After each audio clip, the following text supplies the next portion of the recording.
has a special place in your hearts. I remember very clearly an instance from 2001 when there was an earthquake in my home state of Gujarat. Many of you came together to help. I thank you all. And even long before that, to make India a free country, thousands of your ancestors made great sacrifices. Many of them had never seen India, but they were among the first to join Netaji Subhash Chandra Bose, Indian National Army.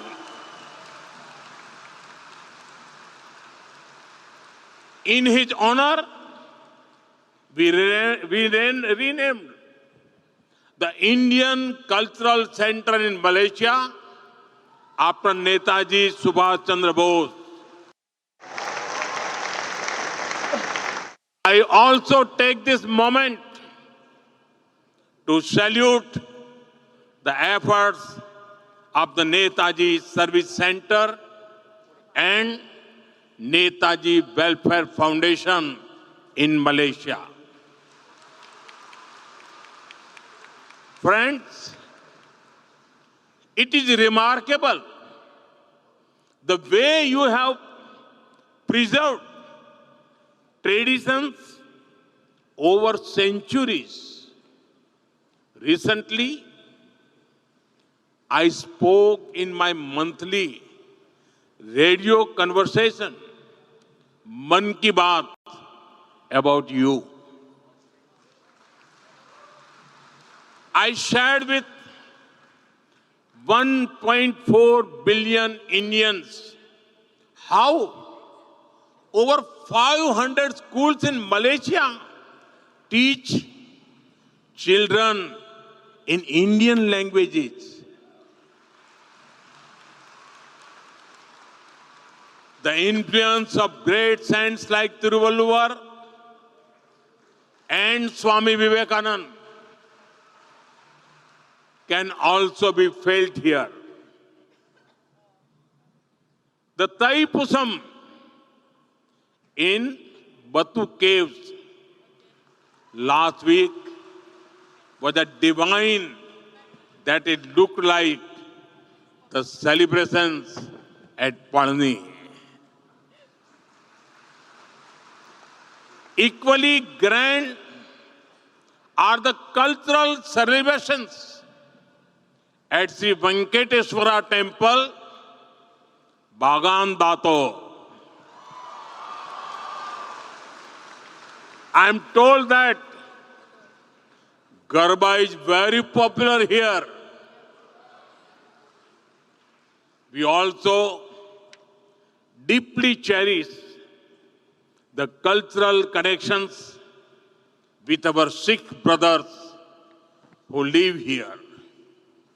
You have carried the teachings of Sri Guru Nanak Dev Ji to this day by promoting Naam Japo, Kirat Karo, Vand Chako. Friends, we have people from all parts of India here. The threads of cultural unity bind us strongly. Our strength is we understand unity in diversity. Friends, Tamil is India's gift to the world. Tamil literature is eternal and Tamil culture is global.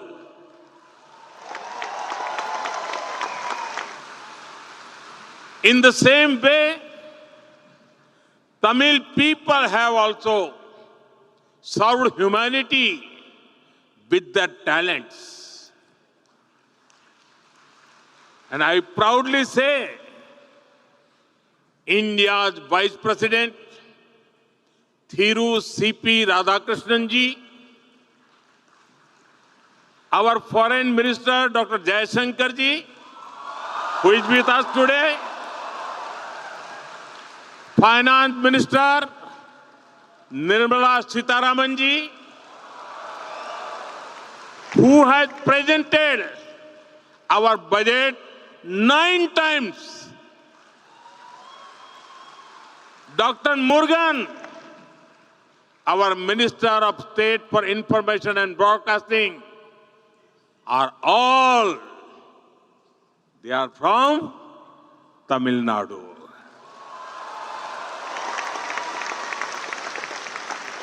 In the same way,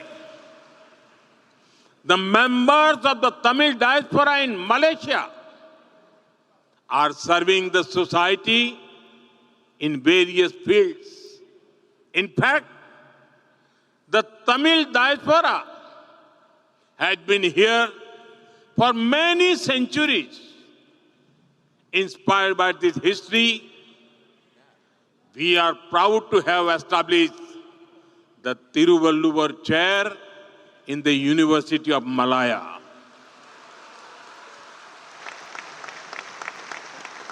We will now set up a Tiruvalluvar Center to further strengthen our shared heritage.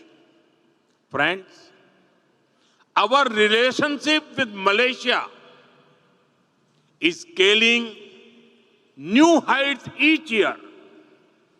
In 2024, during the visit of Prime Minister Anwar Ibrahim to New Delhi, we elevated our ties to a comprehensive strategic partnership. Today, we walk hand in hand as partners towards progress and prosperity. We celebrate each other's success just as our own.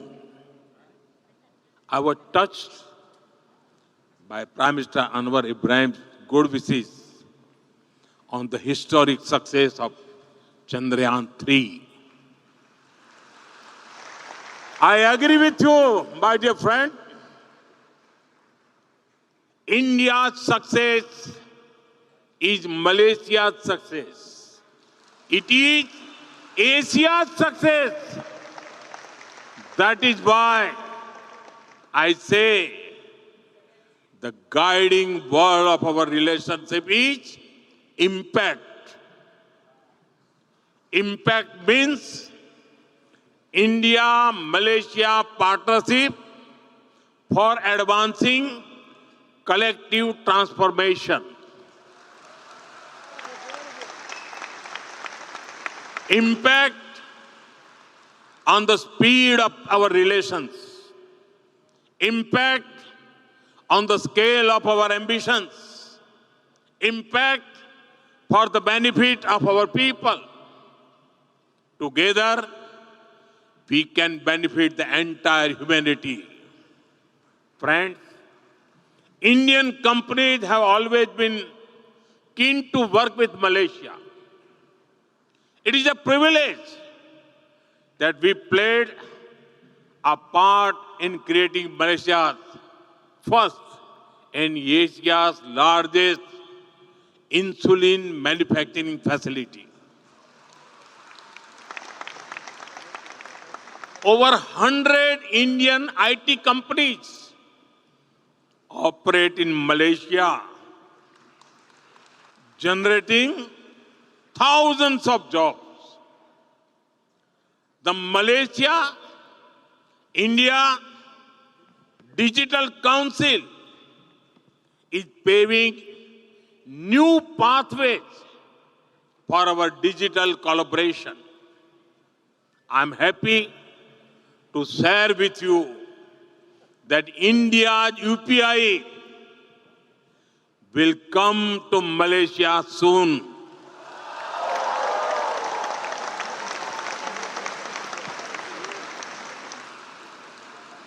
Friends, we share the same blue waters of the Indian Ocean. Across the ocean, we love to visit each other. I invite you all to visit different parts of India.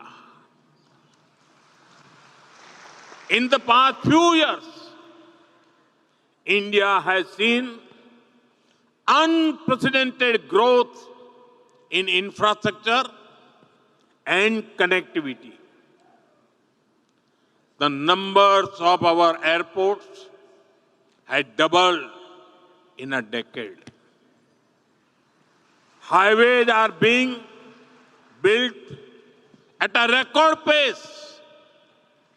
Modern trains like Vande Bharat are getting international acclaim. I encourage more of you to travel and experience incredible India. You must also bring your Malay friends with you. Don't come alone.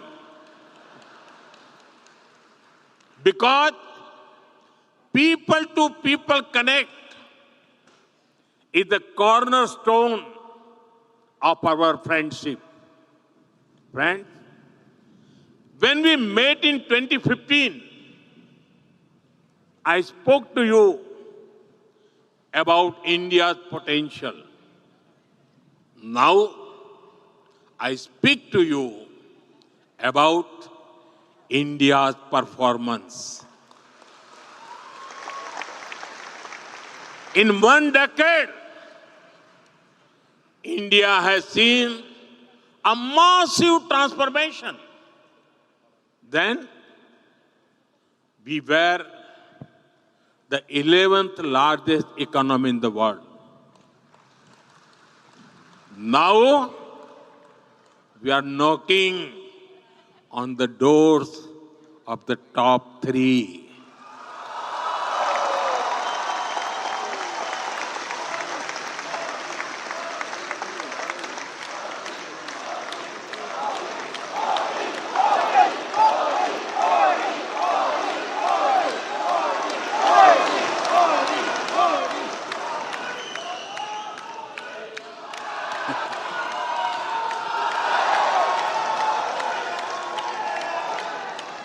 We are also the world's fastest growing major economy.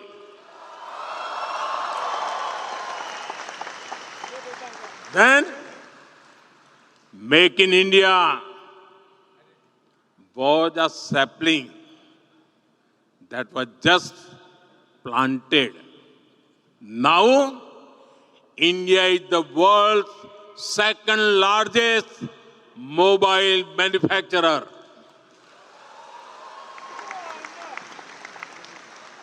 Our defense exports have gone up nearly 30 times since 2014. India has also become the third largest startup hub in the world. We have built world's largest digital public infrastructure and the world's largest fintech ecosystem. Nearly half of the world's real-time digital transactions happen in India. Thanks to our UPI platform. While growing fast, we also ensured that our growth is clean and green. For example, In 1 decade, our solar energy has grown about 40 times. Friends, earlier, India was seen just as a huge market. Now, we are a hub for investment and trade.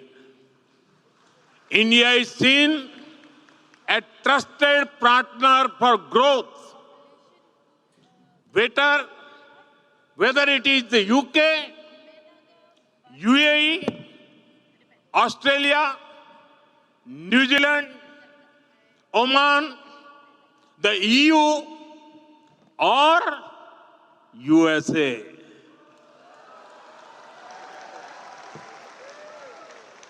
Countries have trade deals with India.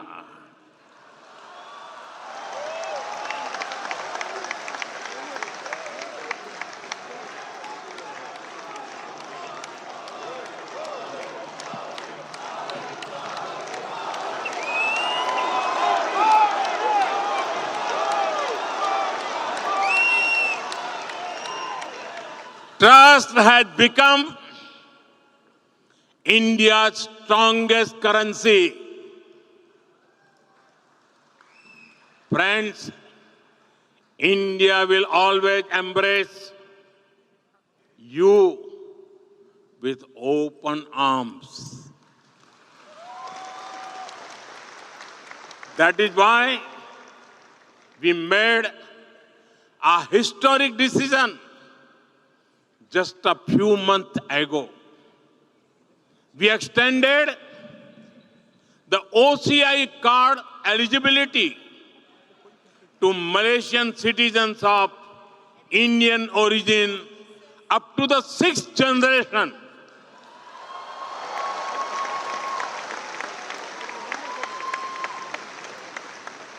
We have been supporting the Indian Scholarship Trust Fund.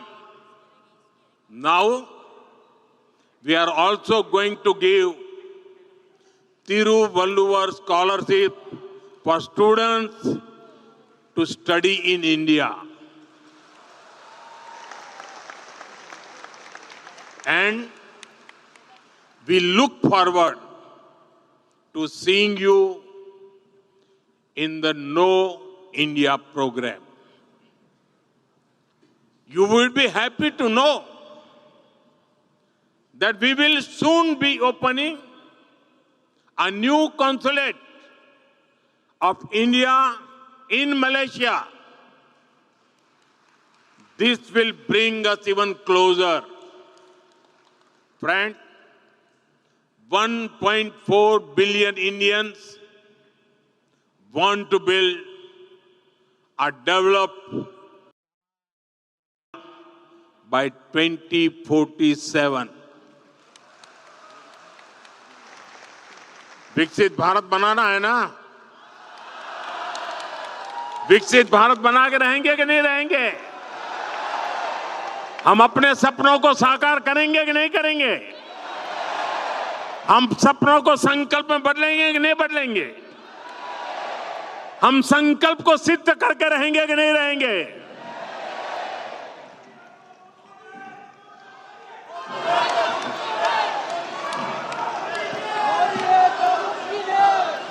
In this journey, our Pravasi Bhartiyas, the Indian diaspora, is a valuable partner. Whether you were born in Kuala Lumpur or Kolkata, India lives in your hearts.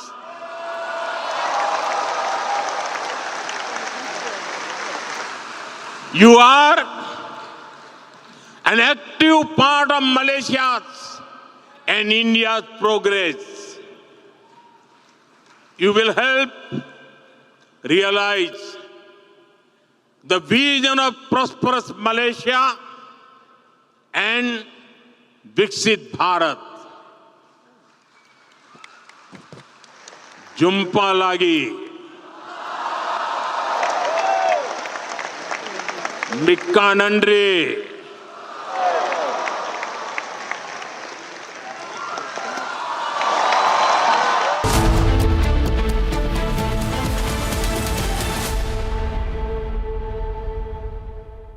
थोड़े में ज्यादा स्वाद ये तो है इसकी खास बात। वाओ मम्मा, क्या स्वाद है। अरे मेरे राजा, आधे बाउल दही में 4 चम्मच MDH चटनी पुदीना मसाला डाला, स्टर करो, पुदीना चटनी तैयार। MDH चटनी पुदीना मसाला। MDH।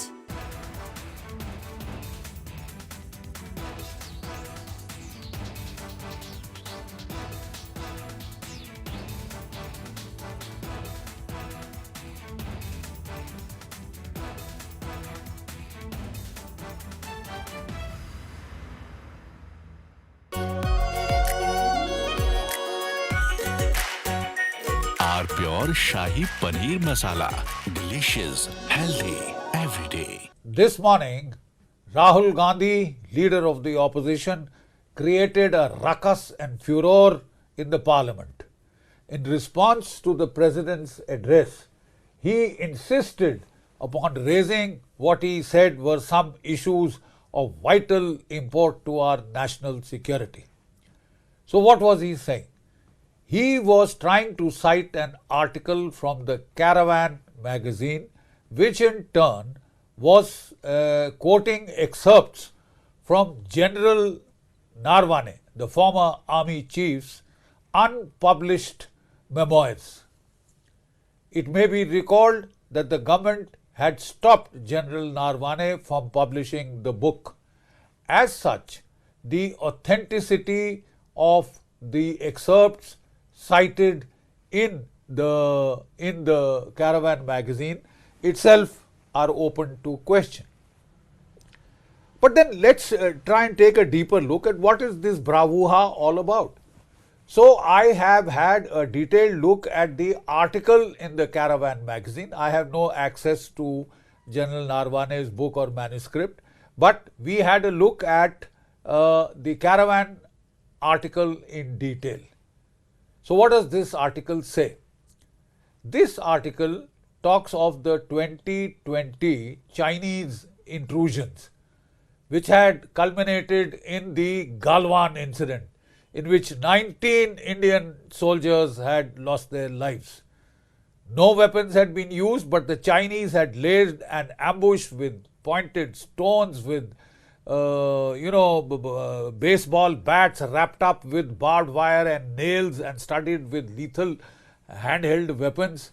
You see, 19 Indians had been killed, but in response our soldiers had given an excellent account of themselves in hand-to-hand combat, and it is said that 45, some claim up to 100 Chinese soldiers were killed, which they tried to hide by saying they had lost just 5 soldiers.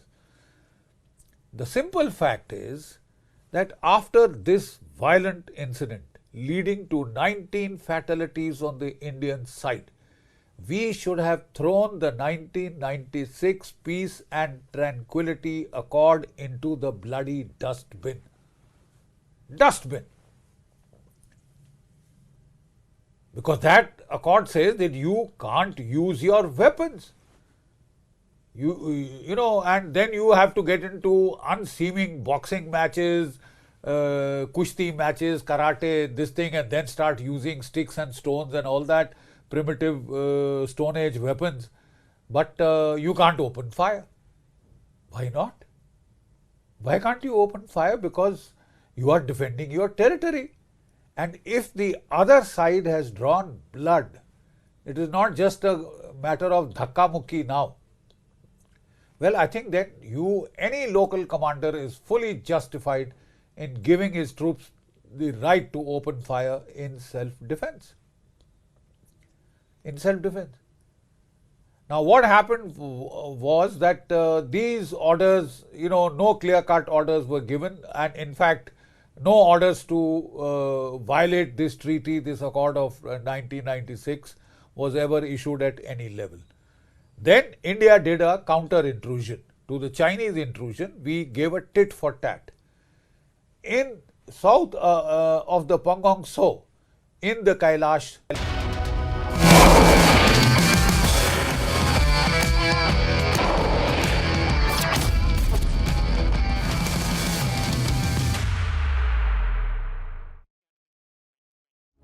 welcome, Dalima. And it's wonderful to have one of our blue tigresses onto this stage. Football in India, it's seen a lot of struggles. It's been in the news just recently. We'll talk about that. But having a woman footballer, she's known for, those legendary kicks. I think we've seen that, those videos going viral. And, Dalima, this is the conversation that is themed around defending the dream. So we'll talk about that. But first, what made you choose football? It's not really known as the, girly game. At least maybe things have changed right now. But, back then when you started, I think at a very young age, what really made you, feel that you can actually play football? So my journey actually surprisingly started on a track field. Okay. Football wasn't in the plan. I used to do 100-meter sprint. And for me, fortunately, my father is a coach. Okay. And he early on started a football academy. And there were mostly just boys. And my journey sort of, because I saw boys playing. And I was just like, okay, why not just try out the sport? And when I look back at my journey, it started playing on a field where there were no girls, just around the boys, not because it was a statement, but because that is where the game existed. And literally just trying, kicking a ball around, dribbling the ball around, and it just got me here today where I am, and slowly and gradually started loving the game, developed the passion. And I feel like if it wouldn't have been just for that one moment where I just felt like, okay, why not give it a try? And my father, of course, being there by my side as a coach as well to just try out the sport. Football really wouldn't have come along, but initial plan was to try on athletics. I still kept pursuing both the games, athletics and football, for a very long time till I completed my bachelor's, but eventually completely shifted to football later on.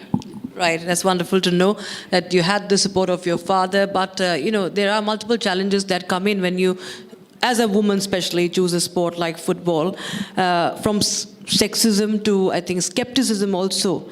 That is something that I'm sure you must have faced. If you have any of such moments that you can share where you faced that sort of, stereotyping, any moment where you faced that, being critical just because you're a woman, and then choosing a game like football that hasn't found that kind of hold in India.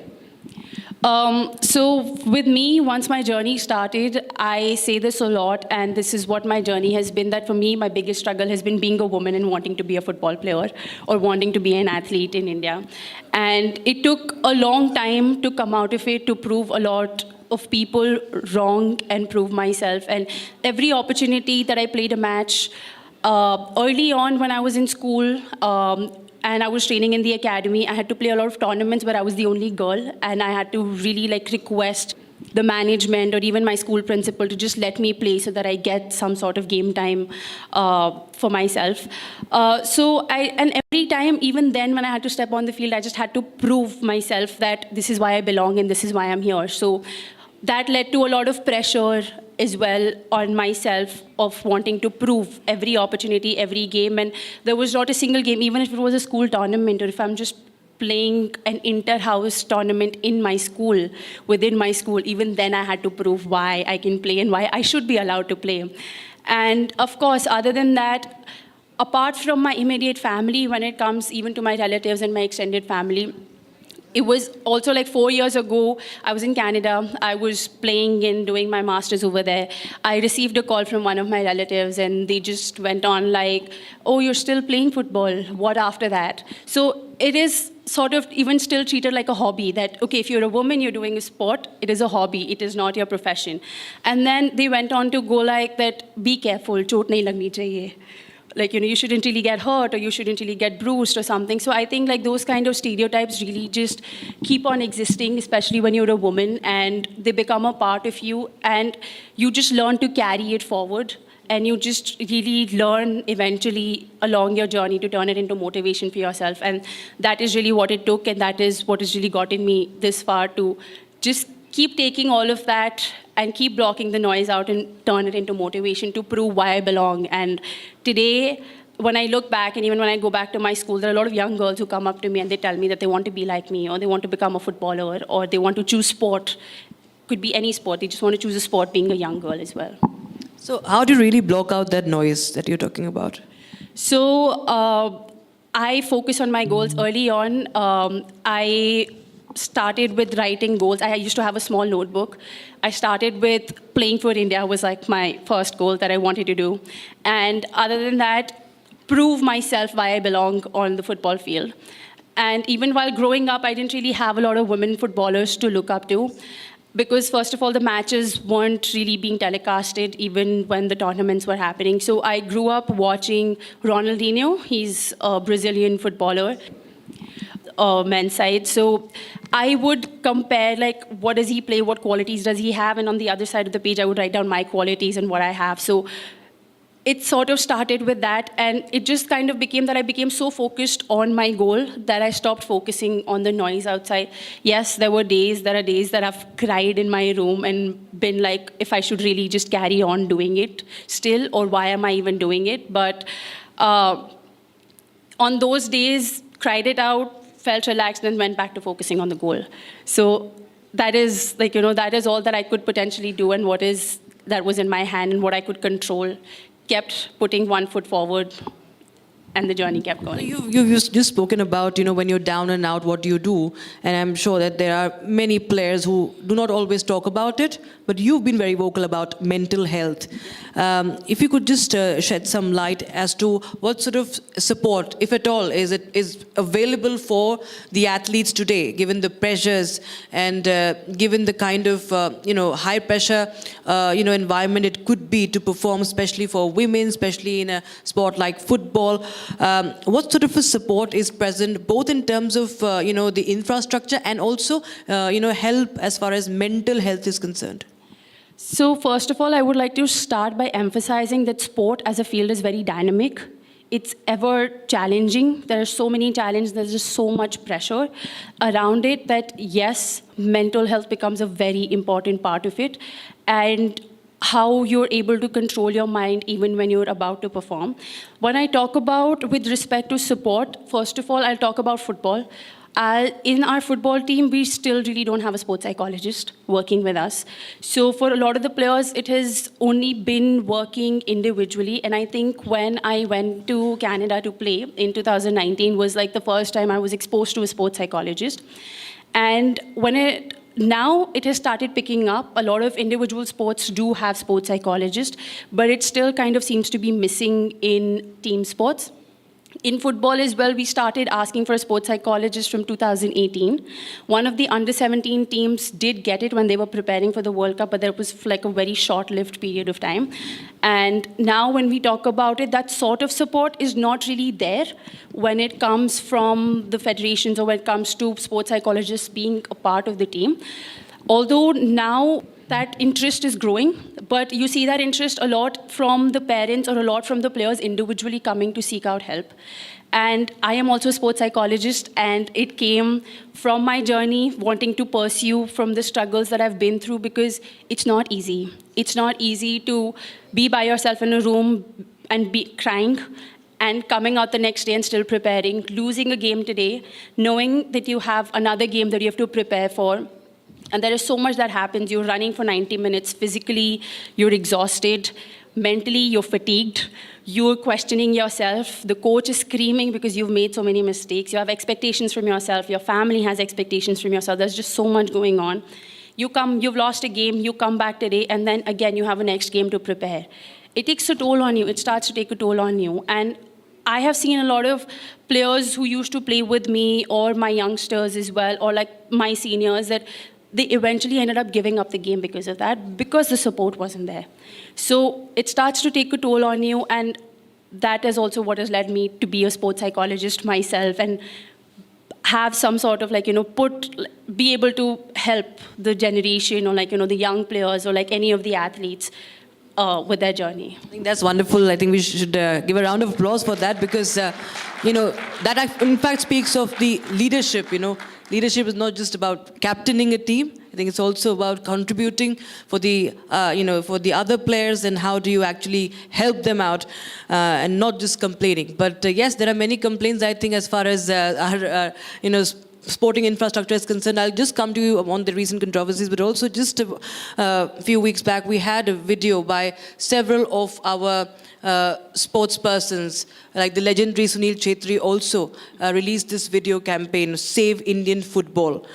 There has been, of course, a lot of talk about how Indian football, we talk about cricket, we talk about even some Olympic sports today, but football is somewhere, so many Indians are passionate about sports, but when it comes to, when a player like Messi comes to India, and there was so much of talk, so much of chatter and debate about the way, there is not much of support for the Indian players when someone like a Messi, he obviously deserves all the fanfare, but why not the same grandeur, or rather you could say the spotlight has been on Indian football? What, in your experience, has been lacking? For me, when we talk about the things that we need to improve on and the things that have been lacking, first of all, I would say infrastructure. When I talk about my journey personally, right now, I still train at the school that I've studied 15 years in. Other than that, there is really no, wherever I walk up to, there is not really a football ground available to me. Even in 11v11 field, I have to go, I have to ask, but those resources sort of aren't made available. I have to personally go and join a gym myself and make sure that I hire an SNC. So there is no sort of culture around football or that football coaching. Even with the clubs, the season in women's football is so small that your pre-season is 1 month and then your season is 3 months after that. You're playing club matches. And what do the players do the rest of the 8 years? They're either playing by themselves, they're training by themselves. And when we talk about the proportion of the population of women footballers, it's so small. It's so small in general when we talk about India as a whole, and when they go back to their states, they're really very few, or a couple of players or one player. For example, I train by myself here in Delhi. So how do you train? How do you keep yourself fit, and that to match fit? What do you do? So when we talk about resources, when we talk about infrastructure, we sort of are lacking. And when we talk about exposure as well, exposure in terms of our women's matches, in 2019, we played SAF Championship. We won that tournament, and one of the free kicks from that went viral. But throughout my journey, I've been known to score goals from free kicks, but it's just that one goal was telecasted on YouTube, not even on a TV channel. Nobody nobody really comes to broadcast the matches. So that was there on YouTube, and people saw what we were capable of.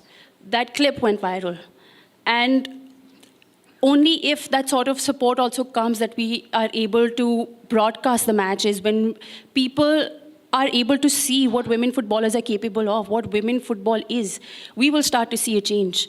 And even now, when there are young footballers, when we talk about Messi also, Messi is there on every TV channel. Messi's matches are telecasted everywhere. We show them that sort of respect, but when it comes to our players, do we celebrate our players equally? Do we really go out and watch our matches? I have been playing a national league. I am playing a club league, but I barely see fans coming out and watching. So where is that sort of awareness? Our matches, if they're telecasted as well, it's on YouTube, but how many people will actually take out the time to go on YouTube and watch a match? So the thing is, when we talk about the things that are lacking, the things that we need to improve on, these are these smaller resources that lead to a bigger impact. Because what's really stopping, you feel? No, the same conversation has been around, even women's cricket. Yeah. But we see now there has been a lot of boost and a lot of push. We have a lot of figures today. We have women's IPL also now. But when it comes to football, what is really stopping? The fact that you just mentioned about the SAF Cup also, and we all read about it. And, now we have a foreign coach also, just recently inducted. She's just joined. What do you feel has been stopping? Is it the economics of the game, or hasn't there been much attention? What really is the key factor, you feel? When we talk about the foundation, I would like to start from the basic. It is first having a sporting culture. Do we start football from the grassroots? Do we make it a culture? I see, especially in Delhi, I see people doing sport, even football, as a hobby. But is it really a hobby? Because even when people come and ask me, they're like, "Acha football khelte ho aur kya karte ho?" It's not a hobby, it's a profession. Are we really making sport a culture? And it really starts from that, because the moment you make sport into a culture, the outlook towards an athlete and the outlook of an athlete towards their career as well, it changes. Because for a lot of the kids that I see who come now to play, they're not really serious. Yes, I want to play India. How? I don't know. Do you want to work hard? They will not show up every day for training. But it starts from creating that sort of environment, that sort of culture at the very basic level. And even talking about the bigger part of awareness, the exposure, are all the international friendly windows utilized? Are we playing exposure games? Because till the time we aren't really exposed to those challenging moments, the performances are not going to come. We're an athlete. You need to be exposed to tough environments. You need to be exposed to different teams, etc., and so on. So how are we utilizing it? We had a foreign coach last time when we played Asian Cup 2022, January. It was a sad moment. The team got COVID. We had to withdraw. Continued for a little bit of time, and then we had like three Indian coaches. They came and they went. And now, it's only now that the coach has joined again for the preparation of Asian Cup. So the sort of consistency also is required when it comes to the player development, when it comes to players' growth, and when it comes to results. If that sort of consistency and exposure is not there, we can't really control the results as much as we would want to as well.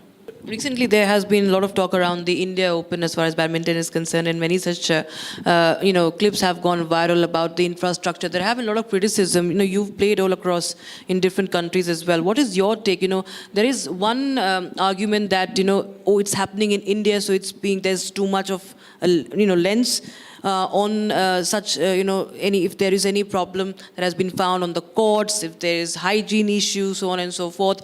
But we had a couple of athletes like Kidambi who said that I also face problems in Denmark, and it happens in every country.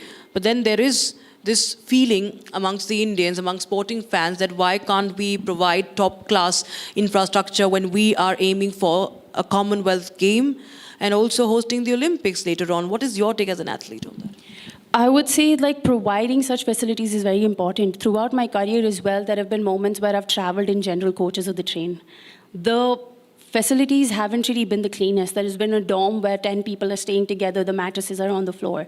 So, and I have been on in India, when I used to represent the state, when I've played. I've traveled with the national team to other countries as well. I've been in Canada as well for 3 years and I've played. When I talk about the university that I was in and I talk about the infrastructure, I will just walk you through that a little bit, and I think everybody here will be able to understand the kind of difference that really comes in the infrastructure and sources. And this is the university team that I'm talking about. It was U Sports First Division. When you go to the university, you have a big stadium for the team. Along with the team, there are 2 training turf fields for 11v11. You walk in, there is a separate gym for the athletes, wherein only athletes can enter, athletes can train, athletes can play. There are 2 head strength and conditioning coaches. With them, there are assistant strength and conditioning coaches for every team, whether it's women's volleyball, women's football, men's football. Separate coaches. There's a nutritionist, there's a sports psychologist available at a call. There's one sports psychologist who travels with the team. And when you enter the university, there are kids studying as well. So there are slots available according to the athlete's convenience as well when they can go. And there is a program available. There are folders of every player's made, and they're put in there's a separate small room in the gym, player's gym. They're put over there. The player can just go take it out, do the SNC session. There's an SNC coach available right there. You do it, and then you can walk out and you can carry on. So that sort of accessibility, those sort of resources, they kind of really make a big difference. And when I talk about it right now over here, even when I see the ISL teams, I'm not sure that similar sort of infrastructure accessibility does exist. A lot of the times you have to see whatever is available to you, and you have to just make do with it. That was a very important point that you raised, because when we talk about our champions, when we talk about the stories that goes behind the talent, identification and opportunity, at the same time the support that should be, in fact, and we do need athletes to in fact speak up in the right sense, and it should be taken in the right spirit. And I really appreciate that you answered that question in a very, very straight fashion. So now moving on to the next aim, the next goal, what is that, Dalima, for you? For me, I would say a very big one is highlight and bring to light the mental health in sport part. It is very big, it's a game changer, and it matters. No matter what you say, at the end of the game, even when athletes deny that dar jaisa kuch nahi hota, you can just overcome it. It exists, it is there. We have seen athletes struggle, and in tough times, it catches up to you. That is one. Indian team is preparing for the Asian Cup right now. That is a big one as well. Our World Cup dreams are dependent on that qualification, on how we perform at that tournament. So again, that is one really big, when I talk about the football journey, and outside of football, of course, sports psychology, mental health in sports, the mental side of the sport, it's so important. Do you feel that there should be more, of the athletes, everybody coming together and speaking out? For sure, yes, for sure. Because if you have to be an athlete who wins, who's healthy, you have to look after what you eat, you have to look after how much you sleep, you have to look after how your mental health is, how you're able to handle the pressure, the noise, how you're training, how much you're lifting, what are you supposed to do when. There is just so much that goes on. And of course, life after sport. Because I ask this because, it should not be, it's always the system versus the talent. The talent should be actually, that should be, the one that is driving, driving the system. You feel that is lacking somewhere? I do, because I highlight that quite a lot as well. We are the athletes. And a lot of the times, a lot of the athletes are come out to ask for what they need or what they require. We are the athletes. We are the one who are going to compete. We are the one who need the resources for ourselves and to leave sport a better place for the juniors and the youngsters coming behind us. Till the time we don't ask for what we need, till the time we don't speak up, we are not going to get it. Because till the time, there are a lot of people who have been in the higher authorities or in the management as well, or who manage the sport, who haven't been an athlete, but later on have come to sport. But as an athlete, as a woman footballer for me, who is in the system, who is playing, I know what my requirements are. Until the time I don't ask for it, it is not going to change. That is why I mentioned that I really look up to, and I find US Women's National Team very inspirational, because they fought for something like equal pay. Why should women play and work a job when men can just play and earn a living from that? And now, recently, a few days ago, Trinity Rodman, one of the US Women's National Team players, she signed a $2 million contract, which is like the highest in women's football. And it is equivalent to the men's side. When the women's side can play and win World Cups, why should they play a league and work a job to get that earning when men's side can just play and get it? So till the time we don't really ask for it, it's not really going to come to us, because it's us who have to take the first step. And it's from my football journey as well. A lot of the people said that I couldn't do it. If I wouldn't have really taken that brave step of, okay, I am going to do it irrespective of what anybody says. It took one person to take that sort of step ahead for others to follow. So it really just is about that one step of taking, asking, and stating that this is what you require, because I want to be a champion, and because I want to win, and because I want to take my country forward.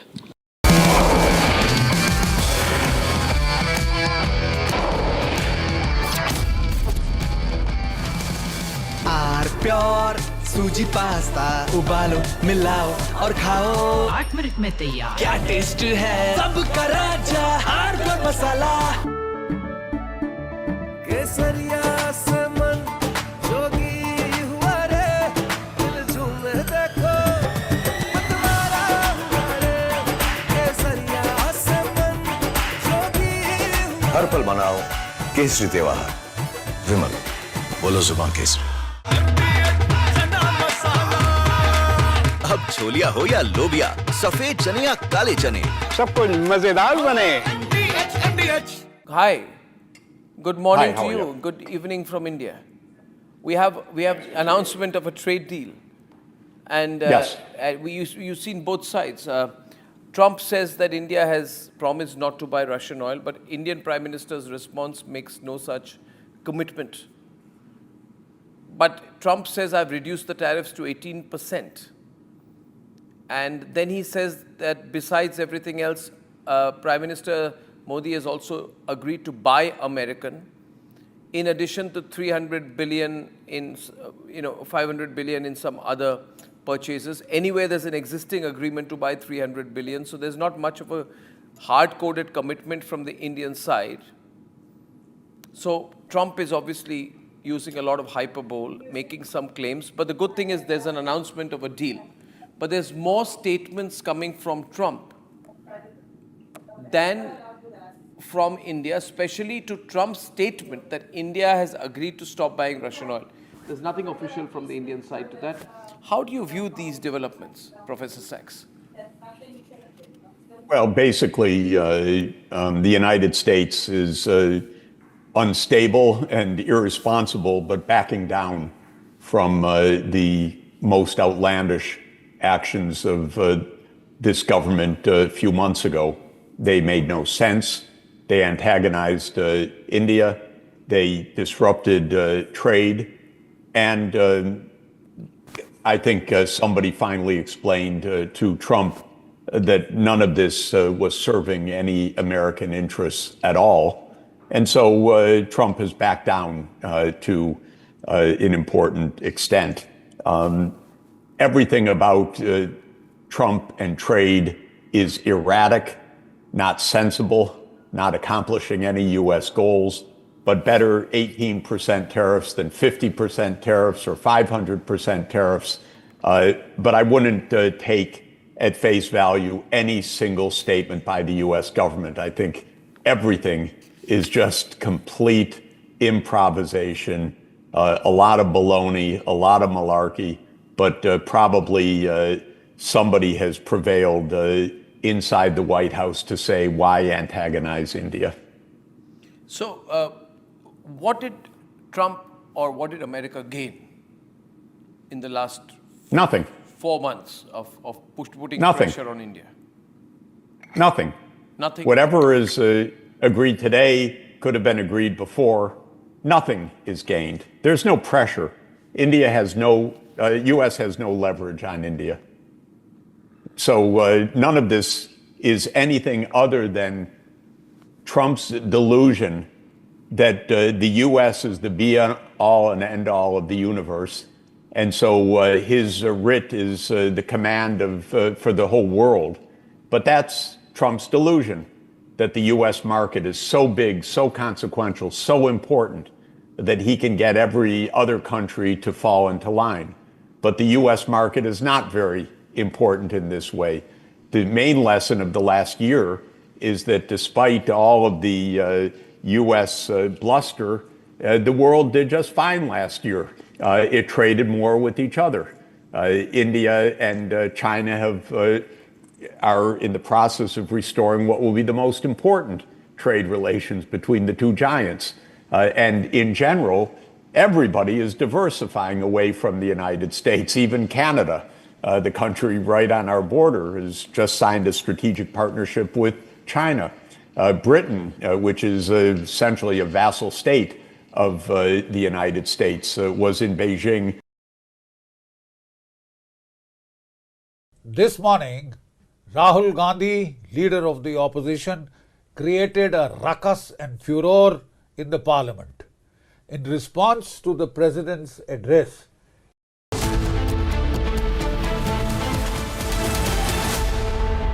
ये है secret recipe MDH का जीरा sip jal jeera masala.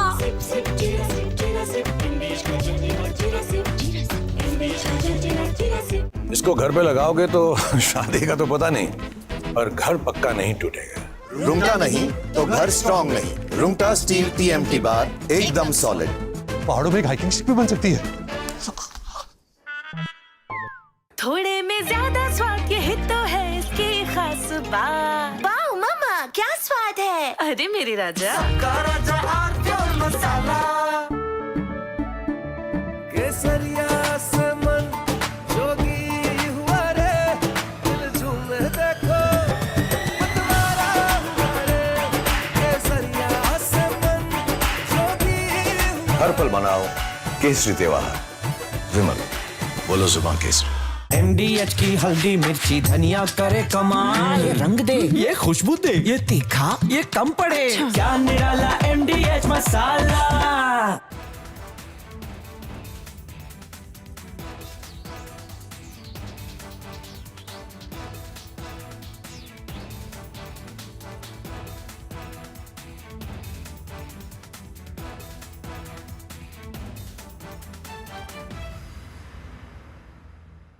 This morning, Rahul Gandhi, leader of the opposition, created a ruckus and furor in the parliament. In response to the president's address, he insisted upon raising what he said were some issues of vital import to our national security. So what was he saying? He was trying to cite an article from the Caravan magazine, which in turn was quoting excerpts from General Narwane, the former army chief's unpublished memoirs. It may be recalled that the government had stopped General Narwane from publishing the book. As such, the authenticity of the excerpts cited in the Caravan magazine itself are open to question. But then let's try and take a deeper look at what is this bravura all about. So I have had a detailed look at the article in the Caravan magazine. I have no access to General Narwane's book or manuscript, but we had a look at the Caravan article in detail. So what does this article say?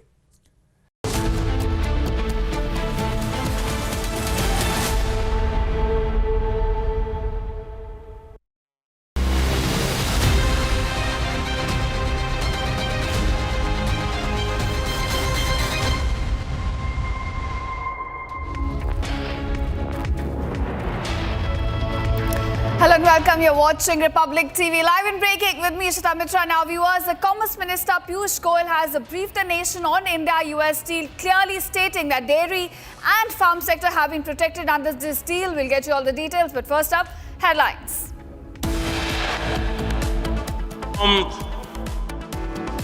Of your greetings reflects the beautiful diversity of our shared culture.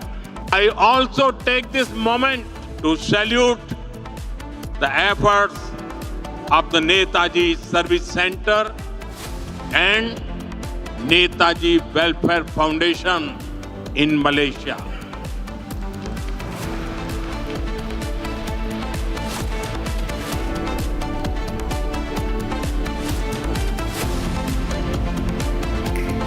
Prime Minister Modi addresses Indian diaspora in Malaysia as Kuala Lumpur hails India-Malaysia cultural bond.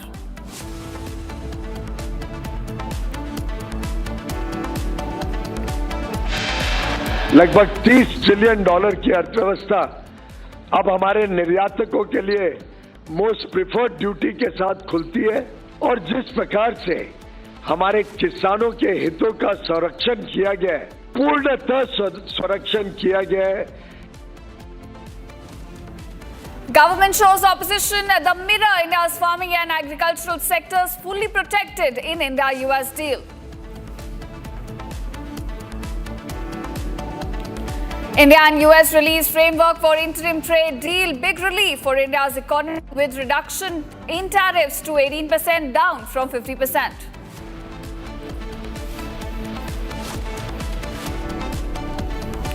India commits to buy $500 billion worth of goods from the US over the next 5 years, including energy products, aircraft parts, precious metals, technology products as well.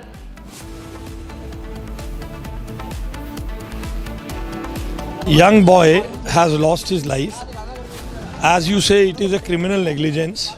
We have suspended the officials. A FIR has been lodged. Republic questions Delhi Minister over laid-back action in Janakpuri death case. Minister says appropriate action being taken.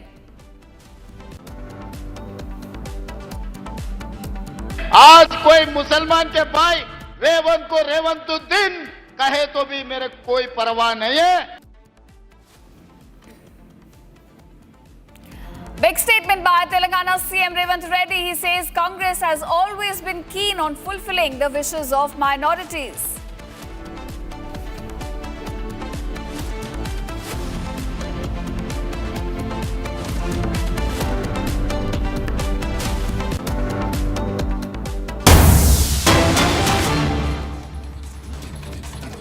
All right, viewers, starting with the big news coming in from Thiruvananthapuram, Kerala. Days after the massive seizure of explosive materials in Palakkad, now Malappuram police have seized huge quantity of detonators and gelatin sticks from a truck which was carrying onions. Now Malappuram police were acting on a basis of a tip-off, and the explosive here were kept inside, hidden inside, in fact, under onion sacks. The exact quantity of the explosive is still being measured, but we understand that over 500 boxes of gelatin sticks and nearly 12,000 detonators have been recovered. Now, bomb squad is defusing all of them, and the driver currently is in custody. But that's the latest we're getting in on this news. A massive overall, in fact, as explosive get seized in Malappuram right after explosive was seized in Palakkad. Now, viewers, on this case, Malappuram police, in fact, was acting on the basis of a tip-off that they received, and these detonators and gelatin sticks were found from a truck which was carrying onions.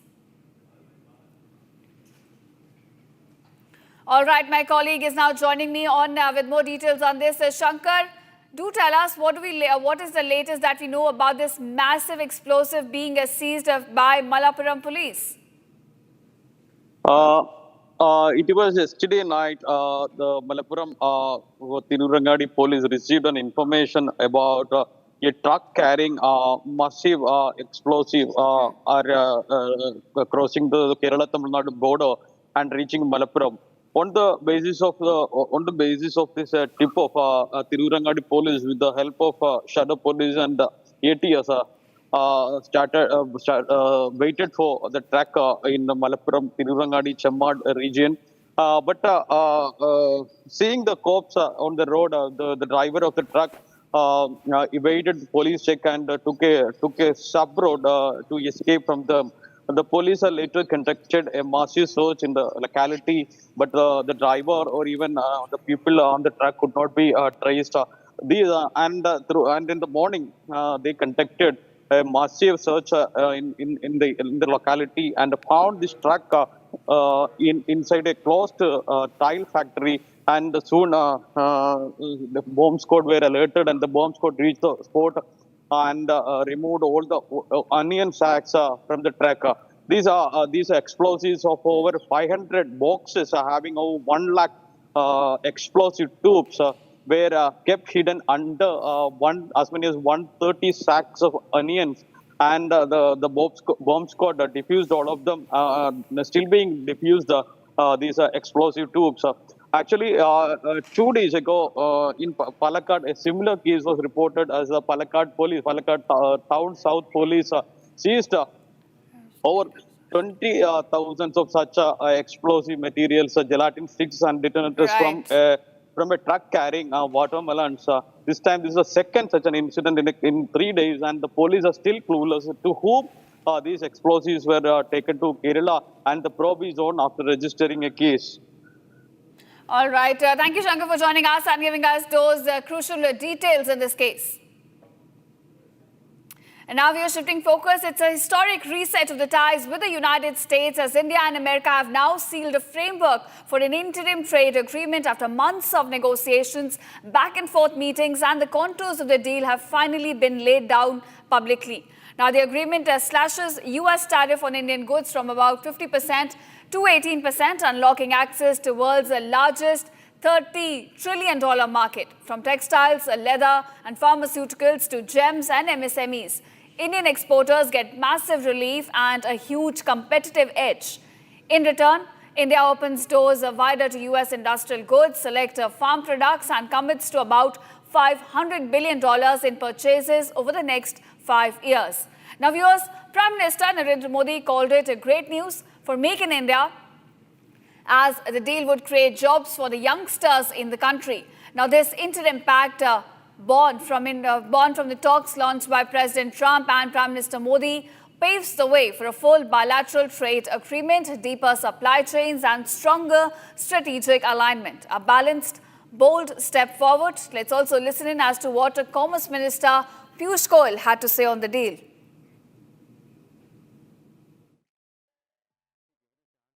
के साथ खुलती है, पूरे देश में खुशी की लहर है। देश के हर क्षेत्र में बहुत ही उत्साह है भविष्य को लेकर,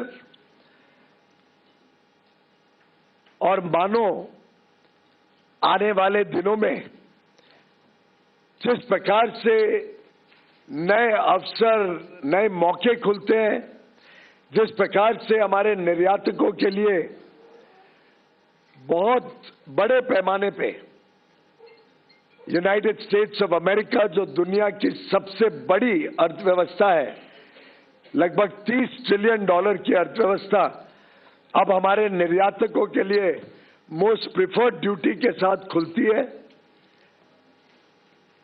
और जिस प्रकार से हमारे किसानों के हितों का संरक्षण किया गया है, पूर्णतः संरक्षण किया गया है किसानों का, डेयरी का, उसको मद्देनजर रखते मैं मानता हूं ये जो यूनाइटेड स्टेट्स और भारत के बीच जॉइंट स्टेटमेंट कल देर रात फाइनलाइज हुआ, विश्व के समक्ष रखा गया, इसका देश के कोने कोने में स्वागत हुआ है। यहां तक कि आज सुबह मैं एक वीडियो देख रहा था, एक साधारण हस्तकला के क्षेत्र के हमारे कारीगर का संबल से, उत्तर प्रदेश के संबल से, और वो कह रहे थे अब 18% टैरिफ हो गया, अब तो मौज है, हमारे को बहुत लाभ है। All right, we are slipping into a very short break, but don't go anywhere. News and developments continue on the other side.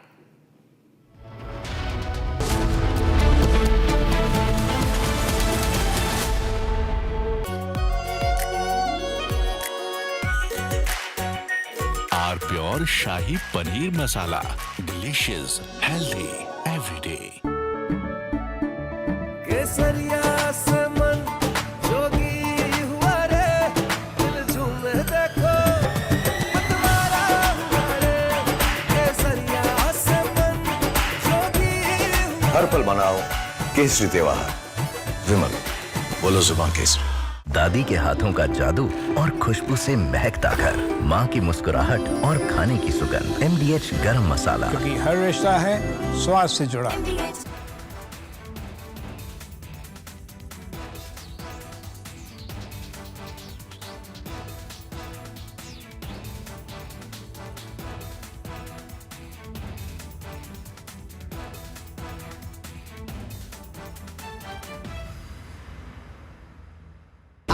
Pure सूजी पास्ता, उबालो, मिलाओ और खाओ, 8 मिनट में तैयार। क्या टेस्ट है सबका राजा आरप्योर मसाला। Hi, good morning Hi, how to are you. you? Good evening from India. We have announcement of a trade deal, and Yes. you've seen both sides. Trump says that India has promised not to buy Russian oil, but Indian Prime Minister's response makes no such commitment. But Trump says, I've reduced the tariffs to 18%. And then he says that besides everything else, Prime Minister Modi has also agreed to buy American, in addition to 300 billion in, 500 billion in some other purchases. Anyway, there's an existing agreement to buy 300 billion, so there's not much of a hard-coded commitment from the Indian side. So Trump is obviously using a lot of hyperbole, making some claims. But the good thing is there's an announcement of a deal. But there's more statements coming from Trump than from India, especially to Trump's statement that India has agreed to stop buying Russian oil. There's nothing official from the Indian side to that. How do you view these developments, Professor Sachs? Well, basically, the United States is unstable and irresponsible, but backing down from the most outlandish actions of this government a few months ago. They made no sense. They antagonized India. They disrupted trade. And I think somebody finally explained to Trump that none of this was serving any American interests at all. And so Trump has backed down to an important extent. Everything about Trump and trade.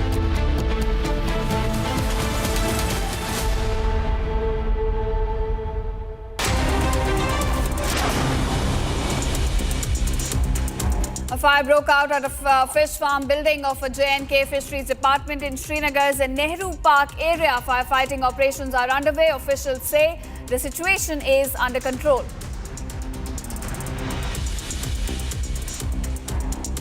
Fire erupted at Raipur Tar Products in the Bangpuri area under Khamtarai police station limits. Rajesh Singh SHO confirmed that about 4 fire teams were dispatched to the spot to douse the fire.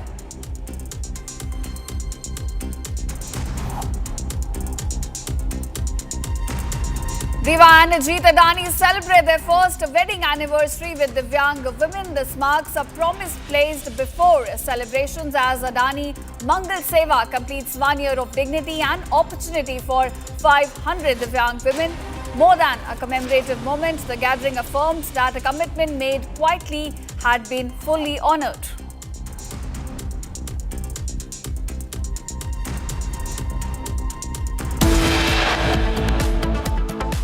Government shows opposition the mirror. India's farming and agricultural sectors fully protected in India-US deal.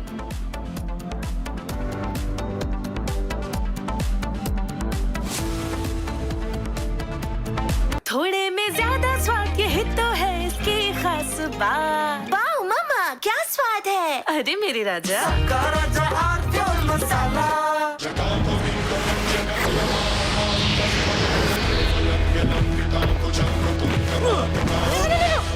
मेरी चिमनी टूट जाएगी। What are you doing? रानी इस घर में कुछ है जो टूटता नहीं। ये पिलर कभी नहीं टूटेगा। रुंगटा स्टील TMT से बना।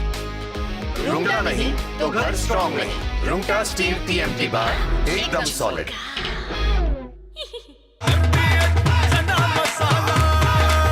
अब छोलिया हो या लोबिया, सफेद चने या काले चने, सब कुछ मजेदार बने। This morning, Rahul Gandhi, leader of the opposition, created a ruckus and furor in the parliament.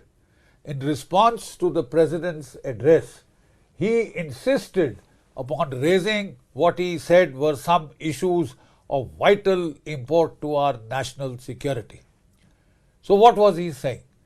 He was trying to cite an article from the Caravan magazine, which in turn was quoting excerpts from General Narwane, the former army chief's unpublished memoirs.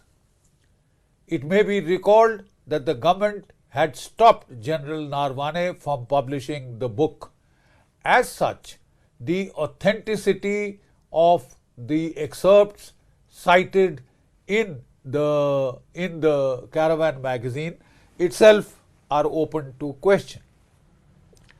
But then let's try and take a deeper look at what is this bravura all about. So I have had a detailed look at the article in the Caravan magazine. I have no access to General Narwane's book or manuscript, but we had a look at the Caravan article in detail.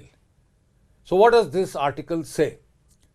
This article talks of the 2020 Chinese intrusions, which had culminated in the Galwan incident, in which 19 Indian soldiers had lost their lives. No weapons had been used, but the Chinese had laid an ambush with pointed stones, with baseball bats wrapped up with barbed wire and nails and studded with lethal handheld weapons. You see, 19 Indians had been killed, but in response our soldiers had given an excellent account of themselves in hand-to-hand combat, and it is said that 45, some claim up to 100 Chinese soldiers were killed, which they tried to hide by saying they had...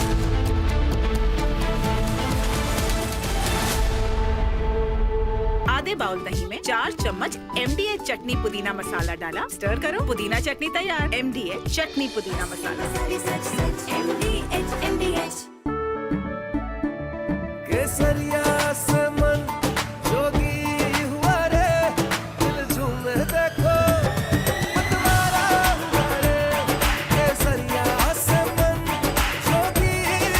सफल बनाओ केसरी त्योहार। विमल, बोलो जुबान केसरी।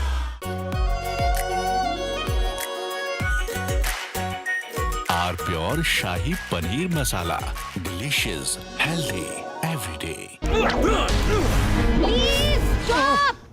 झुमका तेरा झुमका तेरा झुमका नॉट देयर, मेरा काउंटर टॉप टूट जाएगा।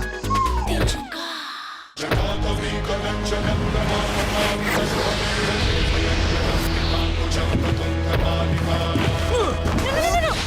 मेरी चिमनी टूट जाएगी। What are you doing? रानी, इस घर में कुछ है जो टूटता नहीं। ये पिलर कभी नहीं टूटेगा। रुंगटा स्टील टीएमटी से बना। रुंगटा नहीं तो घर स्ट्रॉन्ग नहीं। रुंगटा स्टील टीएमटी बार एकदम solid.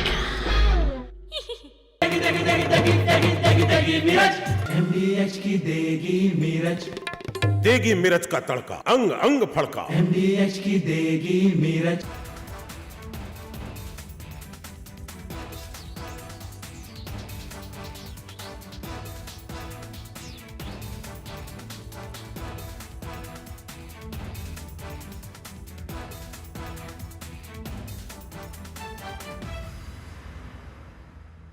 Hi, good morning Hi, how to are you. you? Good evening from India. We have announcement of a trade deal, and Yes. you've seen both sides. Trump says that India has promised not to buy Russian oil, but Indian Prime Minister's response makes no such commitment.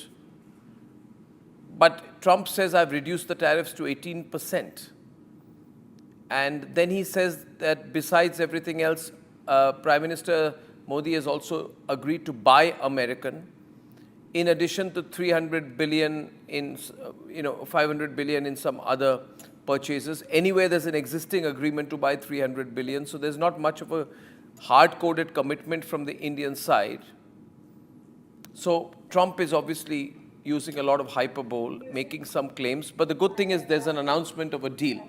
But there's more statements coming from Trump than from India, especially to Trump's statement that India has agreed to stop buying Russian oil. There's nothing official from the Indian side to that. How do you view these developments, Professor Sachs?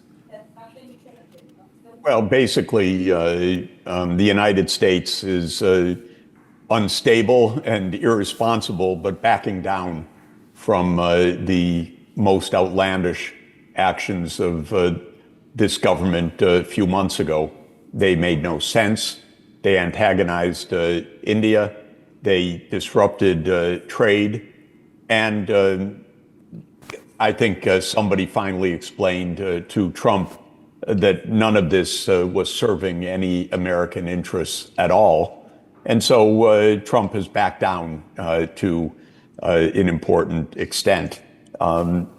Everything about Trump and trade is erratic, not sensible, not accomplishing any U.S. goals, but better 18% tariffs than 50% tariffs or 500% tariffs. But I wouldn't take at face value any single statement by the U.S. government. I think everything is just complete improvisation, a lot of baloney, a lot of malarkey, but probably somebody has prevailed inside the White House to say why antagonize India.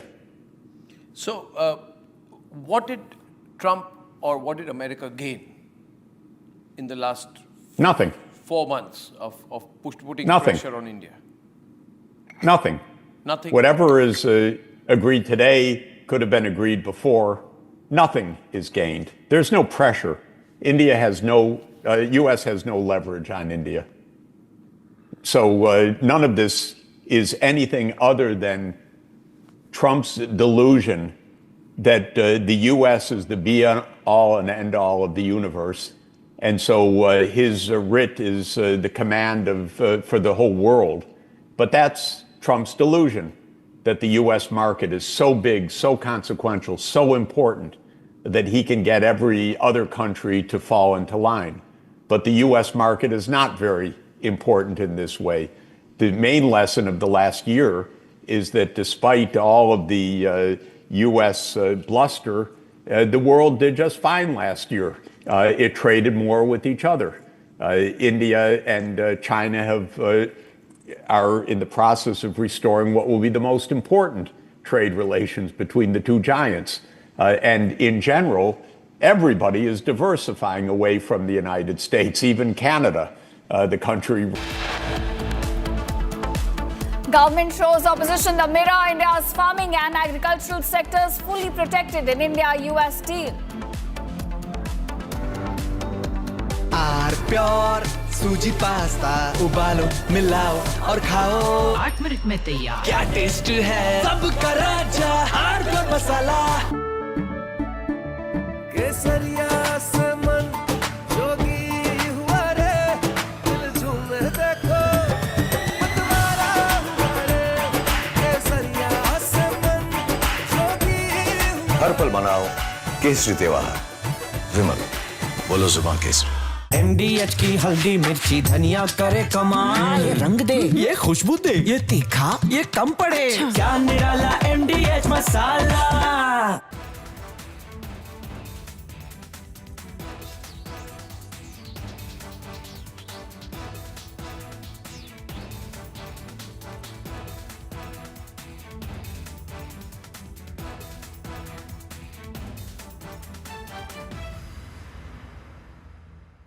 This morning, Rahul Gandhi, leader of the opposition, created a ruckus and furor in the parliament. In response to the president's address, he insisted upon raising what he said were some issues of vital import to our national security. So what was he saying? He was trying to cite an article from the Caravan magazine, which in turn was quoting excerpts from General Narwane, the former army chief's unpublished memoirs. It may be recalled that the government had stopped General Narwane from publishing the book. As such, the authenticity of the excerpts cited in the Caravan magazine itself are open to question. But then let's try and take a deeper look at what is this bravura all about. So I have had a detailed look at the article in the Caravan magazine. I have no access to General Narwane's book or manuscript, but we had a look at the Caravan article in detail. So what does this article say? This article talks of the 2020 Chinese intrusions, which had culminated in the Galwan incident, in which 19 Indian soldiers had lost their lives. No weapons had been used, but the Chinese had laid an ambush with pointed stones, with baseball bats wrapped up with barbed wire and nails and studded with lethal handheld weapons.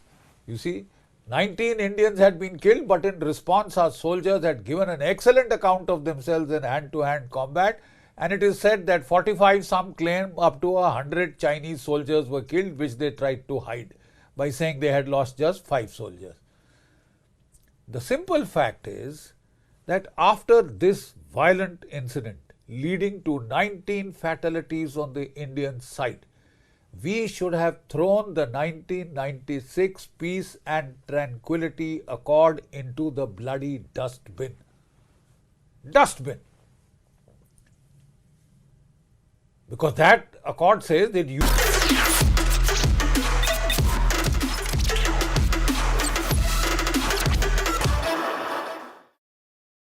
Hi there, welcome back to your favorite deep dive show on stories contemporary and consequential for India.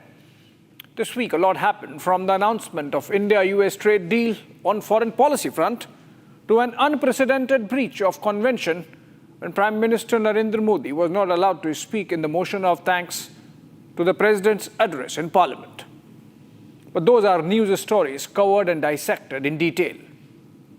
I focus on 3 topics that were big but went under the radar of news cycle. 1. China has come out of diplomatic hibernation courtesy a mercurial Donald Trump. January saw almost a dozen world leaders queue up before Xi Jinping for a shake hand and some deals. Let's look at the consequences. 2. India's big data sovereignty move happened through the budget this week. The rest of the world is also pivoting to secure its digital territories from an increasingly unpredictable American online hegemony. We go deeper. And finally, 3 weeks after elections, India's financial capital, Mumbai, is yet to get a mayor. Is it time for our metros to have a New York-style mayoral contests with the mayor not just a ceremonial first citizen, but the real chief executive of the city? Let's get going.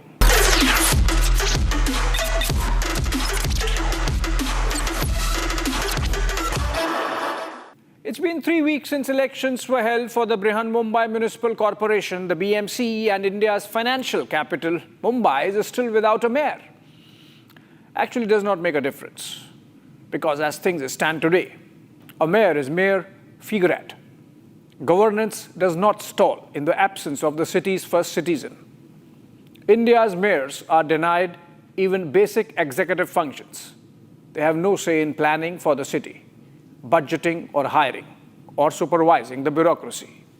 That job is done by the municipal commissioner reporting to the state capital.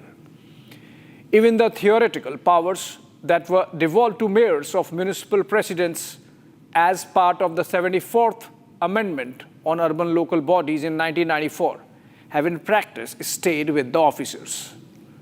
Our cities are governed by a transferable set of bureaucrats who have no bonding or emotional connect with the place they work and live in. They do not call the city their home, and so are not possessed with making it a success. That perhaps is one reason why urban India is a morass that most of our cities are. Let it be said, most towns beyond the Indores and Agras are living hellholes where civic degeneration is cladded with non-existent accountability. Even Indore failed so spectacularly as we saw last month with the water contamination story. Has time come, hence, to fix one key aspect of our municipal governance, the issue of who leads our cities, who is the chief executive, where the buck stops? For sure, fixing the leadership question is not going to be the panacea of all that ails India's urban governance. But with a mayor as CEO, citizens would know where the buck stops, and the bureaucracy would know they can be held accountable. How many of us know that Pandit Jawaharlal Nehru was once the mayor or the president of the municipality of Allahabad from 1923 to 1925, or Sardar Patel was the mayor of Ahmedabad for 4 years from 1924 to 1928, and Netaji Subhash Chandra Bose, the mayor of then Kolkata in 1930. One cannot imagine those freedom stalwarts subordinating themselves to a junior bureaucrat, even if from the ICS. Globally, New York has had famous mayors, from Fiorello LaGuardia during the Great Depression years, to Rudy Giuliani during the 9/11 emergency, to Michael Bloomberg a decade ago. Even the latest one, Zoran Mamdani, has hit headlines for his ideological reels and Trump baiting. Brazil had architect Jaime Lerner putting together the world's first bus rapid transport system as mayor of Curitiba in the 1970s. Or Japan had Yuriko Koike, who helmed Tokyo during the 2020 Olympics. Apart from being strong, achievement-oriented personalities, all these names were all backed by long tenures and enormous authority at their command to convert their vision into reality. That's the reason, perhaps, a strong mayor with extensive executive powers is the most followed model in much of Europe and Americas. There's a reason why in the developed world there's a preponderance of the mayor serving as the CEO of the city. Apart from the veneer of decentralized democracy that it gives to the third tier of governance, it serves the more important function of having a linchpin where the buck stops. India, as we know, is a different story. Madhya Pradesh is the only state in the country that has constitutional but limited devolution of executive powers to the mayor or municipality president. Rest of the country has mayors as rubber stamps of parties in power with a nexus of corporators or councillors and the contractor ecosystem holding urban governance to ransom.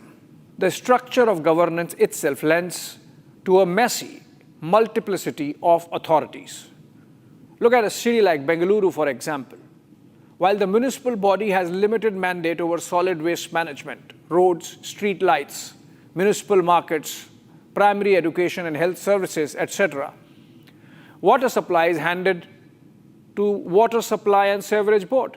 Land use and planning comes under Land Development Authority. City buses under another body. Then there's an independent authority for slum areas development, an independent company that runs the metro. It's a mesh of unconnected, disjointed bureaucracies that work to keep India's Silicon Valley going or drowning in rains. Make your pick. This exact same story gets repeated across the country. No wonder urban governance is in deep mess, where more often than not, left hand does not know what the right is doing. This functional malady is compounded by fiscal emasculation, which the 16th Finance Commission has tried to retrieve, but that will take time. India's 2047 Viksit Bharat vision needs Viksit cities and metros which can stand on their feet. We are targeting to host the 2036 Olympics. There's this little-known aspect of Olympics. They are hosted by cities and not national governments. That's why you have Los Angeles or Munich or Tokyo Olympics and not American or German or Japanese Olympics. And that's why we might have Ahmedabad Olympics, not India Olympics. Cities contribute over 65% of India's GDP, and that's where 1/3 of India lives. If we follow the mayor and council system with a directly elected mayor in at least top 20 metros of India, then some amelioration of the situation could be possible. There would be sons and daughters of the cities with their stakes in the long-term progress of their hometown. And in the bargain, India would be getting a big talent pool trained in good governance for national leadership. Worth a try. Moving on to the next one. January saw a dozen-odd world leaders make a beeline for Beijing. The nations ranged from Uruguay in Latin America to South Korea in the Far East. But guess what? There was a commonality. They're all former allies of the United States. Take that bit about being former allies in jest. These are allies, of course, strong ones, and would remain culturally, geopolitically, and geoeconomically pivoted to Uncle Sam for a long time to come. Let's run the list with pictures of the respective visiting heads of governments with Xi Jinping.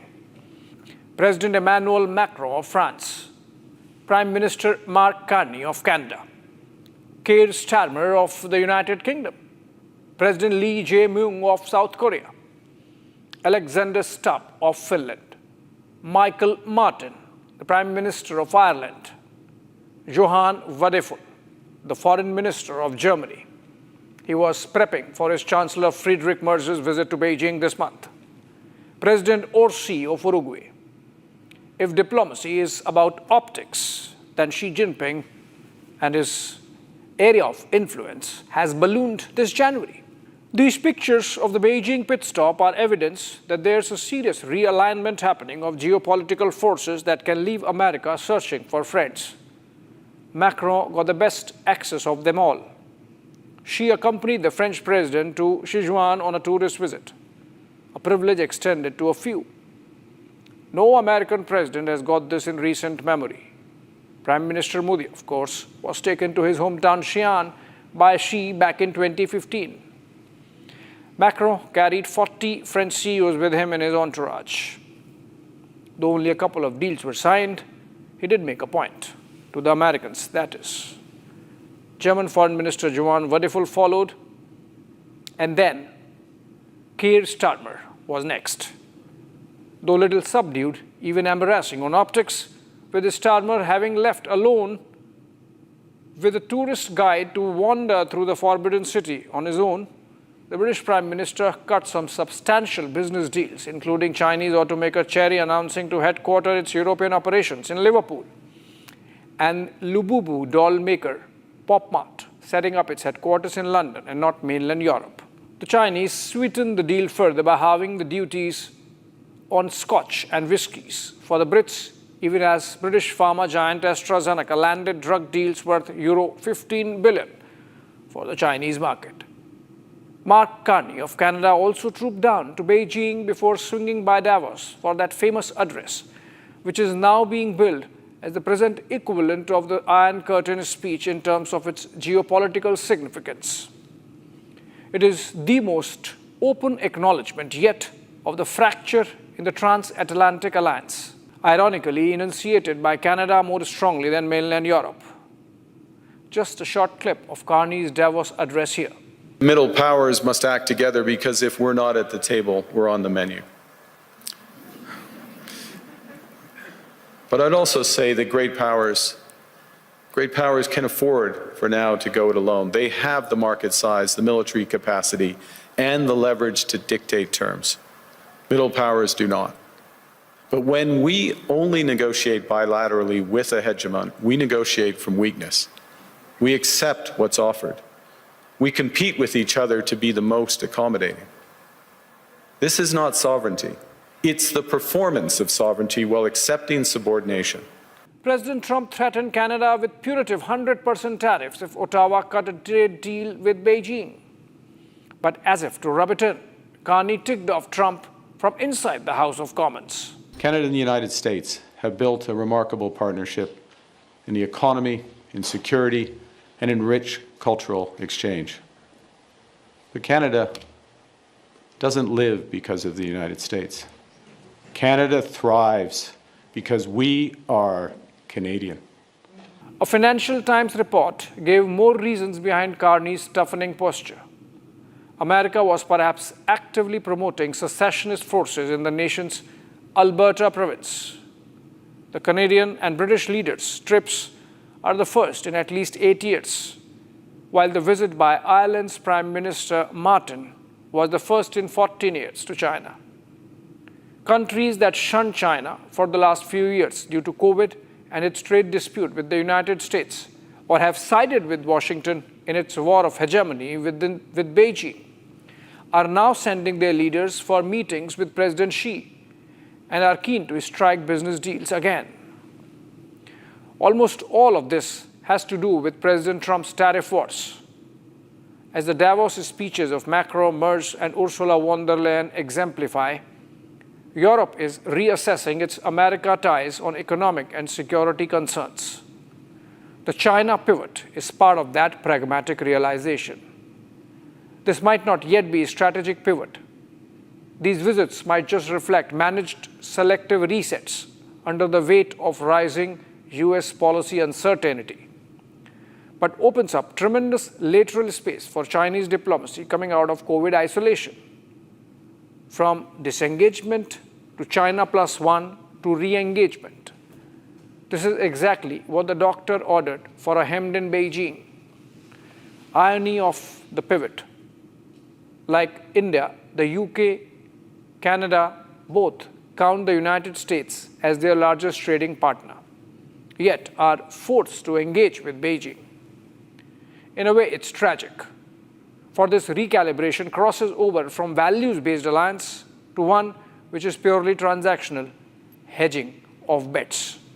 For those who painstakingly built those bridges of trust, diplomacy, people, and nurtured sinews of trade based on those values, are left to look for alternatives. The Canadian delegation to Beijing was carrying burner phones over fears of hacking by the Chinese. That's the level of trust or mistrust. But still, in the case of Europe, it has been particularly painful for obvious reasons. This might still not be China at the expense of the United States.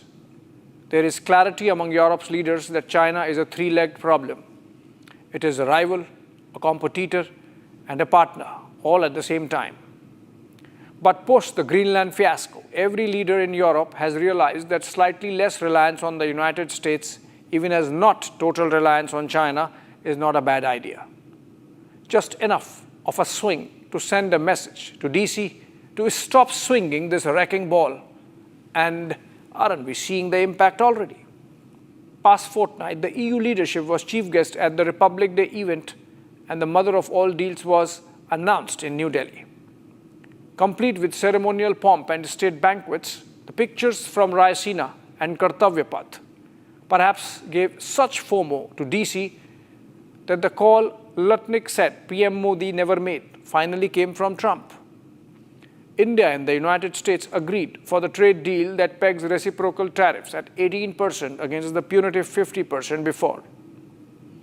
Also, headlines miss the very important fact of President Trump not mentioning India-Pakistan ceasefire in his post or since.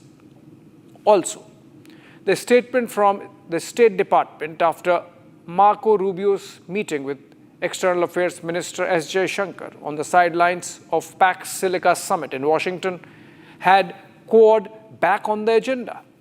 And while on PAC Silica, remember those pictures of failed Marshal Asim Munir hawking rare earth minerals at the White House? Guess what? Pakistan was absent from the minerals summit of the Trump administration. Things finally seem to be back on an even keel insofar as the India-United States relationship is concerned. Elsewhere, the two dog sleds are idling with no signs of American GIs.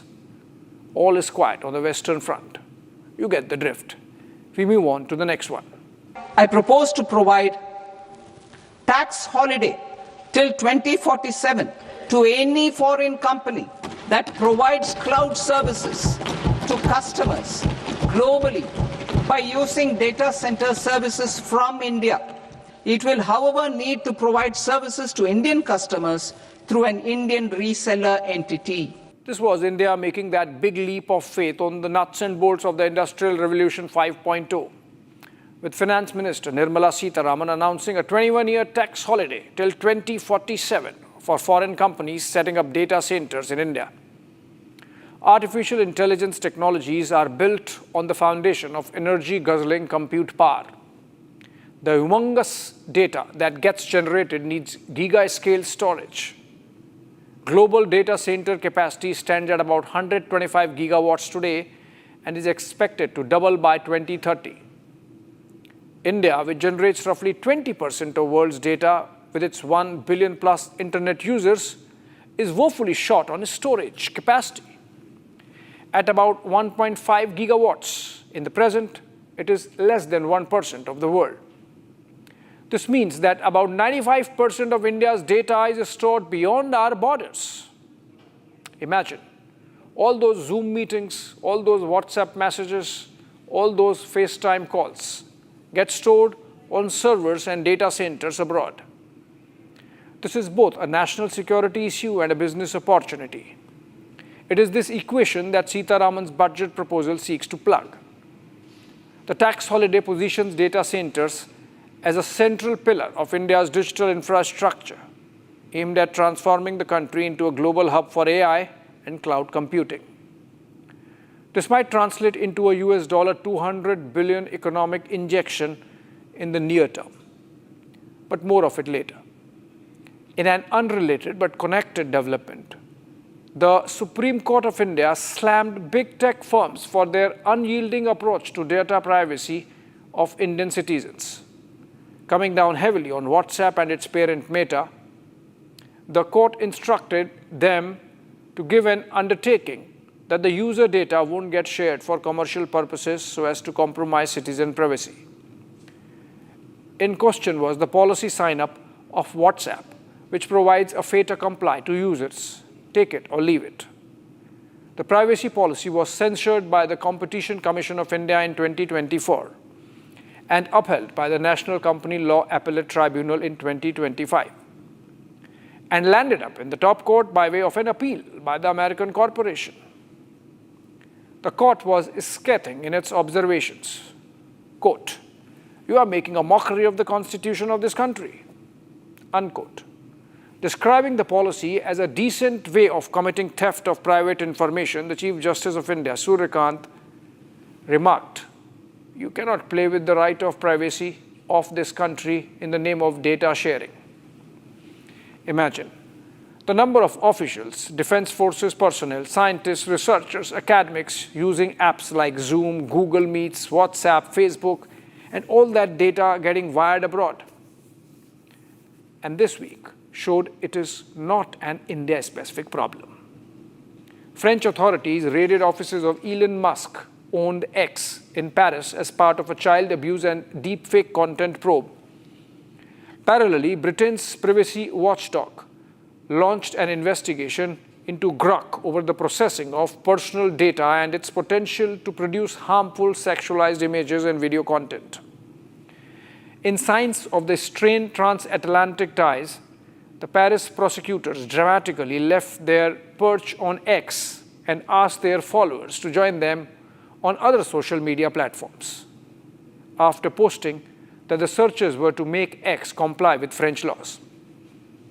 The searches came a week after announcement by the French government that it had decided to jettison apps like Zoom, Google Meet, Microsoft Teams, WhatsApp as communication tools by 2027.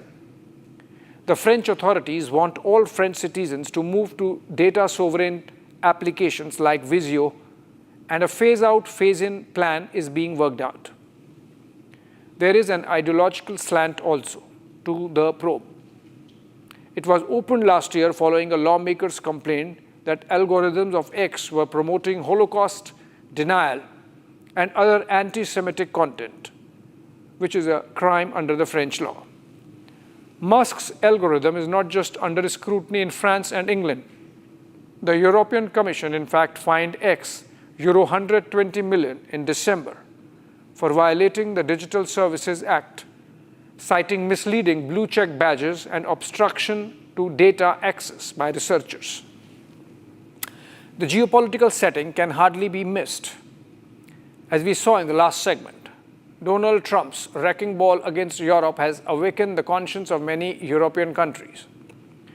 The China pivot is only one part of the larger thought of reducing their dependencies on the United States. Data sovereignty is one big focus now. The French government not only wants its citizens to not use American platforms, but also to host the data on homegrown servers and data centers. There's a special certification, Secnum Cloud, from the French National Cybersecurity Agency, which labels the software as sovereign secure. If a product has that label, it means that the data is not subject to extraterritorial US laws. But look at the irony here too. When the French prosecutor announced that they were leaving X, they migrated to LinkedIn and Instagram, both platforms owned by American corporations, Microsoft and Meta respectively. So the choice for the time being is between the devil and the deep sea, or one American corporation and other. The French, like us in India, or the rest of the world, live on American digital life support. The operating systems, office suites, the instant messaging services, all have created a systemic dependence on the United States and its tech giants. Trying to dislodge these tools would not be easy. As for the French, so for us. A strategic dependence on external infrastructure weakens the state in the event of a diplomatic or commercial conflict. The Europeans have come to dread the administrative paralysis that Trump can cause if he chooses to, through the American big tech. It's a tech legend now as to how tech bro Musk made his strategy screens before Ukrainian generals go blank midway through the Russia war by switching off Starlink briefly to make the Kiev government pay up on pending dues.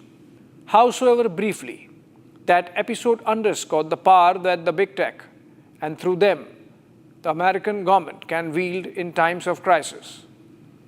Wiser world is democratizing. Maybe not fast enough, but for sure. That's what Nirmala Sitharaman's proposal on data centers does. Thanks for watching.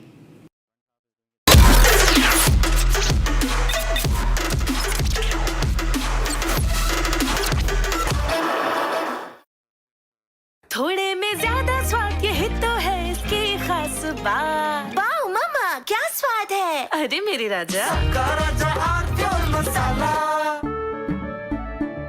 केसरिया से मन जोगी हुआ रे दिल झूमे देखो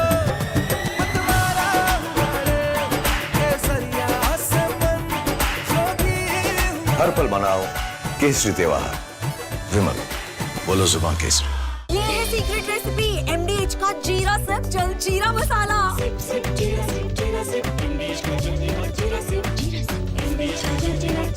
Hi, good morning Hi, how to are you. you? Good evening from India. We have announcement of a trade deal, and Yes. you've seen both sides. Trump says that India has promised not to buy Russian oil, but Indian Prime Minister's response makes no such commitment. But Trump says, I've reduced the tariffs to 18%. And then he says that besides everything else, Prime Minister Modi has also agreed to buy American, in addition to 300 billion in, 500 billion in some other purchases. Anyway, there's an existing agreement to buy 300 billion, so there's not much of a hard-coded commitment from the Indian side.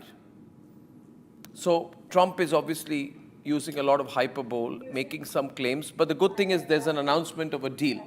But there's more statements coming from Trump than from India, especially to Trump's statement that India has agreed to stop buying Russian oil. There's nothing official from the Indian side to that. How do you view these developments, Professor Sachs? Well, basically, the United States is unstable and irresponsible, but backing down from the most outlandish actions of this government a few months ago. They made no sense. They antagonized India. They disrupted trade. And I think somebody finally explained to Trump that none of this was serving any American interests at all. And so Trump has backed down to an important extent. Everything about Trump and trade is erratic, not sensible, not accomplishing any U.S. goals, but better 18% tariffs than 50% tariffs or 500% tariffs. But I wouldn't take at face value any single statement by the U.S. government. I think everything is just complete improvisation, a lot of baloney, a lot of malarkey, but probably somebody has prevailed inside the White House to say, why antagonize India? So what did Trump or what did America gain in the last Nothing. 4 months of putting Nothing. pressure on India?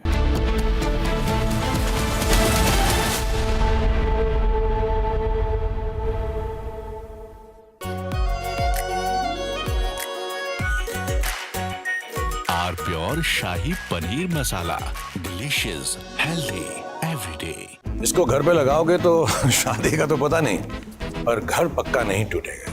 Rungta नहीं तो घर strong नहीं। Rungta steel TMT बार एकदम solid. पहाड़ों में एक hiking ship भी बन सकती है। दादी के हाथों का जादू और खुशबू से महकता घर, माँ की मुस्कुराहट और खाने की सुगंध। MDH गरम मसाला, क्योंकि हर रिश्ता है स्वाद से जुड़ा।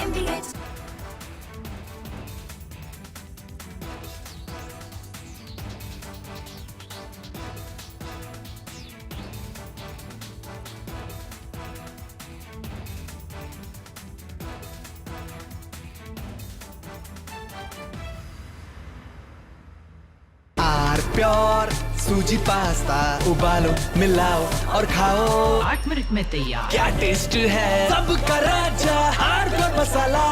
This morning, Rahul Gandhi, leader of the opposition, created a ruckus and furor in the parliament.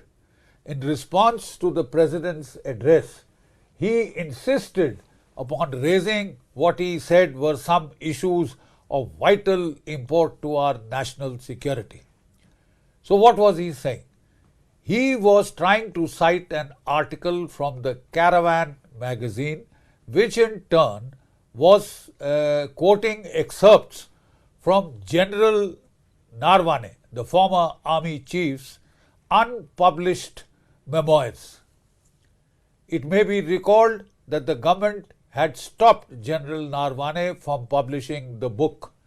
As such, the authenticity of the excerpts cited in the Caravan magazine itself are open to question. But then let's try and take a deeper look at what is this bravura all about. So I have had a detailed look at the article in the Caravan magazine. I have no access to General Narwane's book or manuscript, but we had a look at the Caravan article in detail. So what does this article say? This article talks of the 2020 Chinese intrusions, which had culminated in the Galwan incident, in which 19 Indian soldiers had lost their lives. No weapons had been used, but the Chinese had laid an ambush with pointed stones, with baseball bats wrapped up with barbed wire and nails and studded with lethal handheld weapons. You see?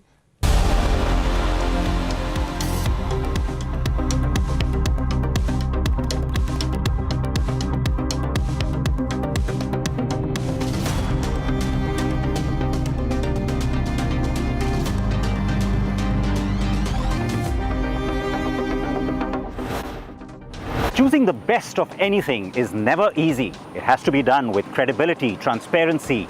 It has to be done well. But when you find the best, well, it's the one that matters. And celebrating excellence is really what we are all about. Welcome to India's most credible automobile awards, the Acco Drive Awards, coming to you from the OG manufacturing destination in India, Chennai.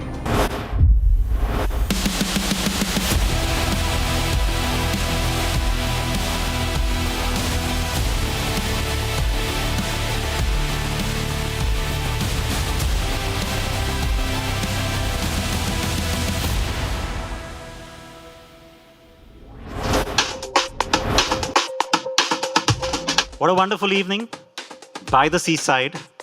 Good evening, vanakkam, and welcome to Tamil Nadu's beautiful coast. We want to begin this annual celebration of excellence. Now, we have a lot of action planned. So, on behalf of the Acco Drive team, I thank you all for being here, genuinely. We want you to settle in for an evening of fun and high energy, of triumph and joy, mostly though, of togetherness. See, our idea is really, really simple. We want you to come and enjoy this time at our one big event of the year.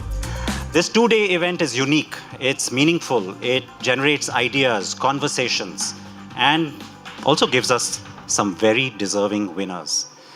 See, now we have a very comprehensive and very detailed process. It's a stellar jury, the methodology that honors several parameters. And we'll get moving straight away into first gear. It's over to Ameya Naik and Arun Mohan Nadar from Acco Drive. Please give them a warm welcome. Thank you, Siddharth. Thank you so much. It's great to be here. Great night to be here. And there is so much planned right now. Let's get straight into the first category. Is the luxury vehicles. Okay, first and foremost, thank you everyone for taking time out and coming over here. And let's dive in. First up is the first set of awards. We are talking about luxury vehicles over here that makes even a morning commute feel like a weekend getaway. The first set of awards are for the luxury compact car.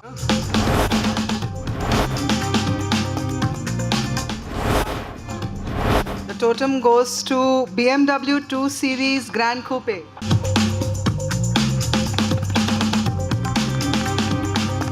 Big cheer, guys. First award of the night. First award of the night, yes. Okay, next we have the 2026 luxury car for those who believe that if you're not turning heads on the highway, why buy a car at all? The totem for the next category.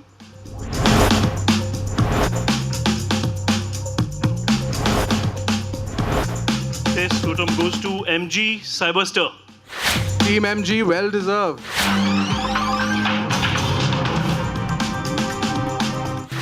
...2026 luxury compact SUV, that's the category.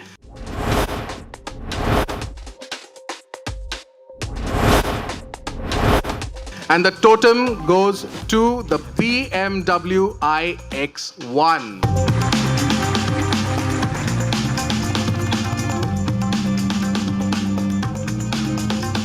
Let's move right along to the 2026 luxury mid-size SUV. Now this is where things get interesting. We are in the sweet spot of the market, big enough to feel powerful, premium enough to feel special. Good evening, and the totem goes to BYD Celian 7. Congratulations. And the totem award goes to Tesla Model Y.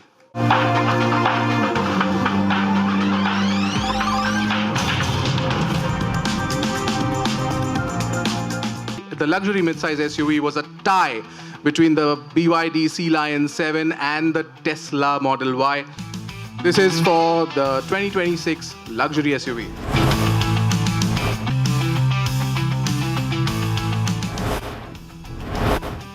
That's very interesting. Good evening, and the totem for 2026 luxury SUV goes to Mercedes-Benz G580.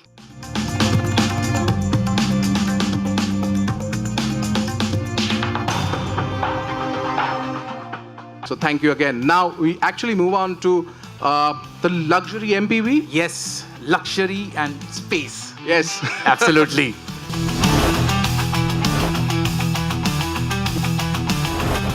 The totem for the 2026 luxury MPV goes to the MG M9. Already the second totem of the night for MG Motor India.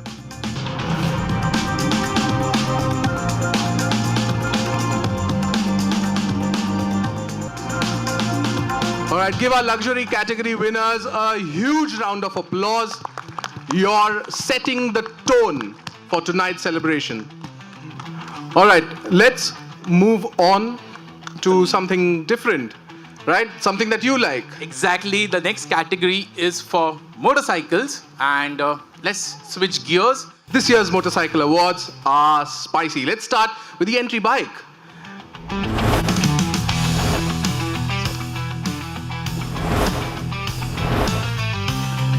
The winner is Hero Glamour X125.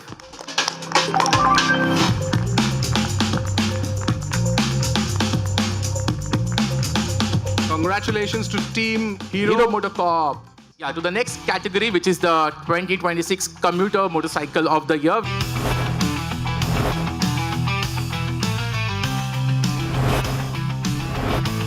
And the winner is Yamaha FZS Hybrid.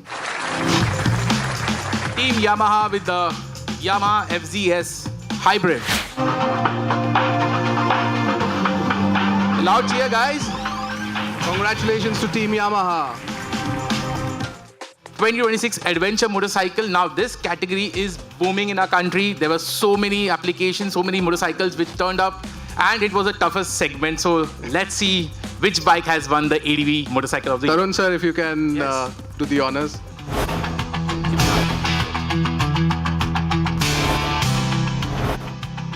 So the totem for the 2026 ADV motorcycle goes to KTM 390 Adventure X. KTM it is.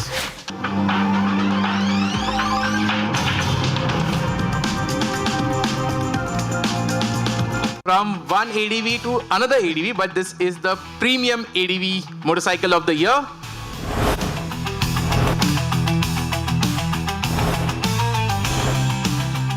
...2026 premium ADV motorcycle, Ducati Multistrada V2. What a bike it was. Let's move on to the 2026 premium modern classic motorcycle. Let's have the winners, please.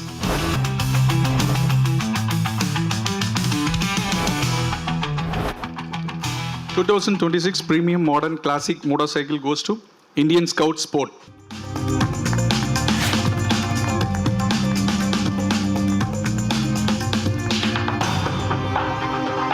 And there's one more to go. Yes, the last one in the premium segment, which is the premium performance motorcycle, a segment which all the jury members had a great time. Some of us even clocked 300 kilometers per hour and above the BIC track. So yeah, it was exciting. Let's get the winners out.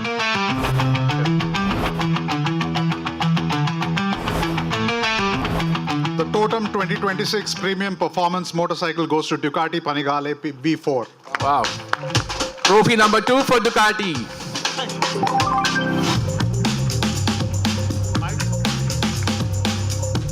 Incredible night for two-wheelers. Let's continue because we've got something special for you. Let's take a moment to meet the brilliant minds who made these decisions. The jury members, some of them are here tonight, as Siddharth already pointed out. These are the people who spent hours debating, testing, and ultimately deciding as to who takes home the totems. Let's have the AV, please.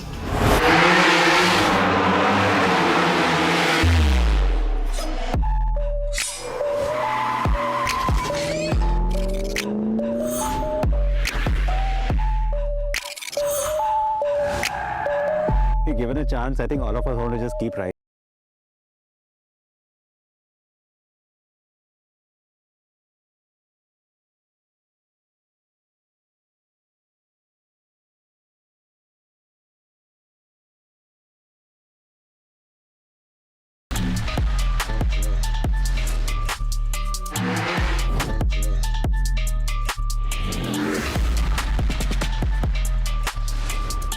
We got way more than we expected. Every year I think I should be hanging up my boots, but this is just so much fun.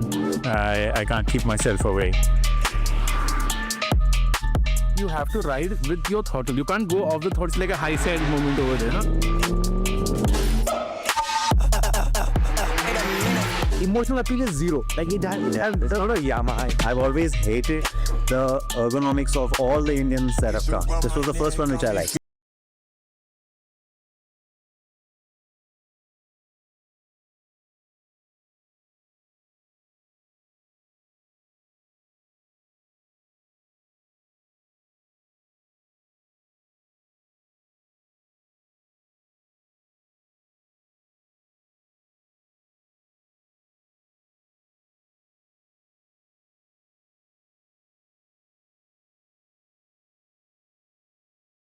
Shaky right now.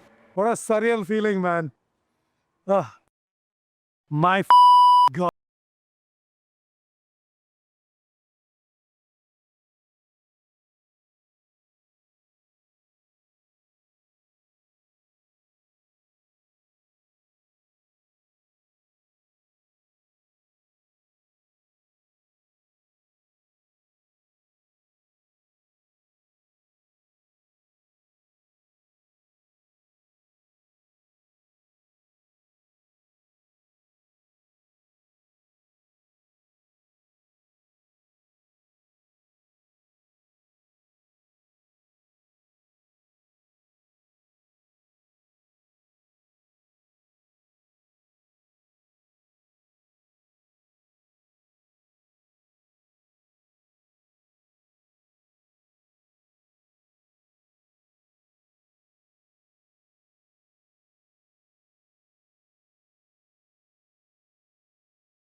Yes, it's a privilege. Yes, we make a lot of people jealous. And yes, I'm going a little off script, guys. Please bear with me. Did you see that turnout? 4th year in a row. Best turnout of all the nominees. And for that, we really thank you. We absolutely appreciate that support. So many cars, so many bikes, they all show up. It is absolutely awesome. So thank you for that. Let me actually invite some of them now for the next set of awards. Hani Mustafa and Priyadarshan Bhavikar, or PD. And I'll also like to invite my colleague Sumantra Barua. Now, I want to make a quick point here. Many of you know sumo. You all know sumo. So let's keep the awards going, shall we? Next category, 2026 Subcompact Sedan. Hani, this one's yours.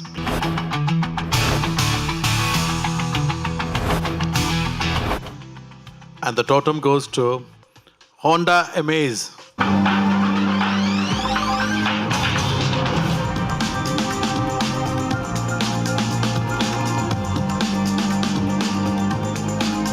All right, congratulations to Honda. And now we have the 2026 MPV.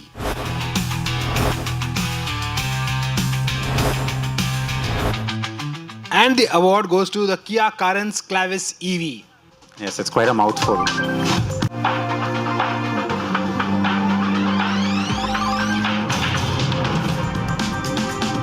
Sumo, you get this one. It's the 2026 full-size sedan.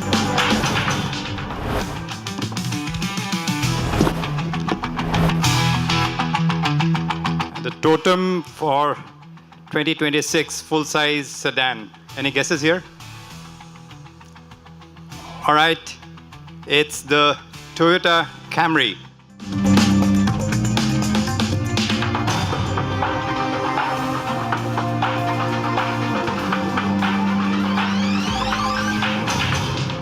All right, now I want to move to something which is a little bit special, more special, because I found that many of you are maybe still a little bit confused as to why you are here in Chennai. We dragged you all to Pune last year. Those of you who did attend that last edition might remember that I made a bit of a promise on behalf of our team that we would be taking our awards to India's manufacturing hubs. The idea is to pay tribute to this great legacy and foundation that cities like Chennai have built for our beloved industry. So I thought I'll give you a quick glimpse into this wonderful city's manufacturing heritage. Every third commercial vehicle on Indian roads has Chennai DNA. This is the untold story of how Madras became the Detroit of Asia. It started in 1948, just 1 year after independence. A company called Ashok Motors set up shop in Ennore, North Chennai. They weren't making trucks or buses, by the way. They were assembling Austin cars from Britain. And here's the twist. This small car company would become Ashok Leyland, India's second largest commercial vehicle manufacturer today.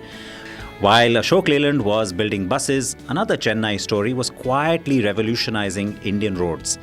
1946, a young entrepreneur named K.M. Maman Mappillai started making toy balloons in a small shed in Tiruvotiyur. That balloon factory became, of course, MRF, Madras Rubber Factory, now India's largest tyre manufacturer. From Chennai balloons all the way to the Formula One track. Royal Enfield, Hyundai, Bharat-Benz, Dunlop, Lucas, Lockheed, Girling, and many more also set up base in Chennai. The avalanche followed. Ford, BMW, Renault, Nissan, all choosing Chennai because the ecosystem was already there. Production costs in Chennai are 11% lower than China. Quality matches the global standards. And unlike Detroit's decline, Chennai keeps growing. Chennai's automotive story is still being written. Tata Motors just announced a 9,000 crore rupee investment near Chennai. Chennai doesn't just make cars, it is cars in India.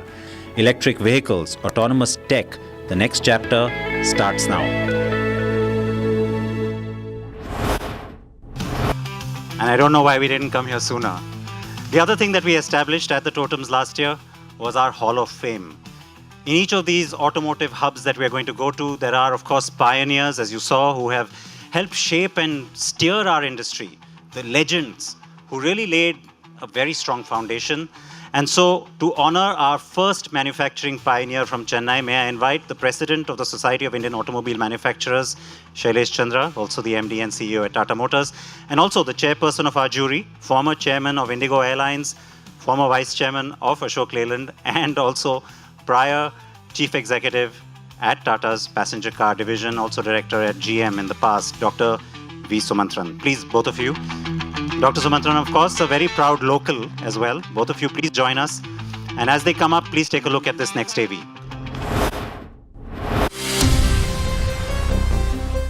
Ashok Leyland has had a commendable journey over the past 77 years and counting.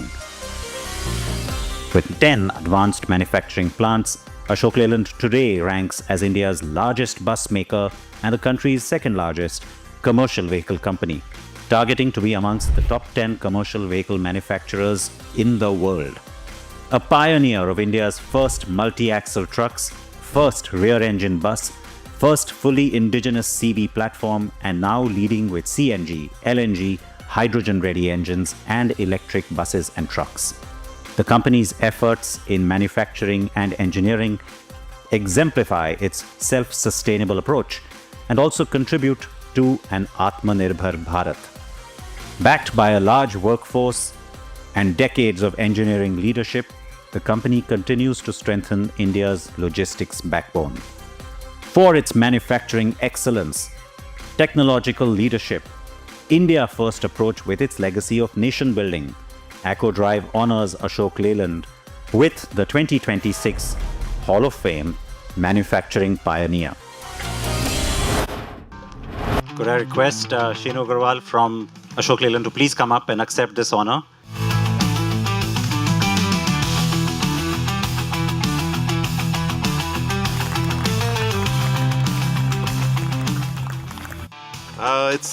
It's a great honor for me to receive this great recognition on behalf of Ashok Leyland, and especially receiving it in Chennai makes it really special and memorable. Thank you very much. And thank you for the legacy that you've built. Really appreciate it. Congratulations.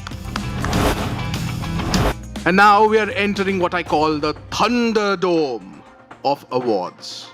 SUVs. SUVs are, well, they're passion projects for most people, but they're dominating the roads, our garages, and our daydreams as well. And we will start with the subcompact SUV of the year.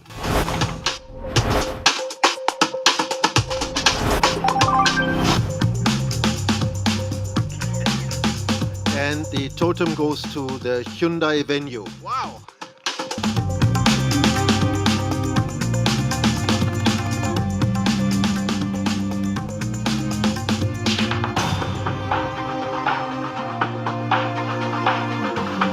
All right, the next one is the compact SUV segment. It's a sweet spot, and the number of competitors goes up every single year. We are talking about innovation, design, and features that'll make you wonder why you ever drove a sedan.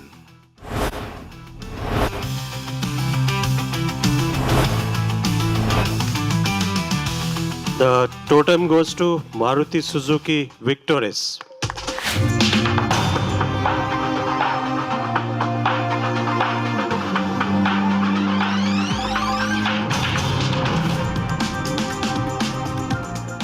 Let's also quickly bring out the mid-size SUV.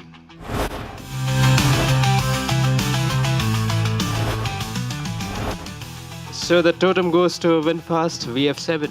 Wow. Congratulations.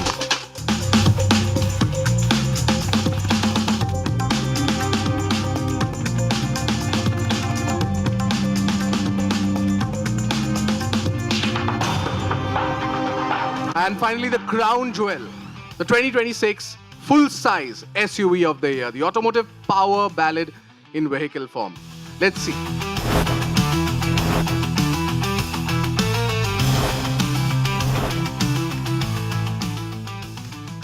And the totem goes to the Mahindra XEV 9e.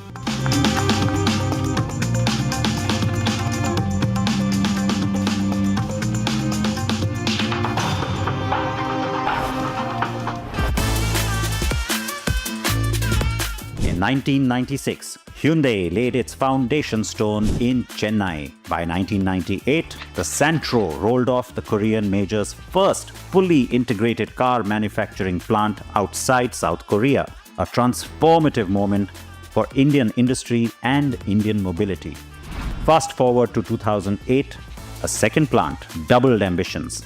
Today, this manufacturing powerhouse boasts 824,000 units annual capacity and has produced over 12 million vehicles, exported to 88 countries across Africa, the Middle East, and Latin America.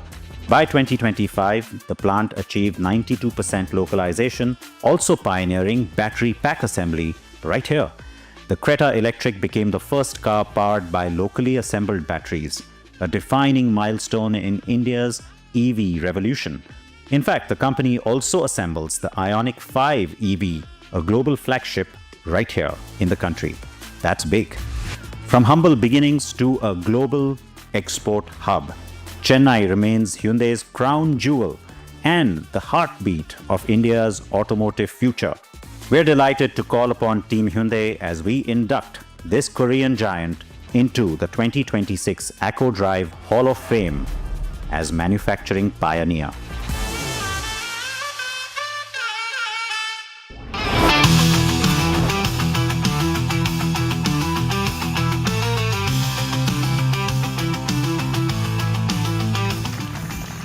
Actually, I'm at a loss of words, and it's such a huge honor. Thank you, Totem. And I think this couldn't have been Chennai. It has to be in Chennai. I mean, it's our home, and we are so proud. And let me share with you that we are just entering the 30th year of Hyundai in India. 30th year. So I think to get into the Hall of Fame from Totem is such a huge honor, and we are so blessed that we got this opportunity to be in India and to make a mark in the Indian auto industry, to set some new benchmarks. We talked about exports. We talked about, of course, the biggest IPO in the history of India, and the dream is to be the most trusted brand in India, and thank you very much, Totem. Thank you. Right then, we are entering exciting territory now, the performance category. These are the vehicles designed for people who think speed limits are just suggestions and corners are invitations. Okay, so the next category is the 2026 Performance Motorcycle. Can we have the trophy, please?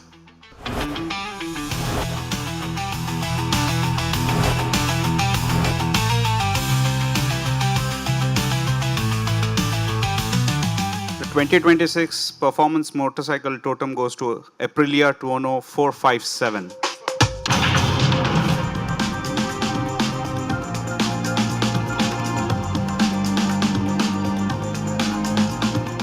And the next category, Amaya? Yes, the next category is very close to our heart. Modern classic motorcycle. The Retro Rebels, one of the fastest growing and the most popular segments in the Indian two-wheeler business. So can we have the envelope, please? So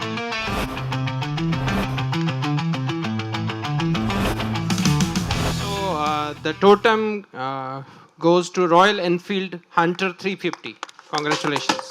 Hunter is the modern classic motorcycle of the year.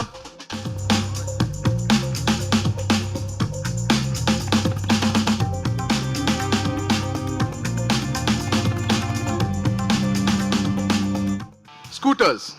Efficiency, reliable, purposeful, and perfect for riding in city conditions. We had to actually divide it into two segments altogether. Yes, Amaya. So basically, up until now, we only had the scooter category, but given the amount of EV scooters out there in the market and the amount of ICE scooters, we have split into ICE scooters and EV scooters. So this is for the ICE scooter of the year.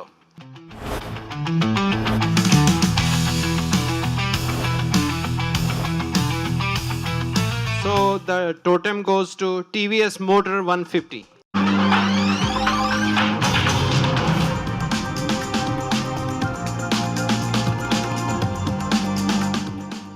Okay, now time to move to four-wheeler performance awards. So let's start with the entry performance car.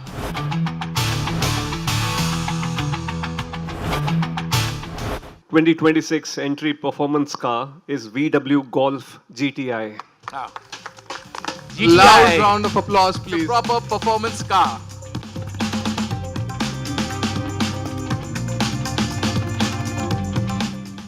Let's have the performance car and let's keep the SUV in wraps.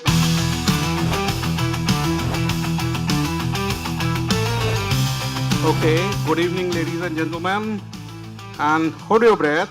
The Performance 2026 car, Mercedes AMG CLE 53 Coupe.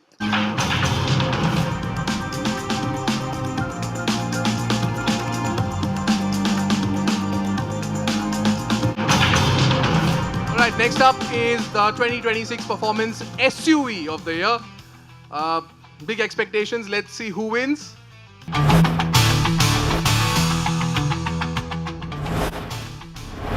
The 2026 Performance SUV goes to Audi RSQ8.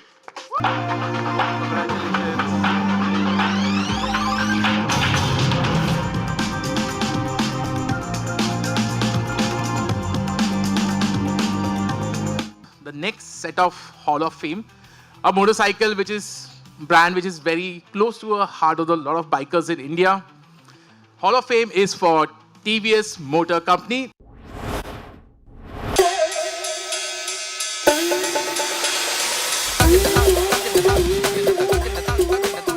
It all started with a humble two-seater moped, also India's first, in 1980. For over 4 decades, TVS Motor Company has built a legacy of robust engineering, which is also racing-derived and all about quality manufacturing and customer trust. The motorcycle journey started with a partnership with Suzuki and later turned solo. From the TVS 50 moped to India's first indigenous motorcycle from a local OEM, to rolling out racing-inspired performance, also to leading a charge in the EV transition with intelligent connected mobility. It's a journey of innovation, trust and world-class manufacturing riding across 90 countries. The manufacturing partnership with BMW is also an endorsement of TVS Motors' growing global prowess. AccoDrive honors that performance and legacy tonight as TVS Motor is inducted into our Hall of Fame as a manufacturing pioneer at the 2026 AccoDrive Awards. Big round of applause for Team TVS, please.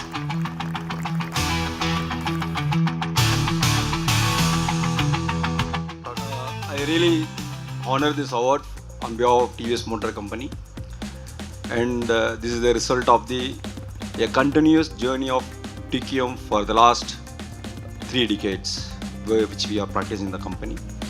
And our chairman emirates, Mr. Venu Srinivasan, always used to say that TQM is the bulletproof jacket for doing any business. So we are continuing to do that, and we'll be making much more milestones in coming years. Thank you. Okay, so last set of awards for the day. I know that it's getting on to dinner time, and there's an area that always gets a lot of our attention. Maybe more so these days, it's getting increasing attention, and not just ours, but of course the consumers too. Technology.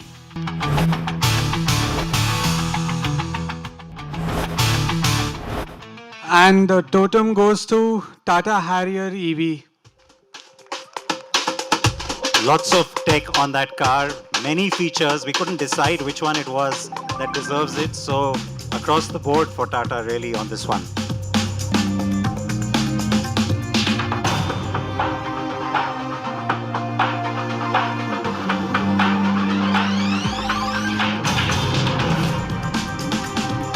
Congratulations. The summon feature, the transparent bonnet, like I said, we could go on that one. Many congrats to Tata Motors and to the Harrier EV. And Neha, now let's get on with the bike tech of the year.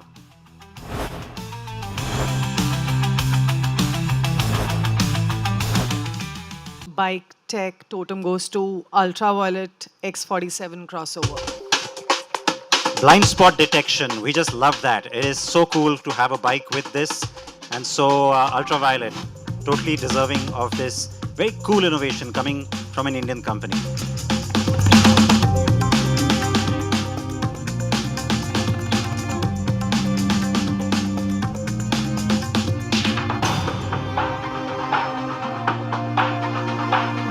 And now, ladies and gentlemen, we have a big one. We're moving to our last award tonight. You all, of course, know this is a 2-part affair, so Act 1 could not be closed on a bigger note. Now, I'd like to tell you that this is a really special one, and you'll understand why. Very often, it is the people, not the products alone, that kind of move this industry along.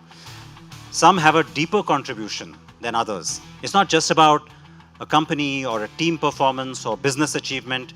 It is so much more. Our biggest individual award is the AccoDrive Person of the Year.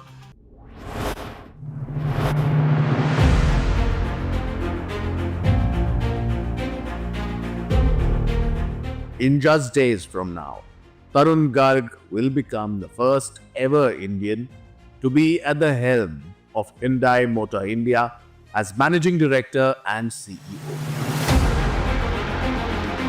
Yes, the first in nearly 3 decades. But we are looking at the tough yet exceptional year that led him to that accomplishment.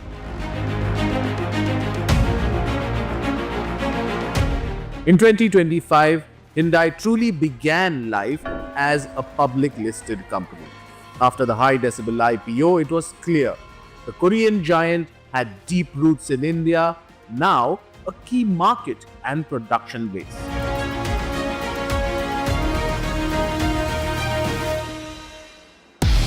Tarun's focus has been on building value, margins, expanding the brand's reach across India, and strengthen its portfolio. If you see a Hyundai SUV on the road today, you're looking at Tarun's strategy in motion.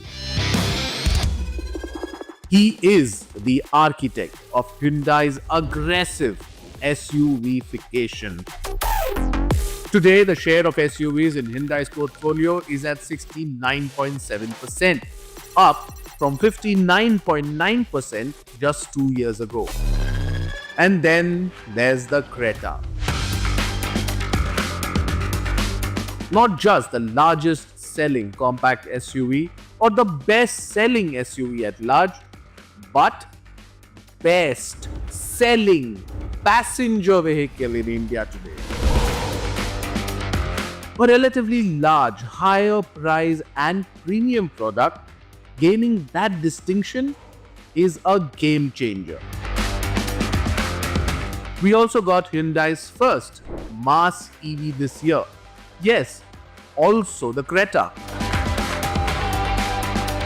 But there's more to come. Hyundai has announced a slew of new models, and that includes a smaller, more mass-oriented EV too. And the confidence to chart that growth rests on able shoulders. Shoulders that have carried much weight, shrugged off challenges, stood firm in adversity, and triumphed with volume gain and customer love. From Director, Sales, Marketing and Service to the first ever Chief Operating Officer and whole-time Director, and soon to be MD and CEO.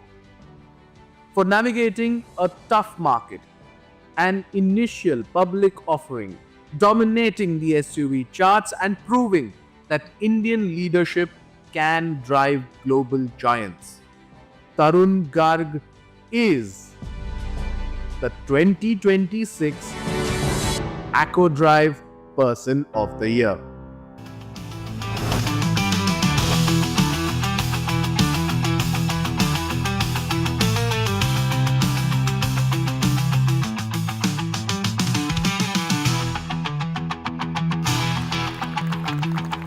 Say that this is well deserved is an understatement, and we go back many years, so I am feeling a little emotional right now too. You have to tell us how you're feeling. I hope I don't start crying. But thank you so much. I mean, this is my 33rd year in the Indian auto industry, and I must say that probably today is the biggest day of my life. Thank you, Sid. Yeah, we go back a long way, and I have to admit that yes, you have made this very, very special. Thank you, everybody. Thank you, ACO. And yeah, it feels very special as an Indian to be the first Indian to create that kind of a legacy to lead Hyundai. But at the same time, it's a huge responsibility because you know, I know that we can do so much more. And like I said, this is the 30th year of Hyundai in India, and probably I would say that this is the second phase of Hyundai's growth story in India. While I take this award, I am truly humbled, and I feel that this is an award for all the employees of Hyundai who have worked to make Hyundai truly an Indian company. And like I said, the aim is to really become the most trusted brand of India. You know, Hyundai as the most trusted brand of India. And I would say that this award today is a commitment from me to the people of India that Hyundai will continue to raise benchmarks in India and to bring in global best technology to India. And thank you once more, Sid. This is truly, truly very, very emotional and very overwhelming for me. Thank you very much. Thank you, guys. Thank you.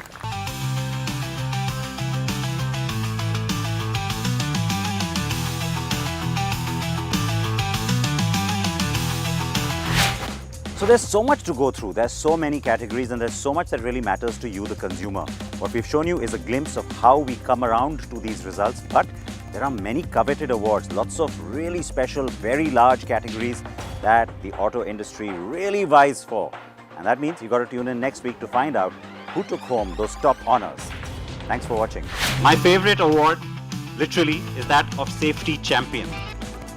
I am just so excited to be here tonight. 2026 Acco Drive Bike of the Year. The totem goes to the winner of Premium Bike of the Year. 2026 Acco Drive Car of the Year. The totem goes to Acco Drive Premium Car of the Year. 1, 2, 3.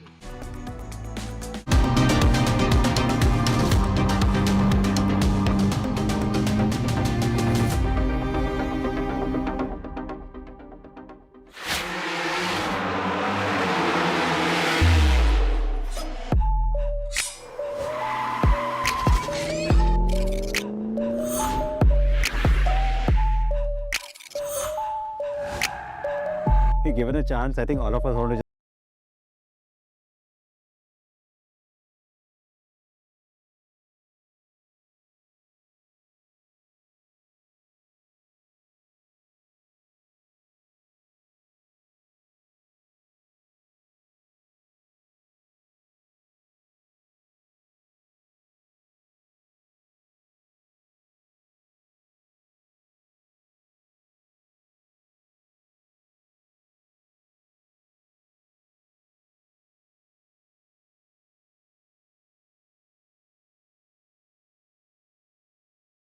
You have to ride with your throttle. You can't go off the throttle. It's like a high side moment over there. Na?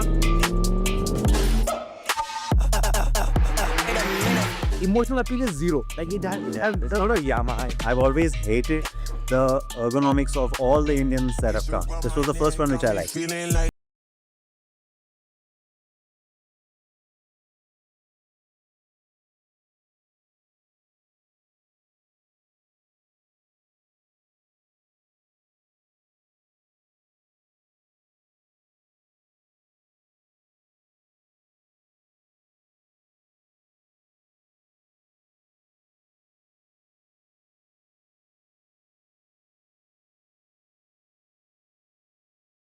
Shaky right now.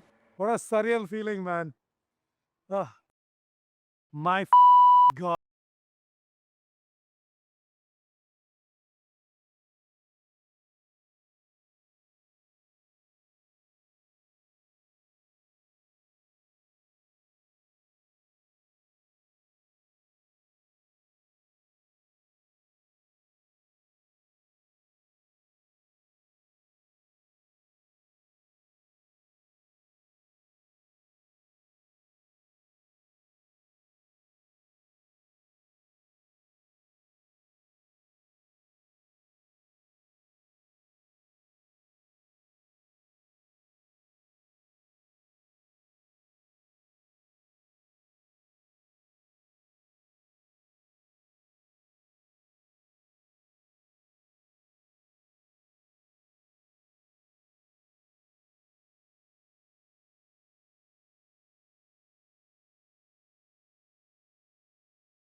अब छोलिया हो या लोबिया, सफेद चने या काले चने, सब कुछ मजेदार बने। केसरिया से मन जोगी हुआ रे, दिल झूमे देखो, मतवारा हुआ रे। केसरिया से मन जोगी हुआ। हर पल मनाओ केसरी त्योहार विमल बोलो जुबान केसरी थोड़े में ज्यादा स्वाद ये तो है इसकी खास बात वाओ मामा क्या स्वाद है अरे मेरे राजा Hi, good morning Hi, how to are you. you? Good evening from India. We have announcement of a trade deal, and Yes. you've seen both sides. Trump says that India has promised not to buy Russian oil, but Indian Prime Minister's response makes no such commitment. But Trump says I've reduced the tariffs to 18%, and then he says that besides everything else, Prime Minister Modi has also agreed to buy American, in addition to 300 billion in, 500 billion in some other purchases. Anyway, there's an existing agreement to buy 300 billion, so there's not much of a hard-coded commitment from the Indian side. So Trump is obviously using a lot of hyperbole, making some claims, but the good thing is there's an announcement of a deal. But there's more statements coming from Trump than from India, especially to Trump's statement that India has agreed to stop buying Russian oil. There's nothing official from the Indian side to that. How do you view these developments, Professor Sachs? Well, basically, the United States is unstable and irresponsible, but backing down from the most outlandish actions of this government a few months ago. They made no sense. They antagonized India. They disrupted trade. And I think somebody finally explained to Trump that none of this was serving any American interests at all. And so Trump has backed down to an important extent. Everything about Trump and trade is erratic, not sensible, not accomplishing any U.S. goals, but better 18% tariffs than 50% tariffs or 500% tariffs.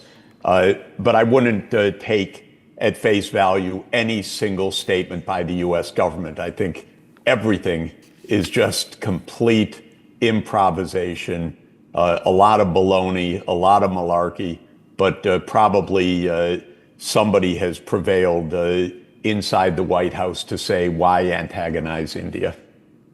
So, what did Trump or what did America gain in the last Nothing. 4 months of putting Nothing. pressure on India? Nothing. Nothing. Whatever is agreed today could have been agreed before. Nothing is gained. There's no pressure. India has U.S. has no leverage on India. So none of this is anything other than Trump's delusion that the U.S. is the be-all and end-all of the universe. And so his writ is the command for the whole world. But that's Trump's delusion, that the U.S. market is so big, so consequential, so important that he can get every other country to fall into line. But the U.S. market is not very important in this way. The main lesson of the last year is that despite all of the U.S. bluster, the world did just fine last year. It traded more with each other. India and China are in the process of restoring what will be the most important trade relations between the two giants. And in general, everybody is diversifying away from the United States. Even Canada, the country right on our border, has just signed a strategic partnership with China. Britain, which is essentially a vassal state of the United States, was in Beijing. This morning, Rahul Gandhi, leader of the opposition, created a ruckus and furor in the parliament. In response to the president's address, he insisted upon raising what he said were some issues of vital import to our national security. So what was he saying?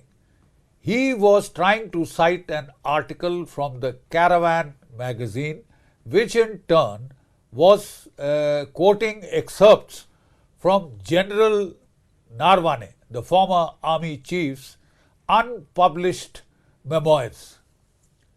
It may be recalled that the government had stopped General Narwane from publishing the book. As such,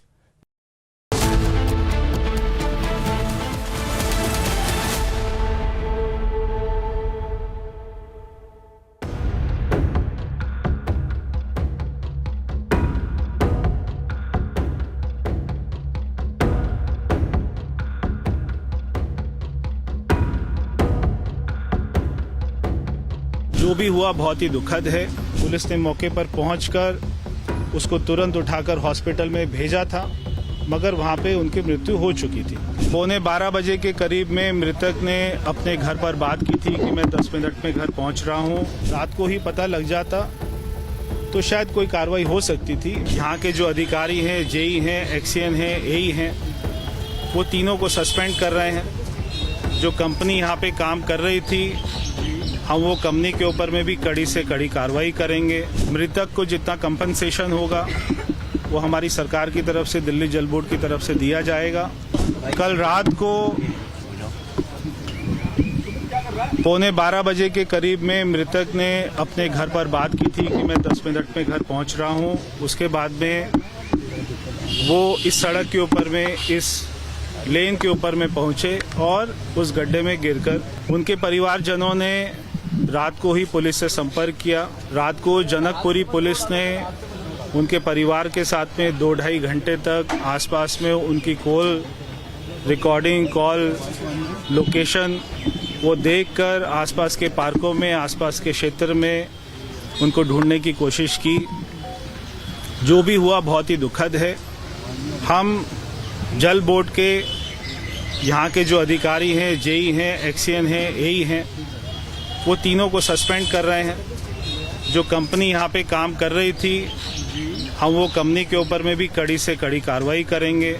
Delhi जल board के CEO ने पिछले महीने ही Noida incident के बाद में एक circular issue किया था।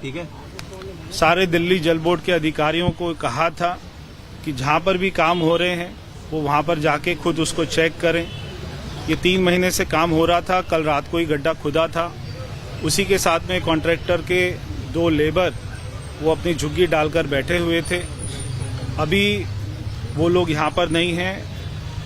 अभी पुलिस उनको खोज रही है। वो रात को यहाँ पे मौजूद थे।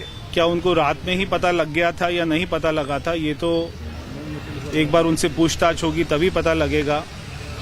हम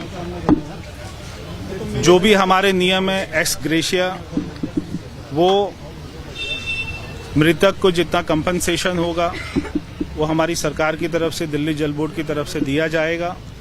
और आगे से ऐसी घटना ना हो उसके ऊपर में हमारे सख्त कदम हमने पहले से ही उठाए हुए थे और ज़्यादा उसकी कड़ी हम लोग अपनी तरफ से निगरानी रखेंगे। केजरीवाल कह रहे हैं हादसा नहीं, हत्या है। जेई, एई और एक्सीएन तीनों अधिकारियों की ये ड्यूटी बनती थी कि जब यहाँ पे गड्ढा खोदा गया रात को, कल पूरा दिन में काम चला, क्योंकि उन्होंने 100 मीटर दूर में दूसरी तरफ, और आप भी आए होंगे तो आपने देखा होगा, सभी मीडिया ने देखा होगा कि इस वाली लेन के ऊपर में कोई भी ट्रैफिक मूवमेंट नहीं है। दोनों तरफ में बैरिकेडिंग की गई है, क्योंकि एक उसमें कोना ऐसा छूटा हुआ है जहाँ पे 2 व्हीलर की मूवमेंट और 2 व्हीलर वहाँ से घुस सकता है, क्योंकि अभी सड़क की एक ही लेन चल रही है, उसके ऊपर में ट्रैफिक रहता है। इसलिए कुछ लोग इस सड़क को उपयोग करते थे कि वो जल्दी से निकल जाएं। मैं इसमें मानता हूं कि अगर रात को ही पता लग जाता तो शायद कोई कार्रवाई हो सकती थी, मगर सुबह 7:30 बजे जब एक महिला अपने बच्चों को स्कूल छोड़ने के लिए आई तो उन्होंने वहां पर गड्ढे में झांक कर देखा, वो व्यक्ति वहां पर था। उसकी जानकारी पुलिस को सुबह 7:30 बजे के करीब में मिली है। पुलिस ने मौके पर पहुंचकर उसको तुरंत उठाकर हॉस्पिटल में भेजा था, मगर वहां पे उनकी मृत्यु हो चुकी थी। सर, उस गड्ढे के आसपास कहीं पर कोई लाइट भी नहीं है सर। तो सर 7 पुलिस थानों में कंप्लेंट, कहीं कोई स्ट्रीट लाइट हमने नहीं देखी सर गड्ढे के आसपास। जब मृतक के सारे परिवारजन सारे पुलिस स्टेशन में जा रहे थे तो वो पहले पुलिस स्टेशन से पहुंचकर दूसरी बार में जनकपुरी पहुंचे थे। यहाँ पे जनकपुरी के हमारे कांस्टेबल उनके साथ में रात को घूमे हैं, उसको ढूंढने की कोशिश की है। उसका कॉल लोकेशन ही रात को ट्रेस कर लिया था इसी क्षेत्र में, क्योंकि आसपास में दोनों तरफ में पार्क हैं। उन्होंने पार्क में छानबीन करी है मगर वो ढूंढ नहीं पाए। जो भी हुआ बहुत ही दुखद है, अनफॉर्चुनेट है, और इसके ऊपर में हमारी तरफ से कड़ी कार्रवाई होगी।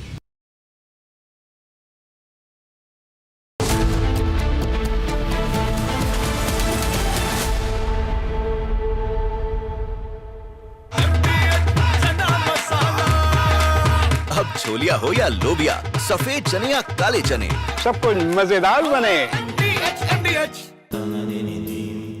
Amity has been ranked among the top universities globally for producing the most employable graduates by the Times Higher Education UK. Yet another testimony to Amity's excellent placement record. थोड़े में ज्यादा स्वाद, ये तो है इसकी खास बात। वाओ मामा, क्या स्वाद है। अरे मेरे राजा, सबका राजा आर्थिक मसाला। केसरिया से मन जोगी हुआ रे, दिल झूमे देखो मतवारा हुआ रे। केसरिया से मन जोगी हुआ। हर पल मनाओ केसरी त्योहार। विमल, बोलो जुबान केसरी। आधे बाउल दही में 4 चम्मच MDH चटनी पुदीना मसाला डाला, स्टर करो, पुदीना चटनी तैयार। MDH चटनी पुदीना मसाला। MDH।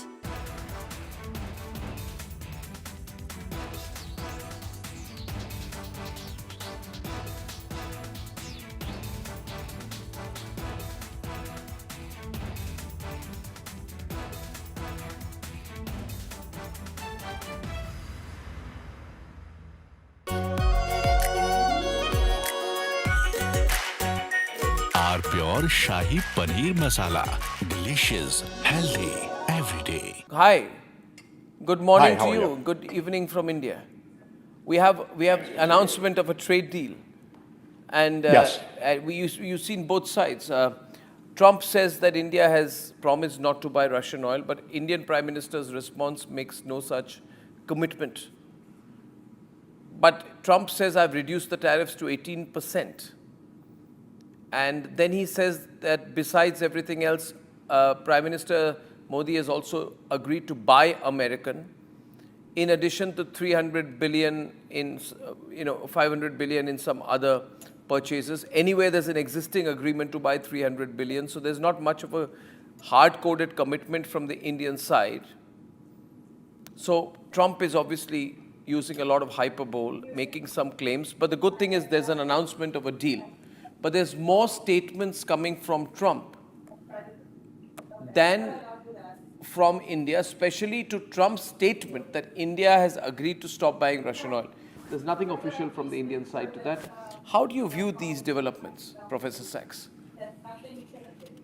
Well, basically, the United States is unstable and irresponsible, but backing down from the most outlandish actions of this government a few months ago. They made no sense. They antagonized India. They disrupted trade. And I think somebody finally explained to Trump that none of this was serving any American interests at all. And so Trump has backed down to an important extent. Everything about Trump and trade is erratic, not sensible, not accomplishing any U.S. goals, but better 18% tariffs than 50% tariffs or 500% tariffs. But I wouldn't take at face value any single statement by the U.S. government. I think everything is just complete improvisation, a lot of baloney, a lot of malarkey. But probably somebody has prevailed inside the White House to say why antagonize India. So, what did Trump or what did America gain in the last Nothing. 4 months of putting Nothing. pressure on India? Nothing. Nothing. Whatever. From Asia's largest news headquarters, setting the agenda for Bharat.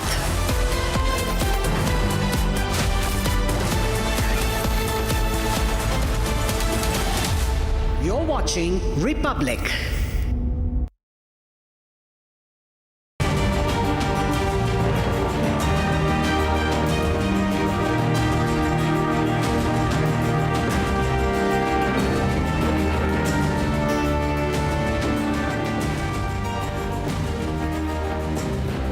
Hello and welcome. You're watching the Saturday edition of This is Exclusive with me, Shavan Sen. Ladies and gentlemen, tonight I come to you with a very special story. This is about a high sea operation. In fact, a daring operation that has been carried out by the Indian Coast Guard to nab sea smugglers. Interestingly, what we are given to understand is that this operation has happened just about 100 nautical miles off the Mumbai coast. Tonight, we're going to not only take you through the details of the operation, never seen before, videos, and a very special interview with the Coast Guard operations man. All this and much more in this edition of This is Exclusive. But up first, let me take you through the headlines we're tracking at this hour.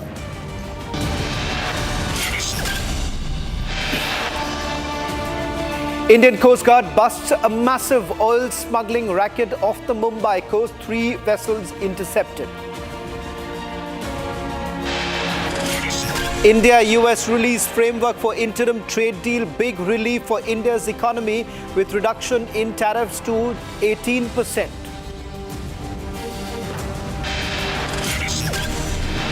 व्यवस्था अब हमारे निर्यातकों के लिए most preferred duty के साथ खुलती है और जिस प्रकार से हमारे किसानों के हितों का संरक्षण किया गया है, पूर्णतः संरक्षण किया गया है.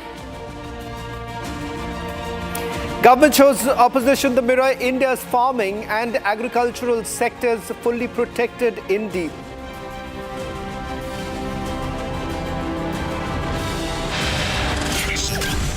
Republic reports from ground of the mine blast in Meghalaya's East Jaintia Hills. Exclusive images tonight on the show.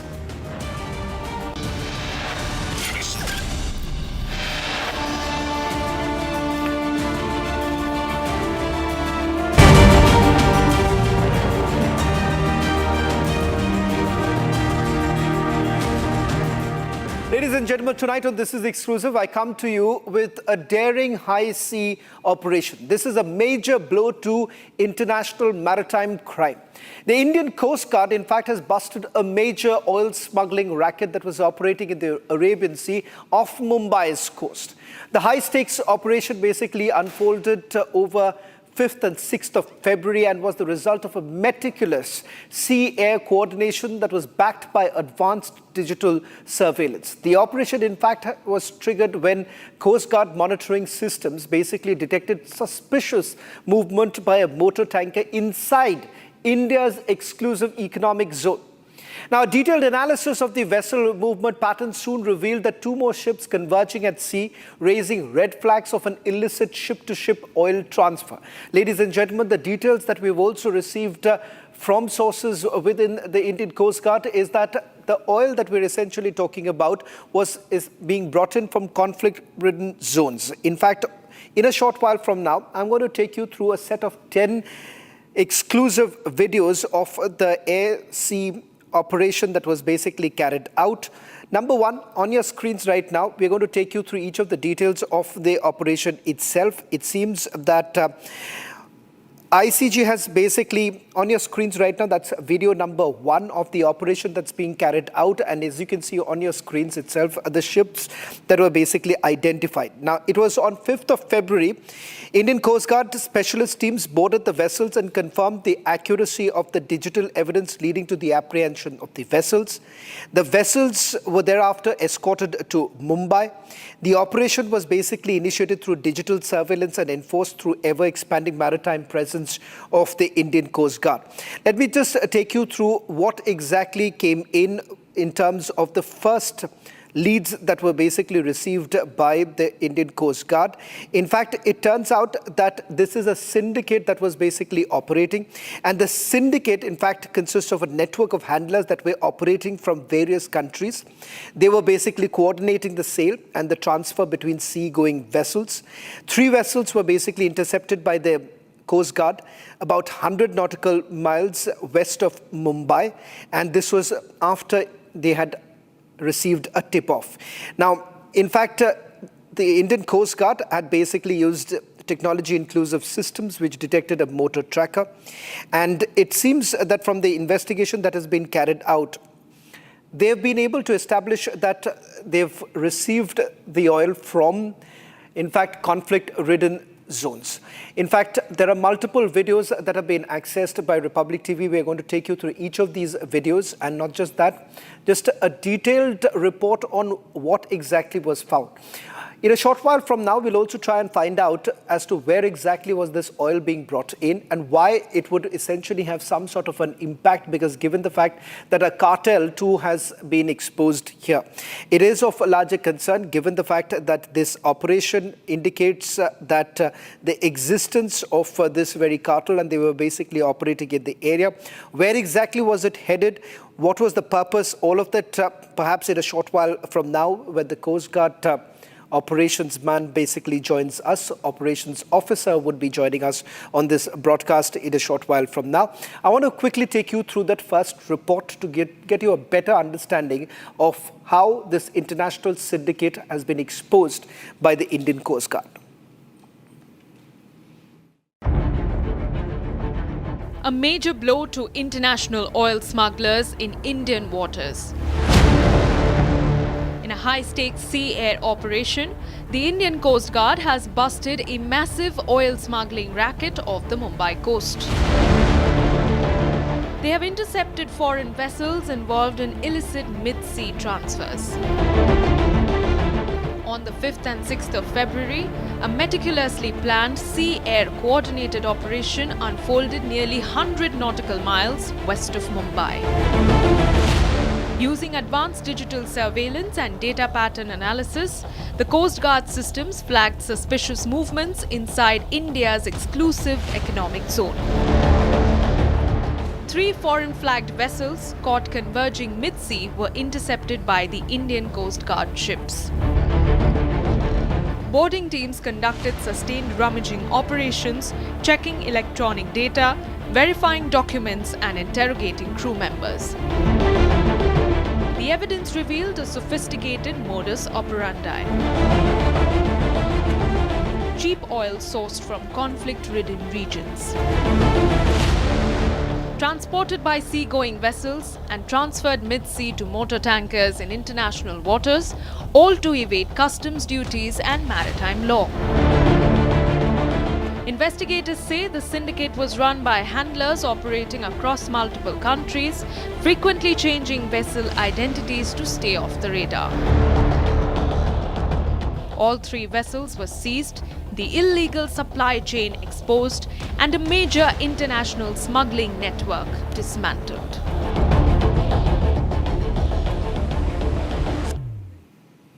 Well, in fact, joining us on this broadcast is Mr. Ajay Chaturvedi, the DIG ICG Operations. Dr. Chaturvedi, thank you very much for joining us on this broadcast. First of all, congratulations to you and your entire team for carrying out this entire high sea operation, a daring operation that has been carried out. First, I want to know from you why it is so very important to basically highlight this entire racket, and what kind of ramifications does it have in this particular region? Thank you, Shravan. Jai Hind, Jai Bharat. As far as these cartels are considered, they evade customs and tax duties, which are rightly to be there with the government of India. These are exchequers money. Secondly, Indian Coast Guard maintains sustained presence in the area of responsibility, both by ships, aircraft, and tech-inclusive systems. So, whilst we were monitoring the area of responsibility, we came across these ships that were suspicious in nature. They were involved in frequent change of their name, flag, registration numbers, as also the statements that were made were not coherent with the electronic data. So we confronted them along with the available information, and we could find out that these vessels were involved in smuggling of heavy fuel oil, diesel, other hydrocarbons, which they get it from conflict-ridden countries, as you rightly mentioned, and thereafter supply to merchant vessels at sea itself, thereby evading the taxes, evading the amount of tax as part of the customs duty, which they are required to remunerate to Government of India. Probably this is one of the first of its kind of operation wherein we've been able to break the nexus and confront them. As we get them closer to the shores, joint interrogation will be carried out by the law enforcement agencies, and probably will have more lead thereafter. Dr. Chaturvedi, I want to understand from you, when you say that this oil was being brought in from conflict-ridden zones, would you be able to help us understand where is it coming from? Because that gives us a better understanding of why exactly was this route essentially chosen by this particular cartel. Shravan, as you could see that these vessels are still at sea, and our boys have boarded them, interrogated them for 48 hours. We'll be able to conclusively establish the source once the joint interrogation is conducted and they have come closer to the shores. Well, in fact, Dr. Chaturvedi, I do understand that the operation is still ongoing, but it is also extremely important to perhaps highlight the fact that we are talking about just about 100 nautical miles off the Mumbai coast. We are talking about the existence of a cartel, the cartel which basically is indulging in oil smuggling, and there is a high possibility it could have been for other purposes. What is the preliminary investigation essentially suggesting at? Where was it headed towards? And as far as the ownership of these vessels are concerned, have you been able to ascertain who really owns these very vessels? Shravan, as part of the responsibility that is bestowed upon us for security of maritime zones, as also for protection of national interests in such zones, Indian Coast Guard remains ready, steadfast and committed towards the responsibility. As I said earlier, we maintain on an average 55 to 60 ships and 10 to 12 aircraft at any given time to substantiate and to supplement the efforts of the ships and the aircraft. We also undertake electronic surveillance and tech-inclusive methods. So let me assure you that whilst these cartels may be operating 100 nautical miles from the shores, we remain committed to bust these kind of rackets which even come closer to our exclusive economic zones. And that is how we've been able to catch these fellows also. The general modus operandi is they remain outside the exclusive economic zones of the nations and thereby evade the national laws. But in this time, the boys indulged in some kind of mischief. They operated in our exclusive economic zone, and we were ready, sitting there to catch them. Dr. Chaturvedi, I just want to take a quick question before I let you go. I do understand that there are restrictions when it comes to an ongoing operation, but could you help us understand how exactly was this operation carried out? The very fact that there is a modus operandi, that they operate outside the economic zone so that they can evade international laws.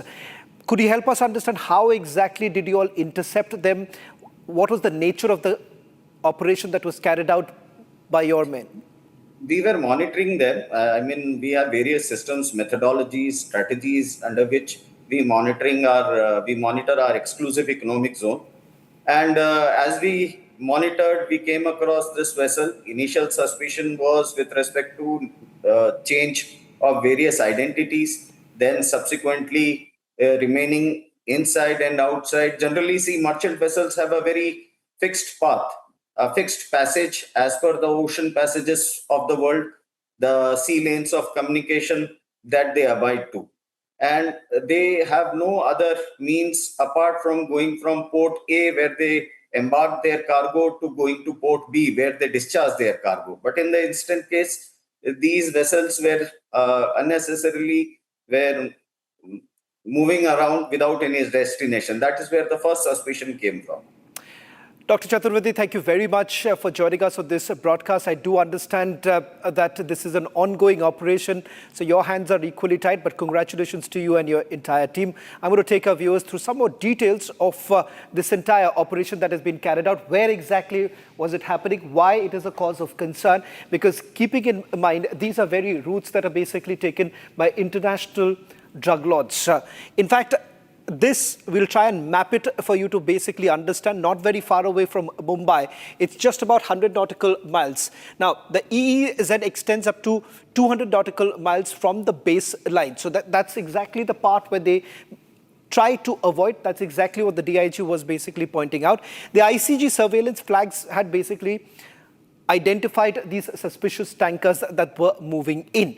Activity was detected inside the Indian EEZ, and that's exactly when they immediately got into action. Digital investigation of the vessel movements were taking place, resulting in what we saw with 3 of them being identified. There was a data pattern analysis, 2 spots, 2 more vessels were coming in. So there was a pattern in their movement itself, and that is when they got a little suspicious. That's how the Coast Guard immediately acted on it. Suspected ship-to-ship oil transfer, because they believed that these other ships, other vessels that were coming in were bringing in more oil, and perhaps there would have been a transfer. There was an attempt to evade the custom duties too.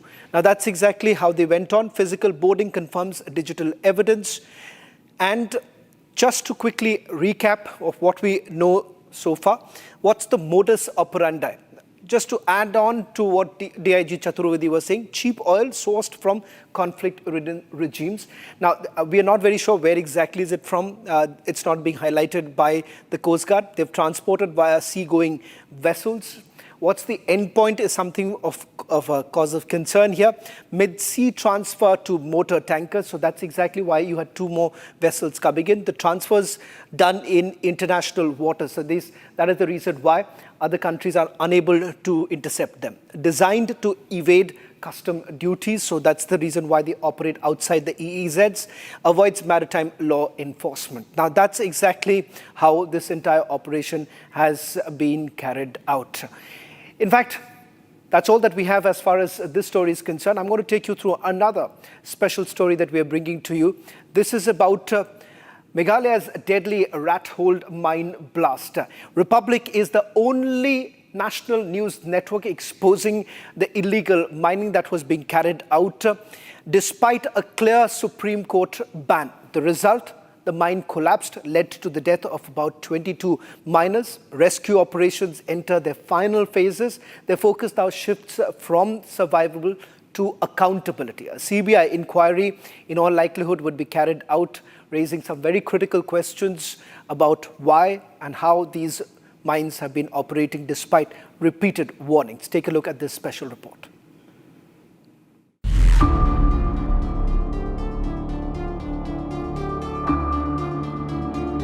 With Republic being the only channel on the site, we bring you exclusive footage. The coal mine tragedy in East Zentia Hills, Tangso, has so far claimed 19 lives. 19 bodies have been recovered, with 18 being recovered yesterday itself, and 1 body was brought out today.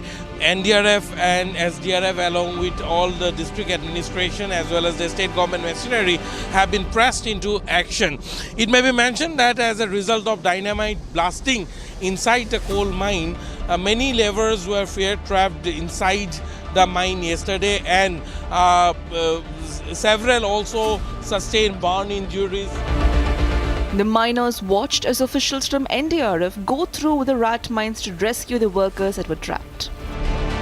There are any trapped laborers inside. It may also be mentioned that there were several tunnels inside this rat hole mine. This was not a scientific mining that was happening. This is a rat hole mine where the tragedy took place yesterday, and ever since the news broke out, efforts have been on to rescue the trapped laborers if there are any. Meanwhile, we are also getting to know that at least 2 to 3 red hole tunnels have been cleared by the NDRF personnel.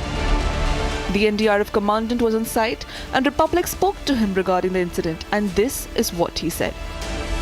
हमें कल शाम को पता चला था इस तरह का, हमारी एक टीम यहाँ जयंतिया हिल्स में ही फेब्रिकेशन एक्सरसाइज कर रही थी, हमने उसको यहाँ भेज दिया और हमें जो इनिशियल खबर मिली थी कि जो हमें बताया गया था एडमिनिस्ट्रेशन से कि 18 बॉडीज़ रिकवर हो गई हैं और उसके बाद हमें ऑपरेशन शुरू किया। कल रात को आज सुबह से ऑपरेशन किया, पहले हमने एक वेल में किया और उसके बाद दूसरे वेल में, तो अभी तक फिलहाल एक ही बॉडी रिकवर हुई है। It has been told to us that there was no waterlogging in the mines and the rescuers went down the mines with the help of a crane. There is no water logged inside this mine, this is what we are being told, and as we speak now you can see the rescuers of the NDRF has went down with the help of this crane. The NDRF personnel are also present here.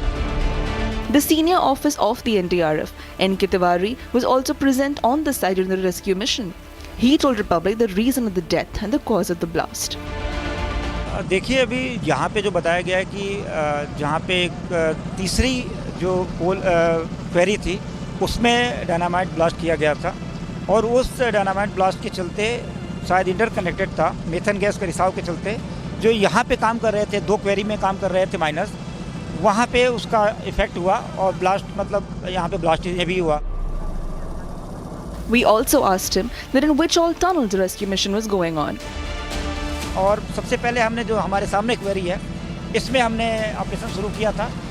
3 बार हमारे rescuers नीचे गए थे, लेकिन उसके बाद in between बीच में जो है रिसाव चल रहा था, मॉइस्चर सॉइल है, उसके बीच बीच में पत्थर है, तो वो एक बार नीचे गिरा था, जबकि उसको प्रिकॉशन लेते हुए हम सेफ्टी के साथ नीचे गए थे। लेकिन जब रिसाव होने लगा थोड़ा और तेज़ और एक बार थोड़ा सा उसका मलबा कुछ नीचे गिरा तो तत्काल हमने उसको अपने रेस्क्यूअर्स को वापस बुला लिया था। The final search and rescue operations are underway in Meghalaya with NDRF rescuers entering the tunnels of the mine with the help of a crane. So far, 8 workers have been seriously injured. This specific coal mine in East India Hills, and at least 19 people have been confirmed dead. Their bodies have been already recovered. 8 others have been inflicted with serious injuries. Mainly, most of them has got burn injuries as a result of the magnitude of the blast that took place inside this mine. And even as we speak today, now also the rescuers of the NDRF are inside this mine carrying out the rescue operations, and officials have informed us that there are 2 specific tunnels in this particular mine where the search operation is underway right now, and they are trying to ascertain if there is any laborers further trapped inside. The reason of the death of the workers can be ruled down to suffocation and the harmful gases released due to the blast. Doubt that in this main shaft where the tragedy took place, in this main shaft there are 3 tunnels that goes from the base of the shaft, and in 2 of the tunnels they are the workers, the laborers who work here are afraid that there might be some other people who are trapped inside, and the NDRF has sent down their rescuers to go and inspect as what is the situation underneath. The district administration and the Meghalaya government are closely monitoring the situation.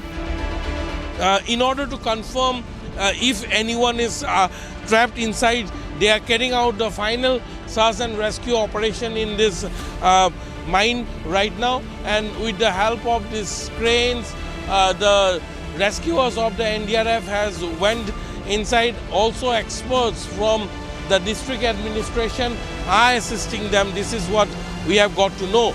It may be mentioned that as a result of the severe impact of the blast, many laborers, at least 8 of them, sustained a grievous injury.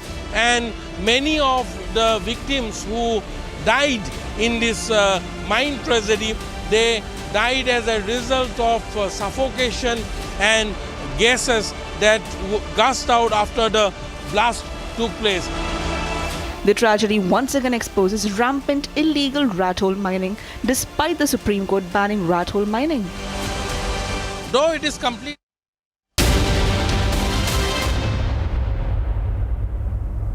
MDH की हल्दी मिर्ची धनिया करे कमाल, ये रंग दे, ये खुशबू दे, ये तीखा, ये कम पड़े, क्या निराला MDH मसाला।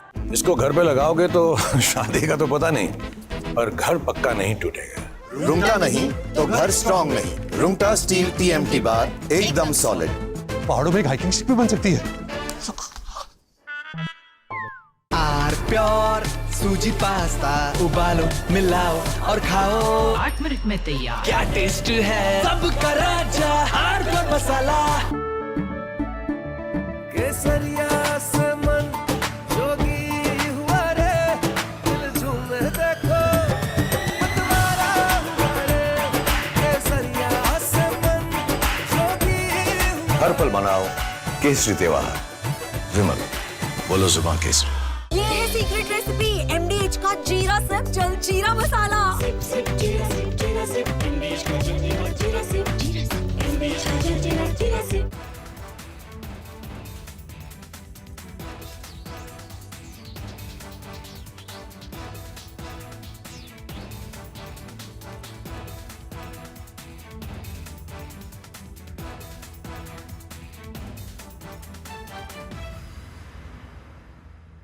थोड़े में ज्यादा स्वाद, ये हित तो है इसकी खास बात। वाओ मामा क्या स्वाद है, अरे मेरे राजा। सबका राजा R pure masala. This morning, Rahul Gandhi, leader of the opposition, created a ruckus and furor in the parliament. In response to the president's address, he insisted upon raising what he said were some issues of vital import to our national security. So what was he saying? He was trying to cite an article from the Caravan magazine, which in turn was quoting excerpts from General Narwane, the former army chief's unpublished memoirs. It may be recalled that the government had stopped General Narwane from publishing the book. As such, the authenticity of the excerpts cited in the Caravan magazine itself are open to question. But then let's try and take a deeper look at what is this bravura all about. So I have had a detailed look at the article in the Caravan magazine. I have no access to General Narwane's book or manuscript, but we had a look at the Caravan article in detail. So what does this article say? This article talks of the 2020 Chinese intrusions, which had culminated in the Galwan incident, in which 19 Indian soldiers had lost their lives. No weapons had been used, but the Chinese had laid an ambush with pointed stones, with baseball bats wrapped up with barbed wire and nails and studded with lethal handheld weapons. You see, 19 Indians had been killed, but in response our soldiers had given an excellent account of themselves in hand-to-hand combat, and it is said that 45, some claim up to 100 Chinese soldiers were killed, which they tried to hide by saying they had lost just 5 soldiers. The simple fact is that after this violent incident leading to 19 fatalities on the Indian side, we should have thrown the 1996 Peace and Tranquility Accord into the bloody dustbin. Dustbin. Because that accord says that you can't use your weapons. From Asia's largest news headquarters, setting the agenda for Bharat.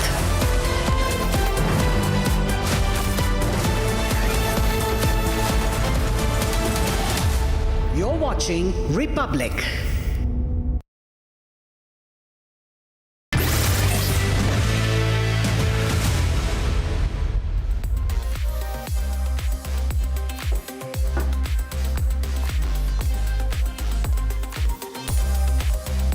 From your smartphones to your smart television, trending stories are breaking the internet. Tonight, we bring you the top stories that are making serious noise across the world. First up, India and the United States have redrawn the economic map, unveiling an interim trade agreement that slashes tariffs and opens the gates to the world's biggest market. A move that is being seen as a game changer for exporters and strategic ties.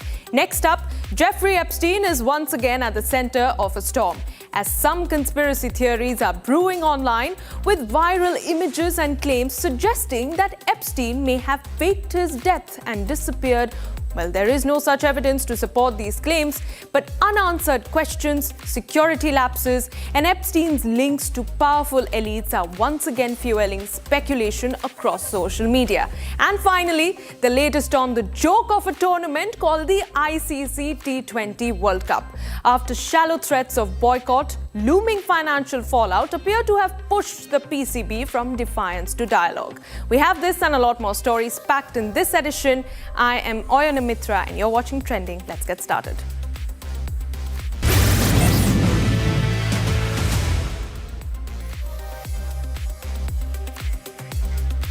Viewers, India and the United States have formally unveiled their interim trade agreement, marking a major reset in bilateral ties. After months of negotiations, the framework is now public. Washington, D.C., the tariffs that were imposed by the U.S. on Indian goods have been slashed from 50 to 18%. That opens wider access to the world's largest $30 trillion market. Leather, pharmaceutical, gems and diamonds and MSMEs stand to gain the most, with exporters getting immediate relief and stronger competitiveness. India, in return, allows greater market access for U.S. industrial goods and select farm products and commits to purchases worth $500 billion over the next 5 years. This interim agreement, rooted in talks initiated by President Trump and Prime Minister Modi, is being seen as a bridge to a full bilateral trade agreement with stronger supply chains, deeper economic integration, and closer strategic alignment now firmly on the table, marking a decisive step forward in India-US trade ties.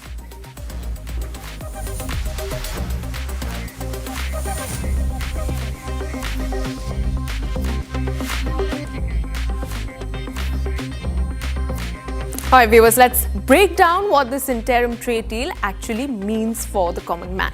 First, the United States sharply cut tariffs on Indian goods from a steep 50% down to 18%.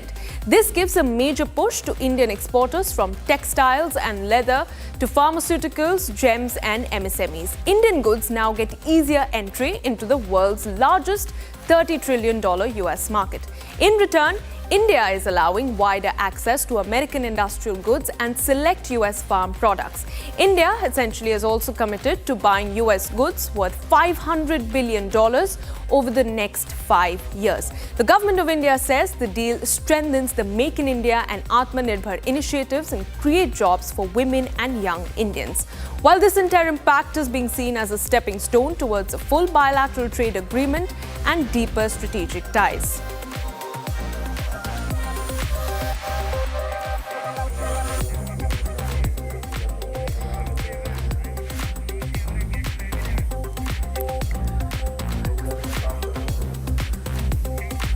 All right, viewers, on that note, I'm being joined by Bhargav Prajapati, who's live with us from Washington, D.C. at this hour. Thank you, sir, for joining us on Trending this evening.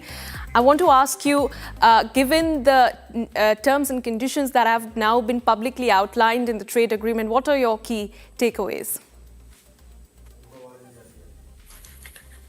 I'm not able to hear. The voice is not... Bhargav, can you hear me now? I cannot hear you.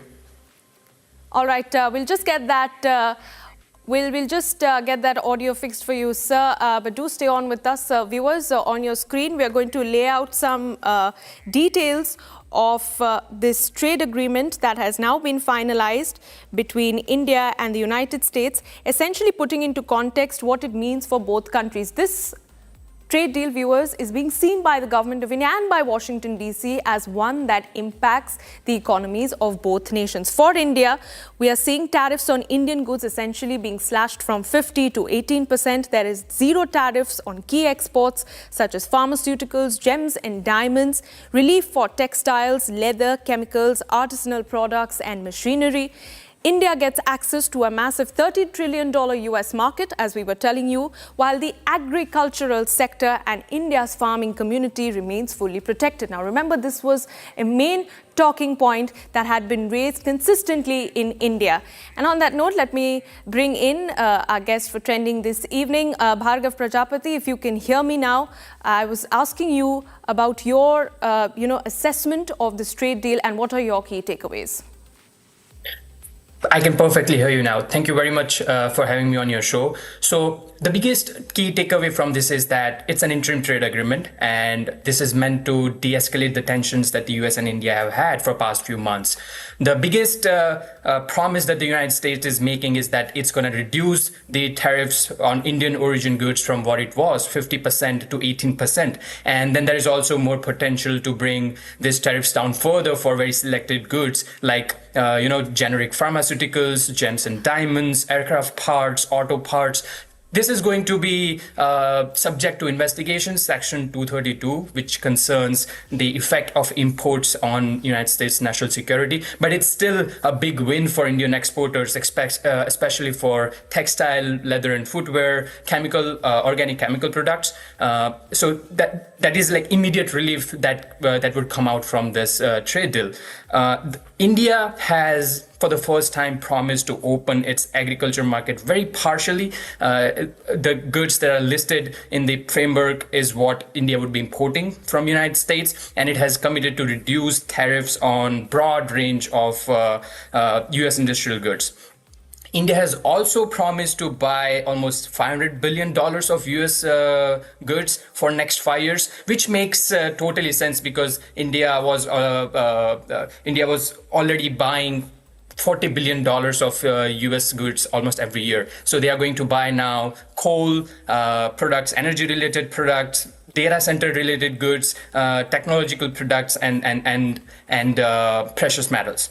This also opens a little bit of window for making a free trade agreement on critical minerals like rare earth elements. The United States just had a meeting with allied countries to initiate talks on that. So that's a very good the first step in that direction. The third biggest takeaway is that both India and the United States are now going to discuss the non-tariff barriers, which have been a cause of concern and friction between both of the countries, especially on United States agriculture and processed products to India, then also US medical devices. So they are going to both talk about removing or reducing this non-tariff and phytosanitary barriers. Yeah.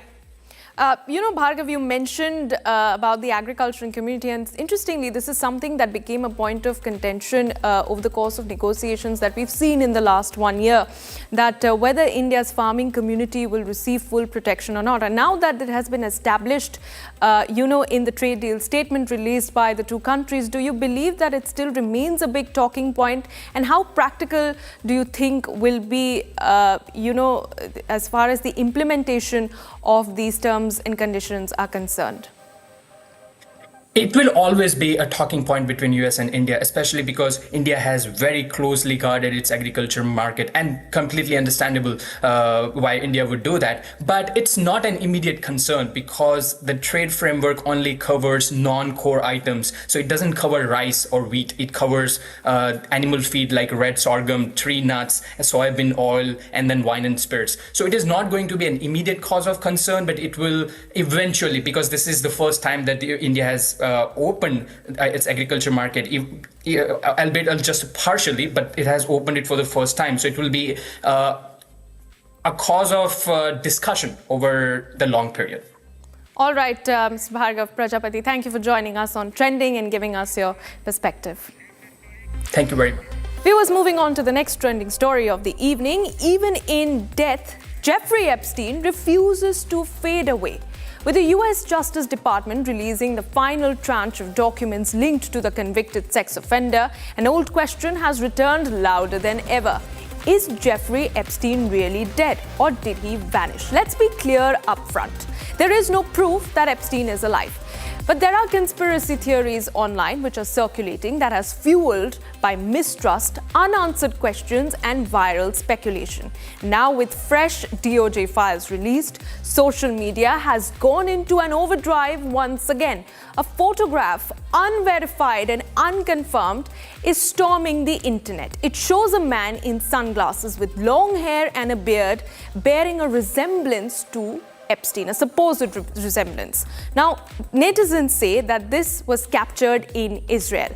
Now, speculations and fact checks are to be carried out. The photo does not appear genuine, but the theories persist because Epstein's crimes were real, his connections were real, many questions were never fully answered. When a man accused of trafficking minors for the global elite dies before trial, mistrust fills the vacuum. So the question is Epstein really alive? Now, according to every official record, the answer is no. But in the age of leaks, files, and fading trust, and of course social media, Jeffrey Epstein remains not alive, but unresolved.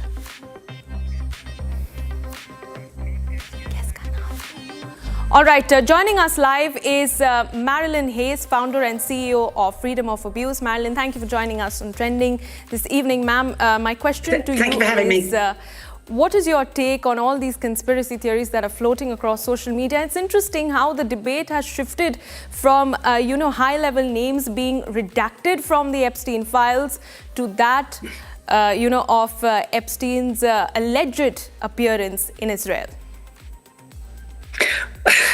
I think it's a bit of a farce, really. I can't see that he's alive. What I don't think that he took his own life. I really don't. He was a narcissistic egotist, a control freak, very much on top of his game. I seriously think that he was taken out when he was in prison. He was on high security risk, suicide watch, with cameras on him all the time, and he was apparently took his own life when the cameras went off. How would he know that? How would he know that? I like to think he's died. Good heavens, I hope so for the whole of the world, because his revolting, vile, evil reach was global, was it not? Yeah? And then you had the photo of the Clintons, right? Okay. They are now, he went on the jet, which was called the Lolita jet. Well, there's tells you all you need to know, because I think what this is throwing up, actually, because the story won't go away, it's throwing up more questions than actually answers, I think. But he went on that jet. He flew 26 times to the island with his wife. That's absolutely beyond normal, I would have thought. But now, of course, he's going to go to Congress. He's agreed to go with his wife. But that's because I think he was going to get a court order where a lot of stuff would have come out, and maybe by agreeing to go, he might override what the court order might have shown up. I don't know. What annoys me from over this side of the pond, Keir Starmer stood up and made I think a sincerely insincere apology to the poor victims of Epstein and anybody else that was engaged in his horrible, grotesque activities. Well, Keir Starmer doesn't even begin to apologise for any of the children in our country abused by asylum seekers, abused by our rape gangs. He's nowhere to be seen with that, and yet he was so wooden with that apology yesterday. It was as if he'd been practising in front of a mirror. It was unbelievable. The other thing that's come up on my thought processes as well, because I have been sent photos, I wonder if he also trafficked young boys.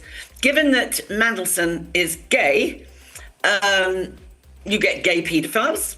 I would have thought that Epstein was the sort of man, repugnant man, that would facilitate any gratuitous sex that any of his guests wanted. I have seen photos only last night of Filipinian boys. I think it was on the island, but somebody sent me some information. I don't have any evidence of it, obviously, that this happened, but it would nothing would surprise me. I also think, like that photo there, right? Why would Clinton have had that photograph done?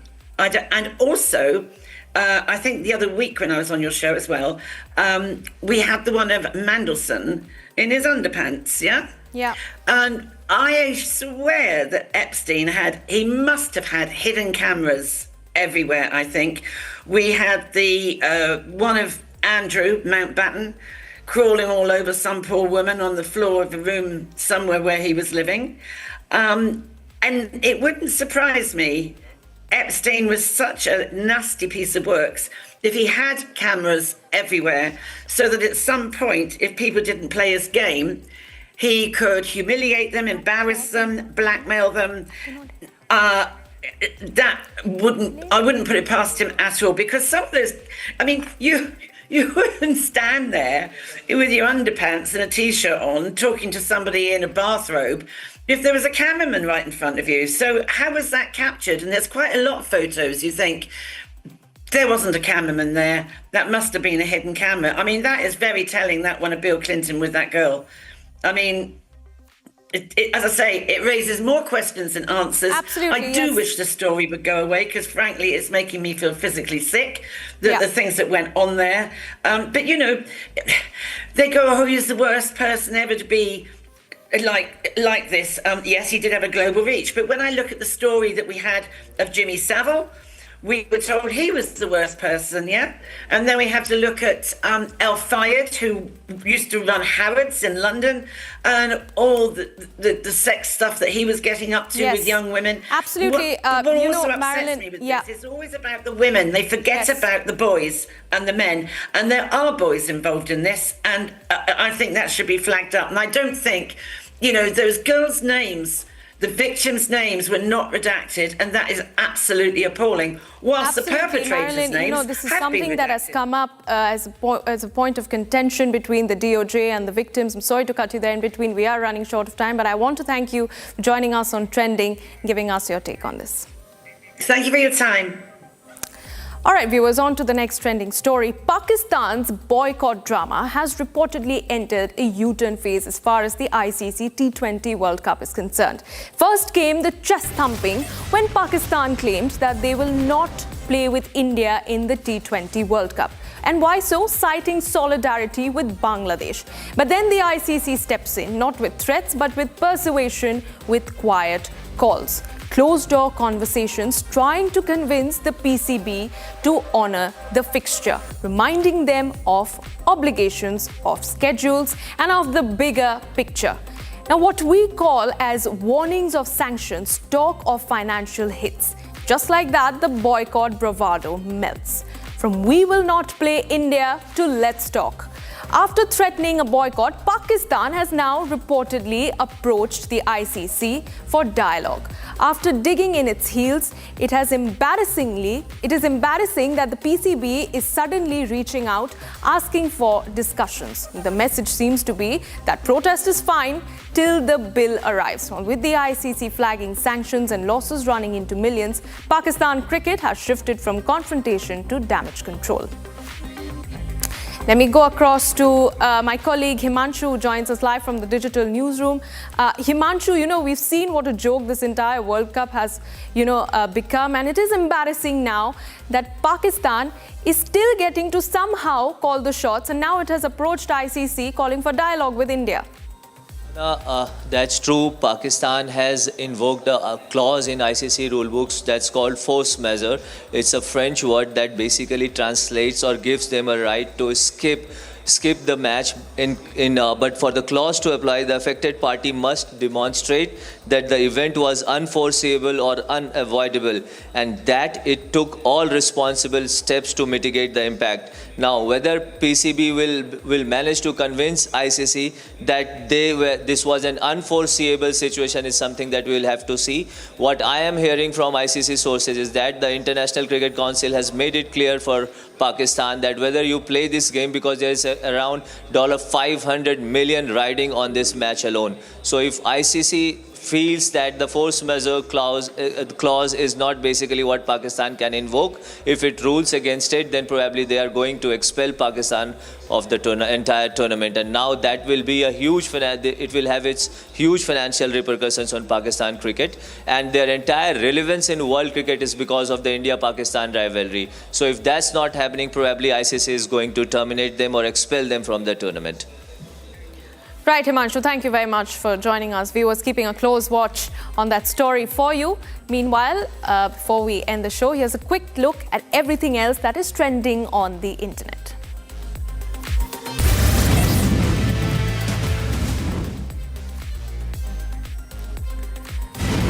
During his visit to forward areas in Poonch, Army Chief General Upendra Dwivedi reviewed troop preparedness and morale. A special moment unfolded in Kamsar village where he met Subedar Parvez Ahmed. The two had served together when General Dwivedi commanded 18 Jammu and Kashmir Rifles in the early 2000s. Post-retirement, the veteran continued supporting troops during Operation Sindoor, even at personal risk. Recognizing his service, the Army Chief honored him with the Veteran Achiever Award.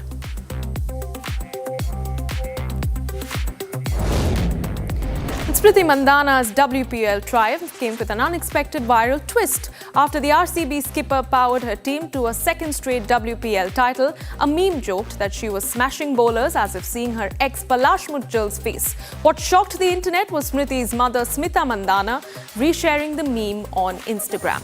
The post was quickly spotted, screenshots spread, and fans crowned her savage auntie. Though the repost was later deleted, the internet had already had its moment.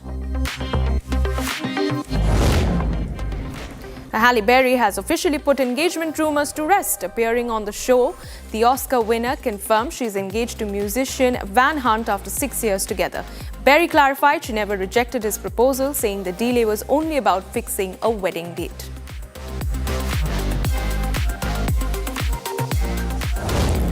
The much-awaited film Hera Peri 3 has ended in legal trouble.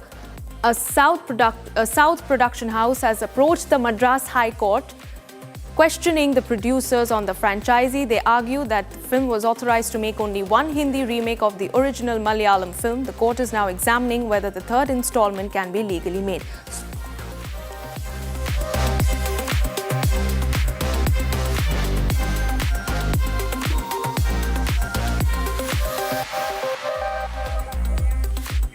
And that's all that we had for you on Trending this evening, viewers. Do stay on with us, live and breaking on the other side. Thanks for watching.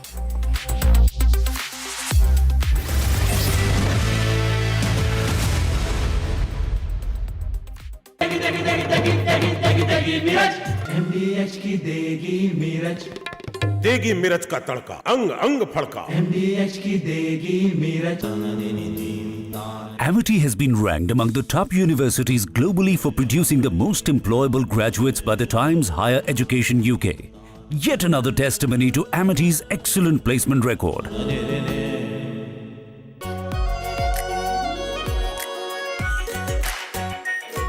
Pure shahi paneer masala, delicious, healthy, every day. इसको घर पे लगाओगे तो शादी का तो पता नहीं, पर घर पक्का नहीं टूटेगा। रुंगटा नहीं तो घर स्ट्रॉन्ग नहीं। रुंगटा स्टील TMT बार एकदम सॉलिड। पहाड़ों में एक हाइकिंग शिप भी बन सकती है। दादी के हाथों का जादू और खुशबू से महकता घर, माँ की मुस्कुराहट और खाने की सुगंध। MDH गरम मसाला, क्योंकि हर रिश्ता है स्वाद से जुड़ा।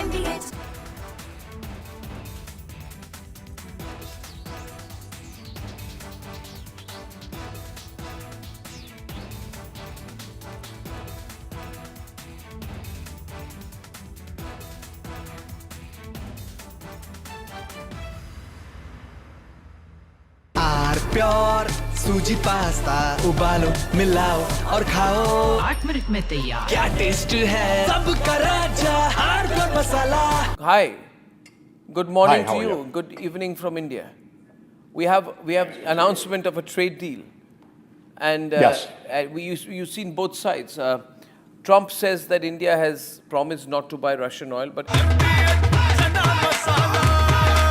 अब छोलिया हो या लोबिया, सफेद चने या काले चने, सब कुछ मजेदार बने। केसरिया से मन जोगी हुआ रे, दिल झूमे देखो मतवारा हुआ रे। केसरिया से मन जोगी हुआ। हर पल मनाओ केसरी त्योहार। विमल, बोलो जुबान केसरी। थोड़े में ज्यादा स्वाद, यही तो है इसकी खास बात। वाओ मामा, क्या स्वाद है? अरे मेरे राजा, सबका राजा और pure masala.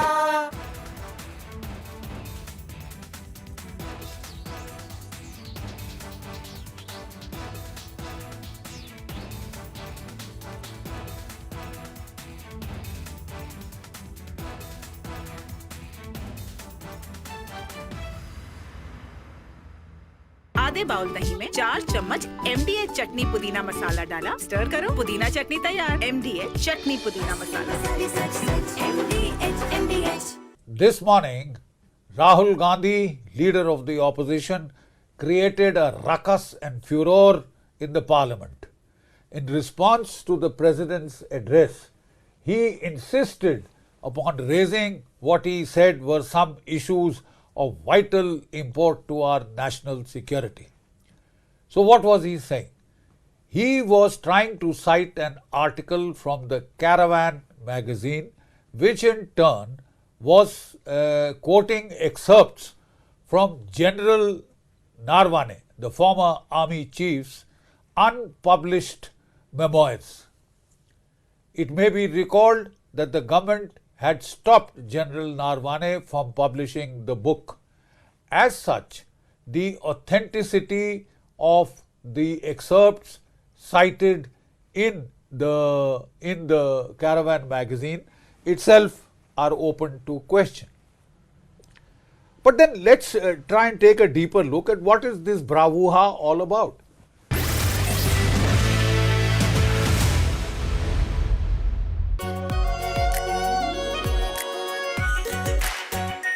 Are pure shahi paneer masala, delicious, healthy everyday. MDH की हल्दी मिर्ची धनिया करे कमाल, ये रंग दे, ये खुशबू दे, ये तीखा, ये कम पड़े, क्या निराला MDH मसाला।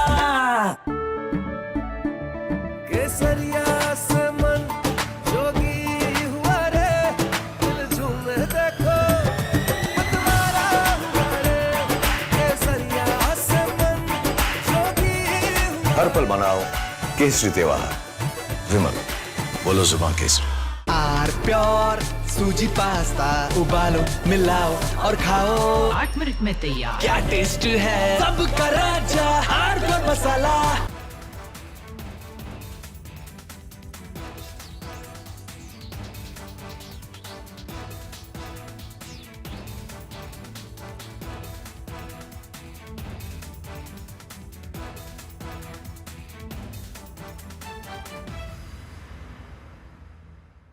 सीक्रेट रेसिपी MDH का जीरा सिप जल जीरा मसाला।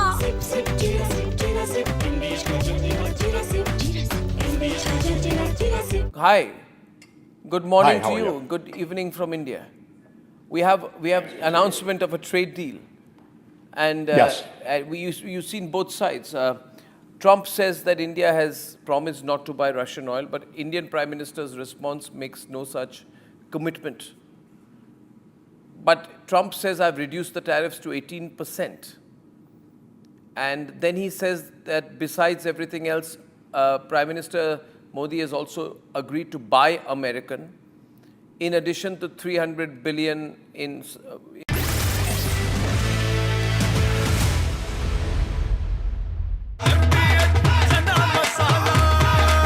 अब छोलिया हो या लोबिया, सफेद चने या काले चने, सब कुछ मजेदार बने।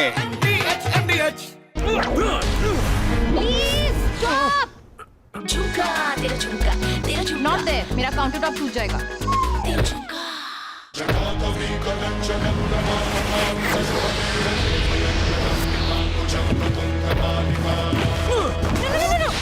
मेरी चिमनी टूट जाएगी। What are you doing? रानी, इस घर में कुछ है जो टूटता नहीं। ये पिलर कभी नहीं टूटेगा। रुंगटा स्टील TMT से बना। रुंगटा नहीं तो घर स्ट्रॉन्ग नहीं। रुंगटा स्टील TMT बार एकदम सॉलिड। थोड़े में ज्यादा स्वाद, ये तो है इसकी खास बात। वाओ मामा, क्या स्वाद है? अरे मेरे राजा, राजा और pure masala.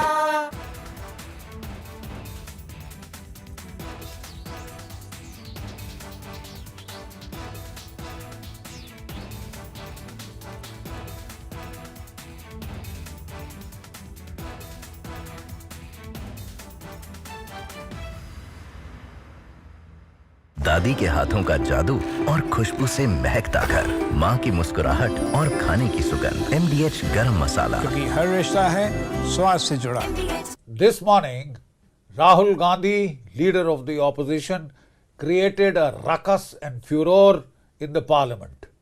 In response to the president's address, he insisted upon raising what he said were some issues of vital import to our national security. So what was he saying? He was trying to cite an article from the Caravan magazine, which in turn was quoting excerpts from General Narwane, the former army chief's unpublished memoirs. It may be recalled that the government had stopped General Narwane from publishing the book. As such, the authenticity of the excerpts cited in the Caravan magazine itself are open to question. But then let's try and take a deeper look at what is this bravura.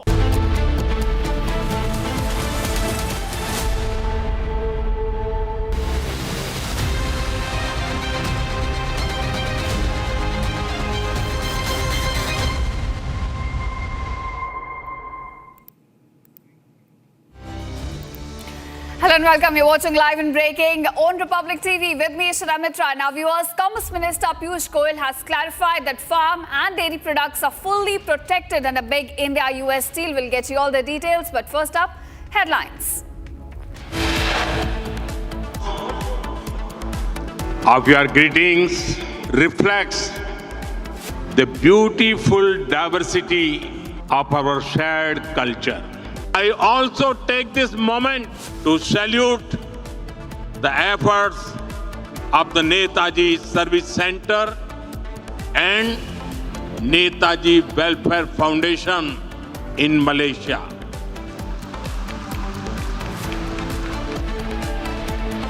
Prime Minister Modi addresses Indian diaspora in Malaysia's Kuala Lumpur, hails India-Malaysia cultural bond. $30 trillion की अर्थव्यवस्था अब हमारे निर्यातकों के लिए most preferred duty के साथ खुलती है और जिस प्रकार से हमारे किसानों के हितों का संरक्षण किया गया है, पूर्णतः संरक्षण किया गया है। Government shows opposition the mirror. India's farming and agricultural sectors fully protected in India-US deal. India and US release framework for interim trade deal. Big relief for India's economy with reductions in tariff to 18%. India commits to buy $500 billion worth of goods from the US over the next 5 years, including energy products, aircraft parts, precious metals, as well as technology products. Young boy has lost his life. As you say, it is a criminal negligence. We have suspended the officials. FIR has been lodged. Republic questions Delhi minister over laid-back action in Janakpuri death case. Minister says appropriate action being taken.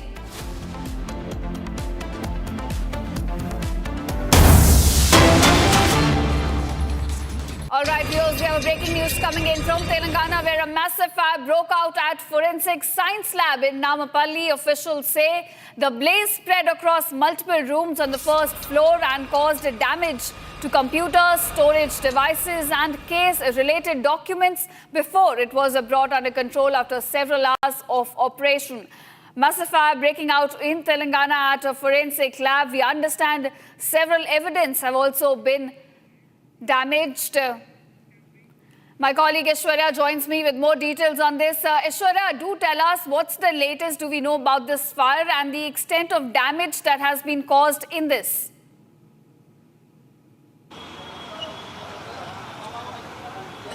We are currently outside this forensic department here in Telangana, Nampalli.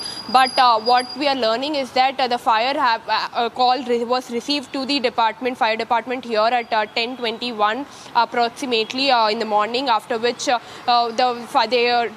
was a fire at the first floor, which broke out in a computer room.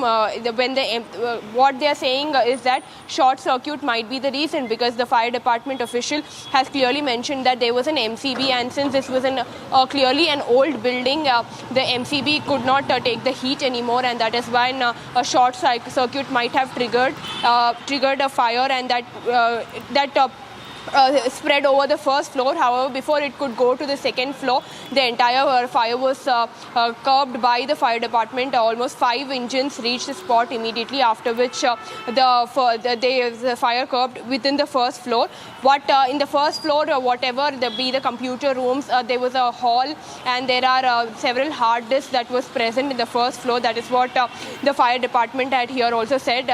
Many of the evidences, the computers, hard disks, are damaged, and the extent of the damage, what can be recovered, what cannot be recovered, what are the files, is something they are still probing into, and will give a report soon, is what the police have also confirmed. However, they have also said that the first floor is engulfed, had completely engulfed, but luckily it did not spread to the second floor, where actually there are chemicals, there are laboratories where samples and all of that sample testing are also done, which did not spread it to the second floor. That is why the extent of damage is very limited, and the casualties also were not. There were no casualties also reported, except for an office boy who was not very severely injured. So clearly the question here is that what kind of evidences were damaged, what kind of hard disks or the computers that were engulfed in the fire, what kind of evidences are now damaged, is something that they are also looking into, the police,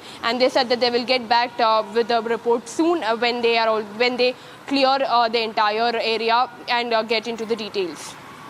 Right, of course, the extent of damage is still being assessed. But Aishwarya, it's a forensic science lab. A lot of evidence are present there. Now, you mentioned that it could be a short circuit that triggered the fire. But is there any angle of foul play also being investigated so far?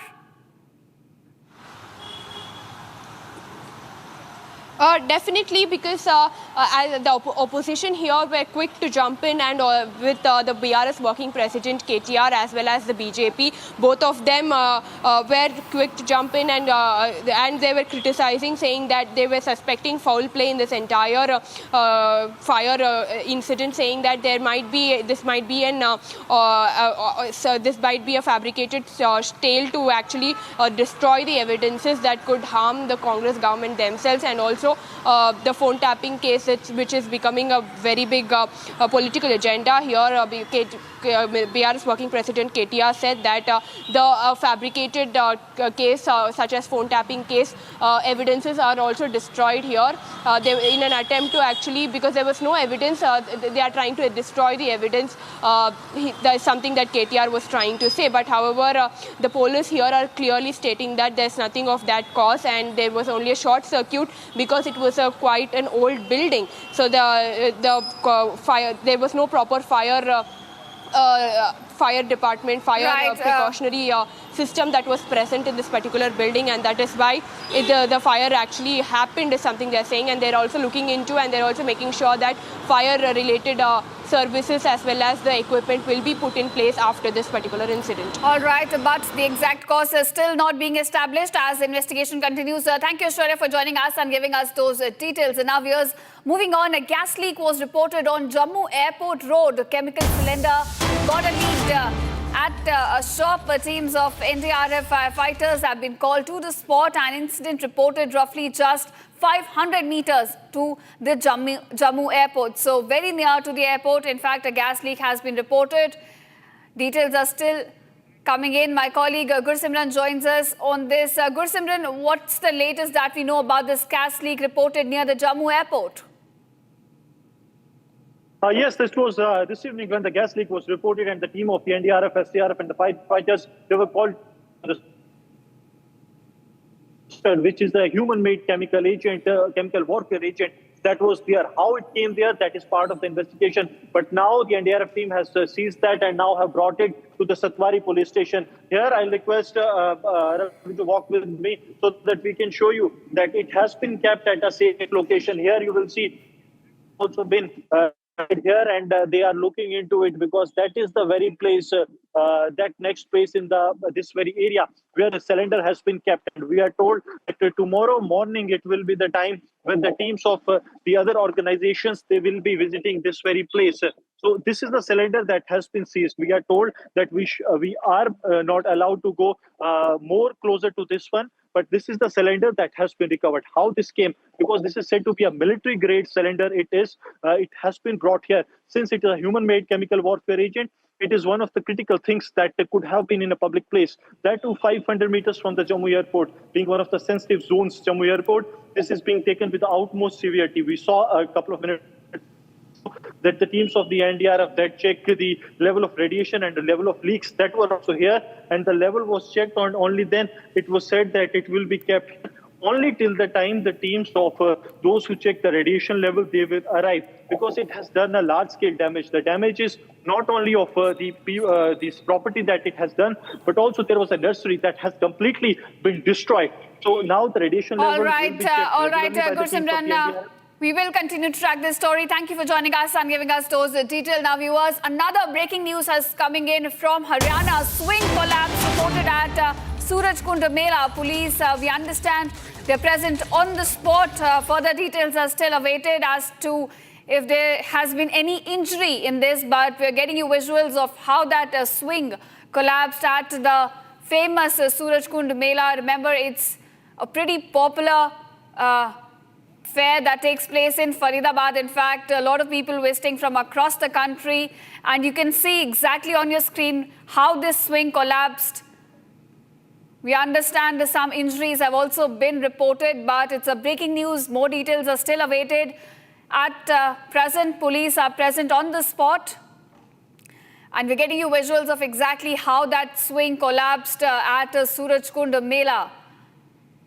It's a big breaking news coming in at this hour from Haryana. Viewers, very concerning incident coming to light from Surajkund Mela. In fact, a swing collapsing. You can see how many people, in fact, are seated on that swing. And we're getting you those visuals of that unfortunate incident taking place at Surajkund Mela. Remember, it's a pretty popular fair that takes place in Faridabad. A lot of people from across the country visited, and you can see exactly how it collapsed in the fair. Now, we understand that injuries have been reported. We still do not have the numbers at this point of time, viewers, but we're getting you visuals of exactly how that collapse took place at Surajkund Mela. We understand that police are present on the spot, and we're getting more details, but injuries have been reported is what we know. In fact, an inspector has died after the swing collapsed at the Surajkund Mela. We are given to understand Inspector Jagdish has been identified as one deceased in this incident. He was trying to save others, in fact, and this is when he lost his own life. Now, my colleague Lalit is joining me with more details on this. Lalit, clearly a very unfortunate incident taking place at Surajkund Mela. We understand one casualty has been reported. Please give us more details. Very unfortunate have been reported on Surajkund Mela.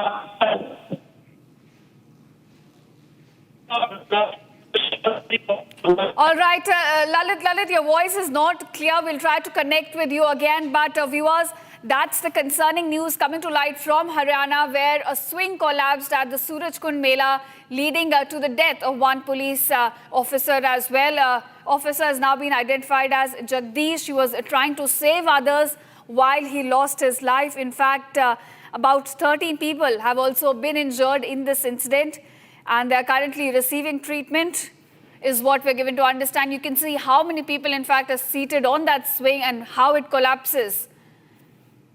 This incident took place at Surajkund Mela. Remember, it's a pretty popular fair that takes place in Faridabad every winter.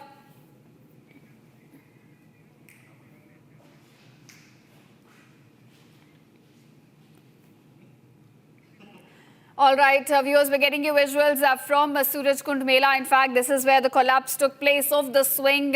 13 people injured, currently receiving treatment, while one police officer has died. The visuals on your screen. My colleague Niranjan also joins me on this. Niranjan, help us understand what exactly do we know about this collapse? How did it take place? Was it negligence on the part of the staff present there?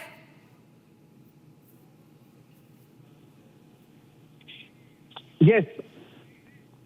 In fact, these are pictures coming in from Surajkund Mela. You know, we are hearing that there's been a death. We have the reaction of a policeman as well. One of the authorities there has confirmed that an inspector has died. We have a soundbite. If we can play the soundbite, we've just shared it with our teams on the desk.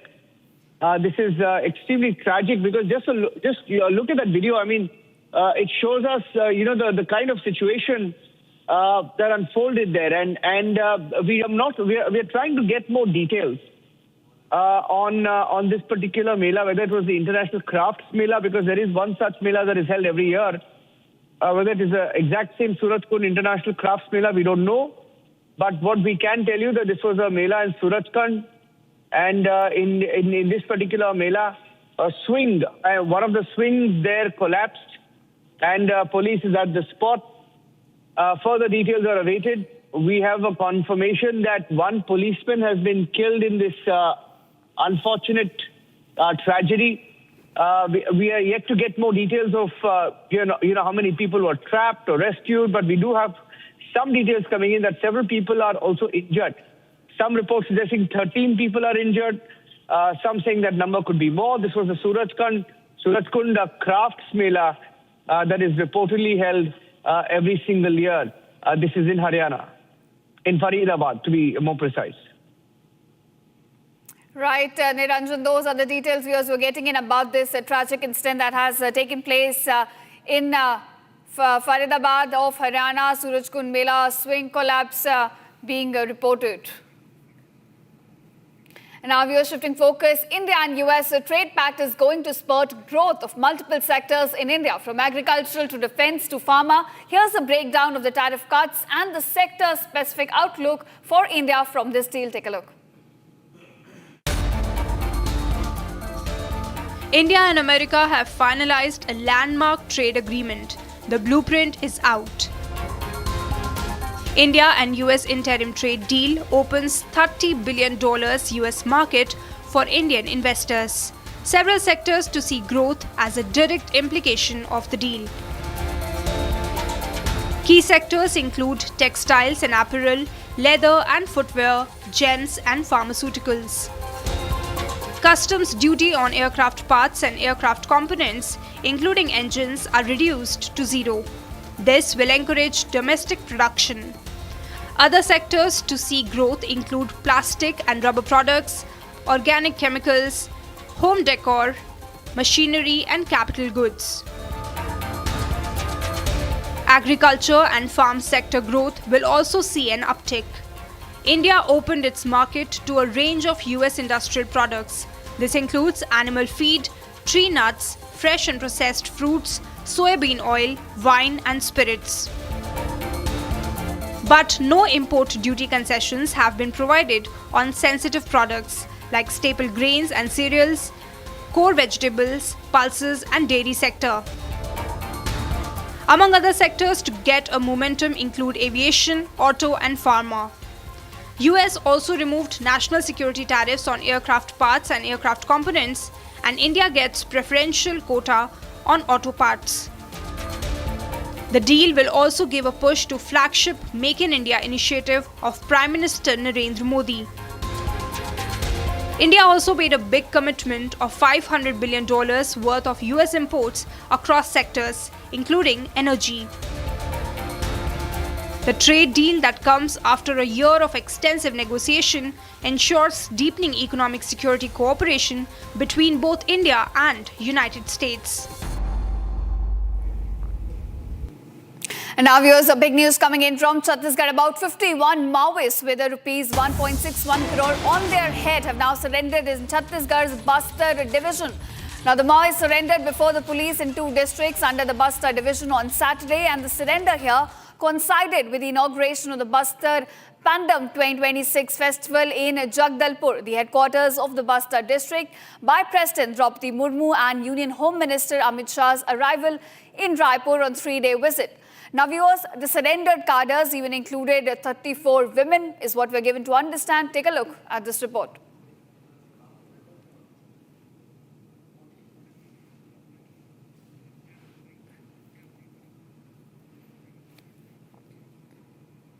And now my colleague Bharat joins me with more details on this. Bharat, 51 Maoists surrendered with about 1.61 crore bounty on their head.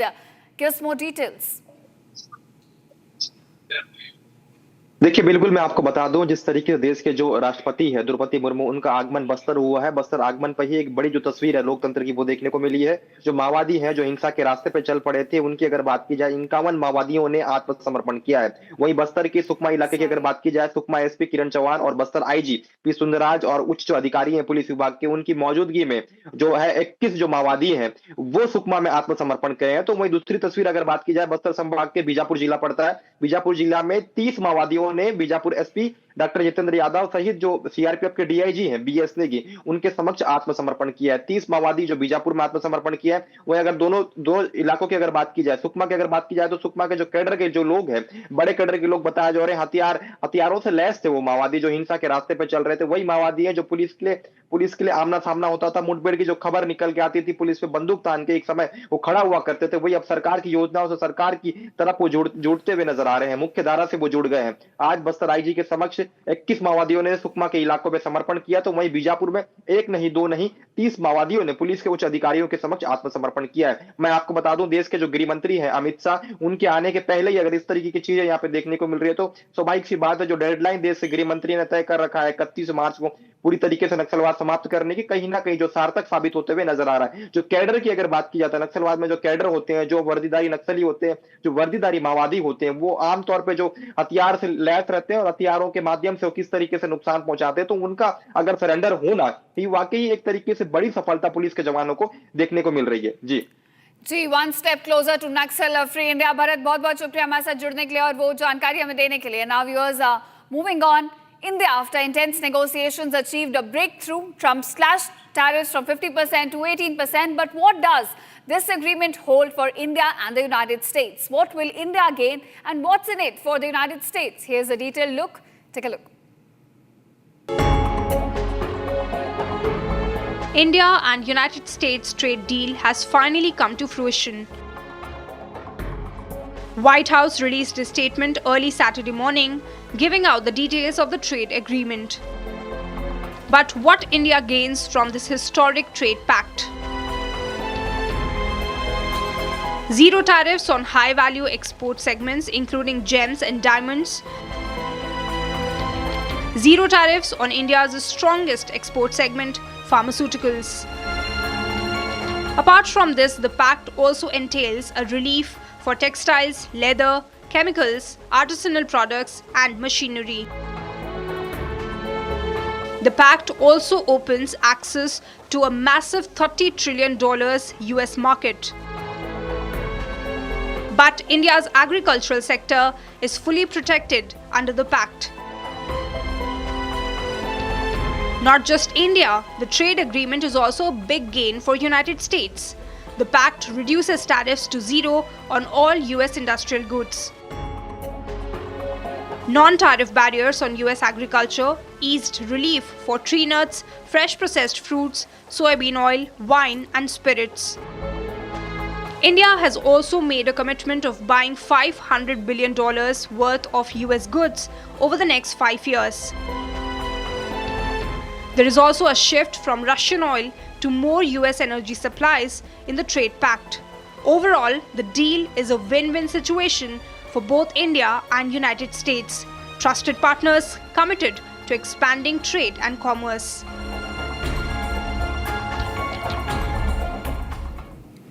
All right, viewers, that's all we could pack in this edition of Live and Breaking. Thank you so much for watching, but don't go anywhere. On the other side, we talk about India's commitment to buy $500 billion worth of goods from the US over the next 5 years, including energy products, aircraft parts, precious metals, and technology products.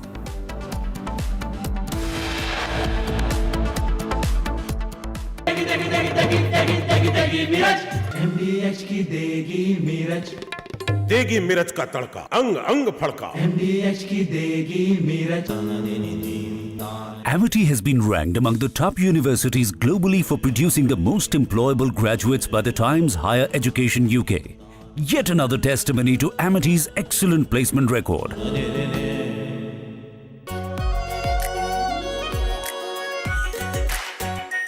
R Pure Shahi Paneer Masala.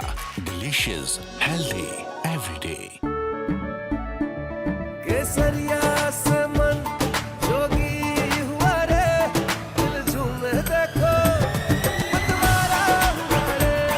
केसरिया से मन जोगी हुआ। हर पल मनाओ केसरी त्योहार। विमल, बोलो जुबान केसरी। आधे bowl दही में 4 चम्मच MDH चटनी पुदीना मसाला डाला, स्टर करो, पुदीना चटनी तैयार। MDH चटनी पुदीना मसाला।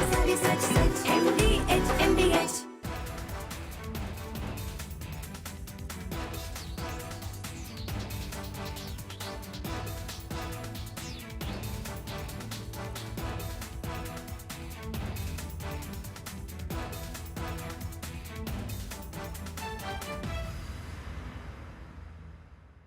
प्योर सूजी पास्ता उबालो, मिलाओ और खाओ। 8 मिनट में तैयार। क्या टेस्ट है सबका राजा R pure masala. Hi, good morning Hi, how to are you. you? Good evening from India. We have announcement of a trade deal, and Yes. you've seen both sides. Trump says that India has promised not to buy Russian oil, but Indian Prime Minister's response makes no such commitment. But Trump says, I've reduced the tariffs to 18%. And then he says that besides everything else, Prime Minister Modi has also agreed to buy American, in addition to 300 billion in, 500 billion in some other purchases. Anyway, there's an existing agreement to buy 300 billion. So there's not much of a hard-coded commitment from the Indian side.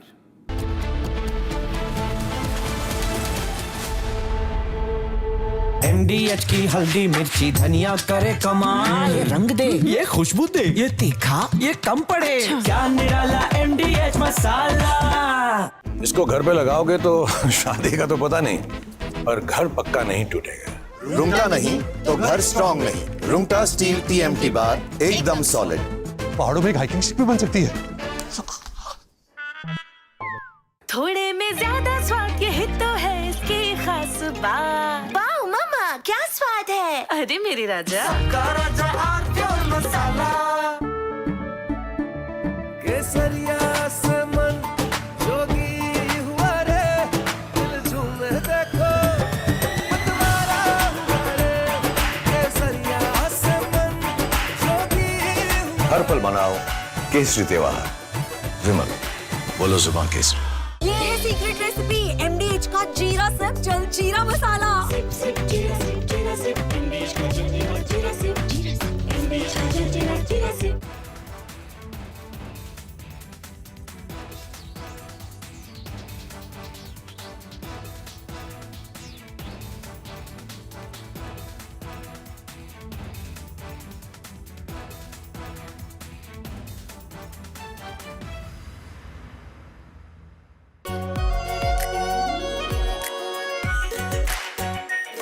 Are pure shahi paneer masala, delicious, healthy every day. This morning, Rahul Gandhi, leader of the opposition, created a ruckus and furor in the parliament. In response to the president's address, he insisted upon raising what he said were some issues of vital import to our national security. So what was he saying? He was trying to cite an article.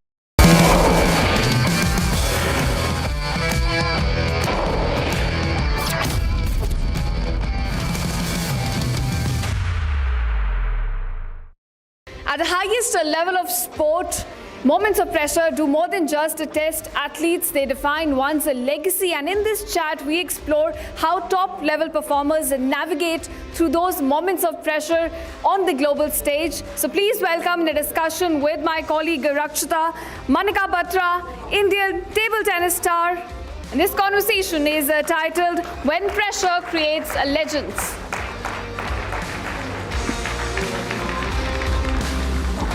Thank you so much, Manika, for joining us here at R for Sports Summit 2026.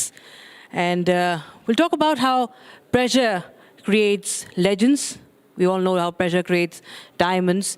And these are our gems of our sporting prowess. And Manika is here.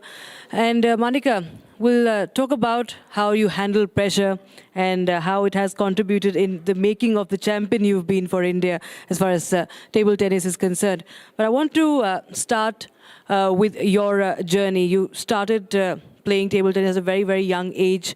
Today you're you're a senior singles player in table tennis. But what made you choose table tennis as a sport seriously?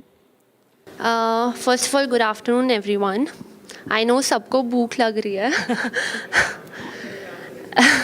but yes. An appetite for your what you want to share as well, I think. Yeah, but yeah, honestly, I would say table से ज़्यादा ऐसी चीज़ों पे ज़्यादा pressure होता है, because we are not used to it.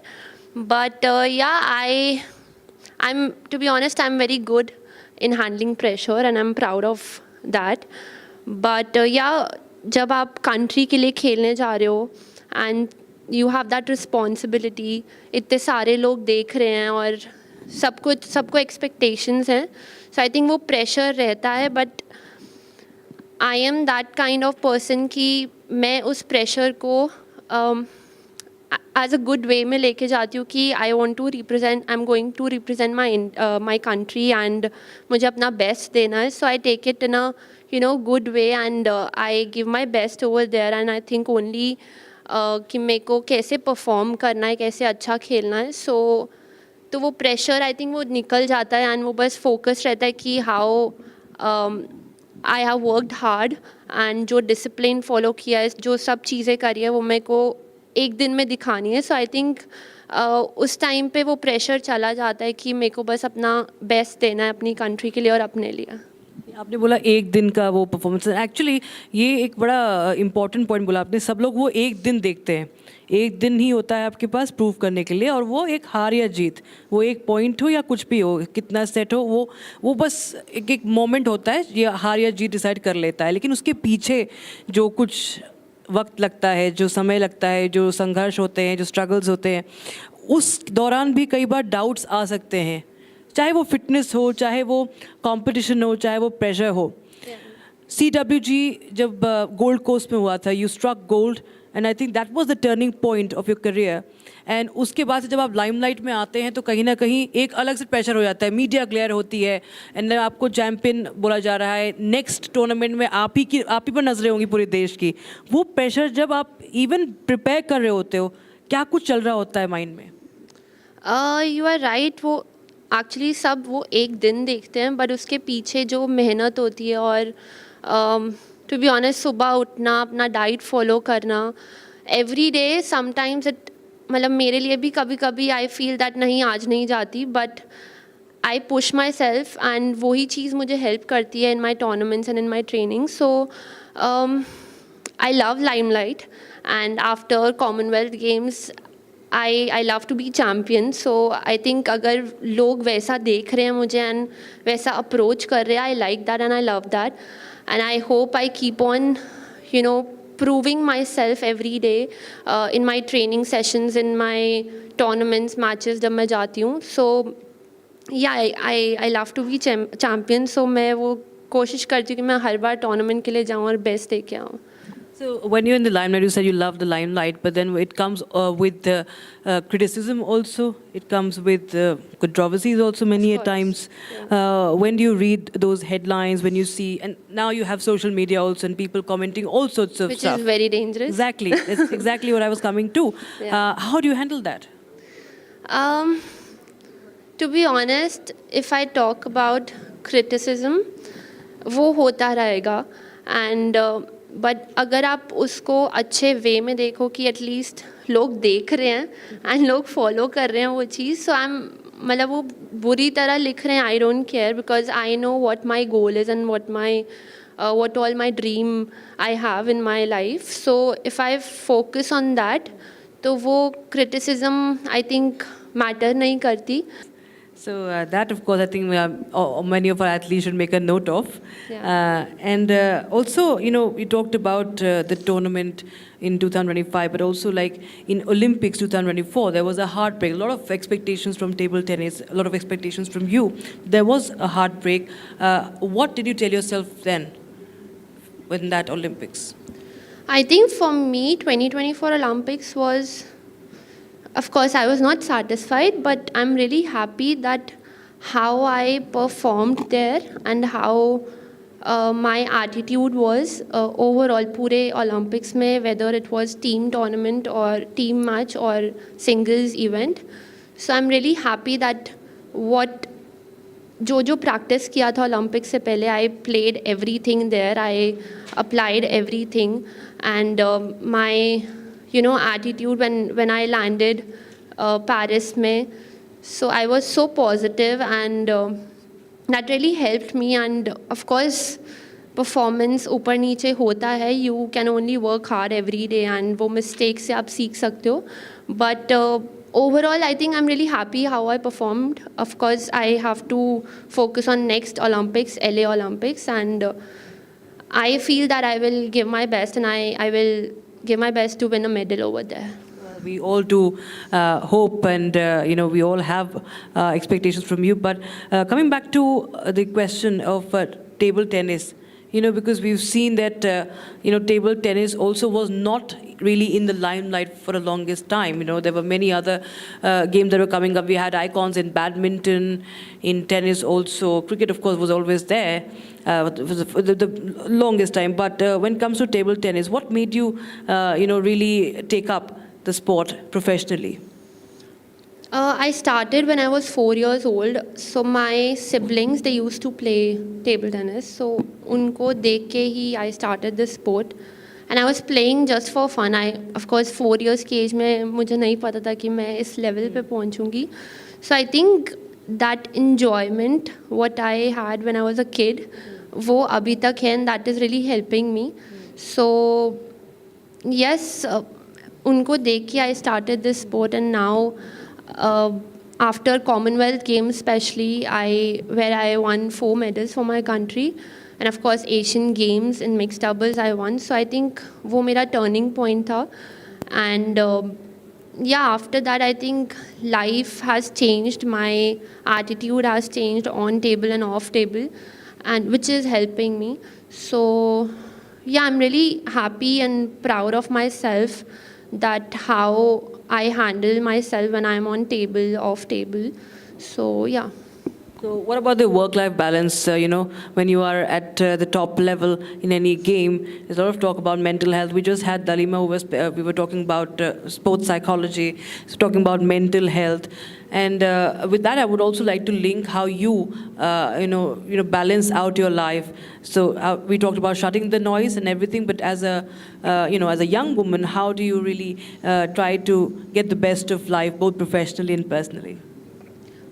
Of course, mental health is really important, and nowadays people are focusing on that, which is a good thing. And like when when I go for my training sessions, जब मैं ऐसे बैठी भी होती हूँ, tournament आ रहा होता है, कभी कभी माइंड में वो pressure, that nervousness is there, but I have my psychologist who helps me to, overcome with all these things, from all these things. So I love meditation. I love to do meditation every day. I love to do breathing exercise, and I think that is helping me to keep myself calm when that situation comes.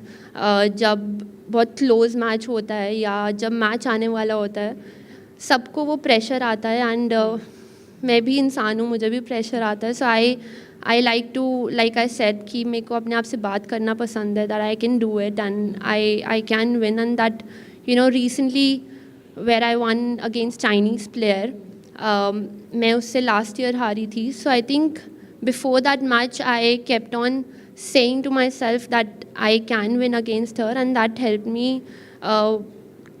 in that match कि मैं वो जीती. So of course mental health is really important, and आपको you just have to believe in yourself, and you have to keep on going. That is in fact how pressure creates legends, I think. But talking about, you just mentioned that you have a sports psychologist, you have a psychologist, and you also have nutritionist, you have a team. We've seen that table tennis is doing well, if you see overall. You feel that, is there anything in the system that still lacks? Because I'm saying this, there have been questions being raised once again, given the controversies, the recent controversy that happened in the national capital, as far as the badminton tournament is concerned, the Indian Open is concerned. When it comes to, there are, pole vaulters being deboarded from a train because there was no facility to actually, or no way to tell that how important was it for the poles to be transported. They had to be deboarded from the train. And many such controversies keep coming up. And even the foreign players are taking this on public platform, which are raising many questions about India's infrastructure in terms of sports. You being a seasoned player, playing for India for so many years and also playing abroad, what would you say about the playing conditions in India and in comparison to the other venues? To be honest, I've been to China, Germany. If I say honestly, उनका बहुत अच्छा infrastructure होता है, and we are still lacking in that. But I think Sports Authority, they are working towards it. The other foundations and everyone. So I think still we are lacking, but अभी जैसे badminton का tournament हुआ and हमारा भी Asian championship हुआ था in which infrastructure was not so good, but I think we are just learning from that. And if Commonwealth Games and Olympics अगर India में होता है, so I think they will improve and अच्छा होगा, because we just learned जैसे हम table tennis में हम अपनी मिस्टेक्स से सीखते हैं. So I think the country also will learn कि आगे हम कैसा अच्छा करेंगे, and I think that will happen, और हमारा कॉमनवेल्थ और ओलंपिक्स अच्छा होगा. Is there enough support for the athletes, especially women athletes, you feel today? I think अभी चेंज हुआ है, चेंज आया है. If I talk about maybe 4-5 years back, इतना ज़्यादा सपोर्ट नहीं था, but recently I have seen many young athletes जिनको सपोर्ट मिल रहा है. But of course we need more support, because we have to travel, हमारे टूर्नामेंट्स होते हैं, हमारी ट्रेनिंग होती है. सो आई थिंक अगर और सपोर्ट मिलेगा यंग एथलीट्स को जो अभी ज्वाइन कर रहे हैं एंड जो सीखना चाह रहे हैं और कुछ लाइफ में करना चाह रहे हैं, तो आई थिंक उसको वो चीज़ें बहुत हेल्प करेगी यंग एथलीट्स को. And, if talking about you individually, how do you really prepare for a tournament? Like, what really goes in behind when, suppose, the Asian Games are coming? So, how will your day look like? Simple होता है. We just have to go and keep on working hard. How many hours of training and, maybe working out and everything? So, for me, like I love to be मतलब training के वहाँ पे like चाहे gym हो चाहे table tennis का hall हो. So I like to I train for almost 7 to 8 hours, including gym. So in a day. But I think only बस ट्रेनिंग से नहीं होता है. We have to follow other things as well, चाहे sleep हो, diet हो, recovery हो. So I think we have to focus हर एक चीज़ पे जो आपको हेल्प करेगी आपकी गेम में. जैसे समटाइम्स मेरा कभी कभी हो जाता है कि I sleep after 9:30, then I am really tired next day. So I like to be in bed at 9 और 9:30. So that really helps me कि मैं नेक्स्ट डे जो ट्रेनिंग होता है उस पर मैं 100% दे सकूँ. तो वो कभी कभी होता है कि नहीं आज कुछ मूवी देख लेते हैं, कोई कभी फैमिली के साथ इंस्टाग्राम स्क्रॉल कर. I don't like that. No. Very good. I think that's also key. आप 9 बजे सो जाते हो. Yeah, so you have to give your best every day. आप अगर थके हो you cannot 100% अपना नहीं दे पाओगे. And I think जो ट्रेनिंग में करते हो वही मैचेस में आपको हेल्प करता है. If you sleep on time, if your diet is good, if your recovery is good, so वो चीज़ें आपको हेल्प करेगी. What's your diet like? What's the secret of your fitness? Simple खाना है. इट्स नॉट ऐसा complicated नहीं है. Of course I avoid junk food, oily food, all these things. Delhi girl, foodie तो होंगे आप. फूडी थी, मुझे छोले भटूरे बहुत पसंद. अच्छा. बट या उसके लिए आई मीन गेम के लिए I have to do this. And अभी एक्चुअली आई एम नॉर्मल. मेरा नॉर्मल रूटीन हो गया that I don't like all these food. मेरे को कब कार्ब्स लेना है, कब प्रोटीन लेना है. I know I have my पूरा न्यूट्रिशन का plan. Right, so that is actually very inspiring that you really need to keep that discipline, you really need to control your, I think, those cravings, I think. That is the key. Even if you're a foodie, chole bhature and chocolates can wait, I think. But the championship won't, I think. That is the takeaway, at least, that I am getting right now. I just read about it that you believe in the Mamba mentality of Kobe Bryant, the two-time Olympic champion, He's known for his, his legendary mindset. And, what really goes behind this Mamba mindset that you've spoken about before? I think Mamba mentality should be for everyone. Okay. Not only in sport, but Mamba mentality is like you should never give up whenever you are there to, अगर आपके goals हैं, आपके dreams आपको achieve करना है, if you will give up फिर वो मज़ा नहीं है. So you should keep on, you should love your challenges जो लाइफ में आते हैं and just keep on going. So yeah, that really helped me in my sport. कि अगर आप कोई भी काम करने जा रहे हो उसको अधूरा मत छोड़ो, पूरा करके आओ. So yes. तो अभी क्या कुछ अभी रह गया है अभी आपके upcoming goals? Of course, Olympic will be one. I am assuming it's understandable, it's very obvious. But अगर आपके individual level पे, what do you think is something that you really need to conquer? मेरे साथ ऐसा है that if I think बहुत long term का, मेरा फोकस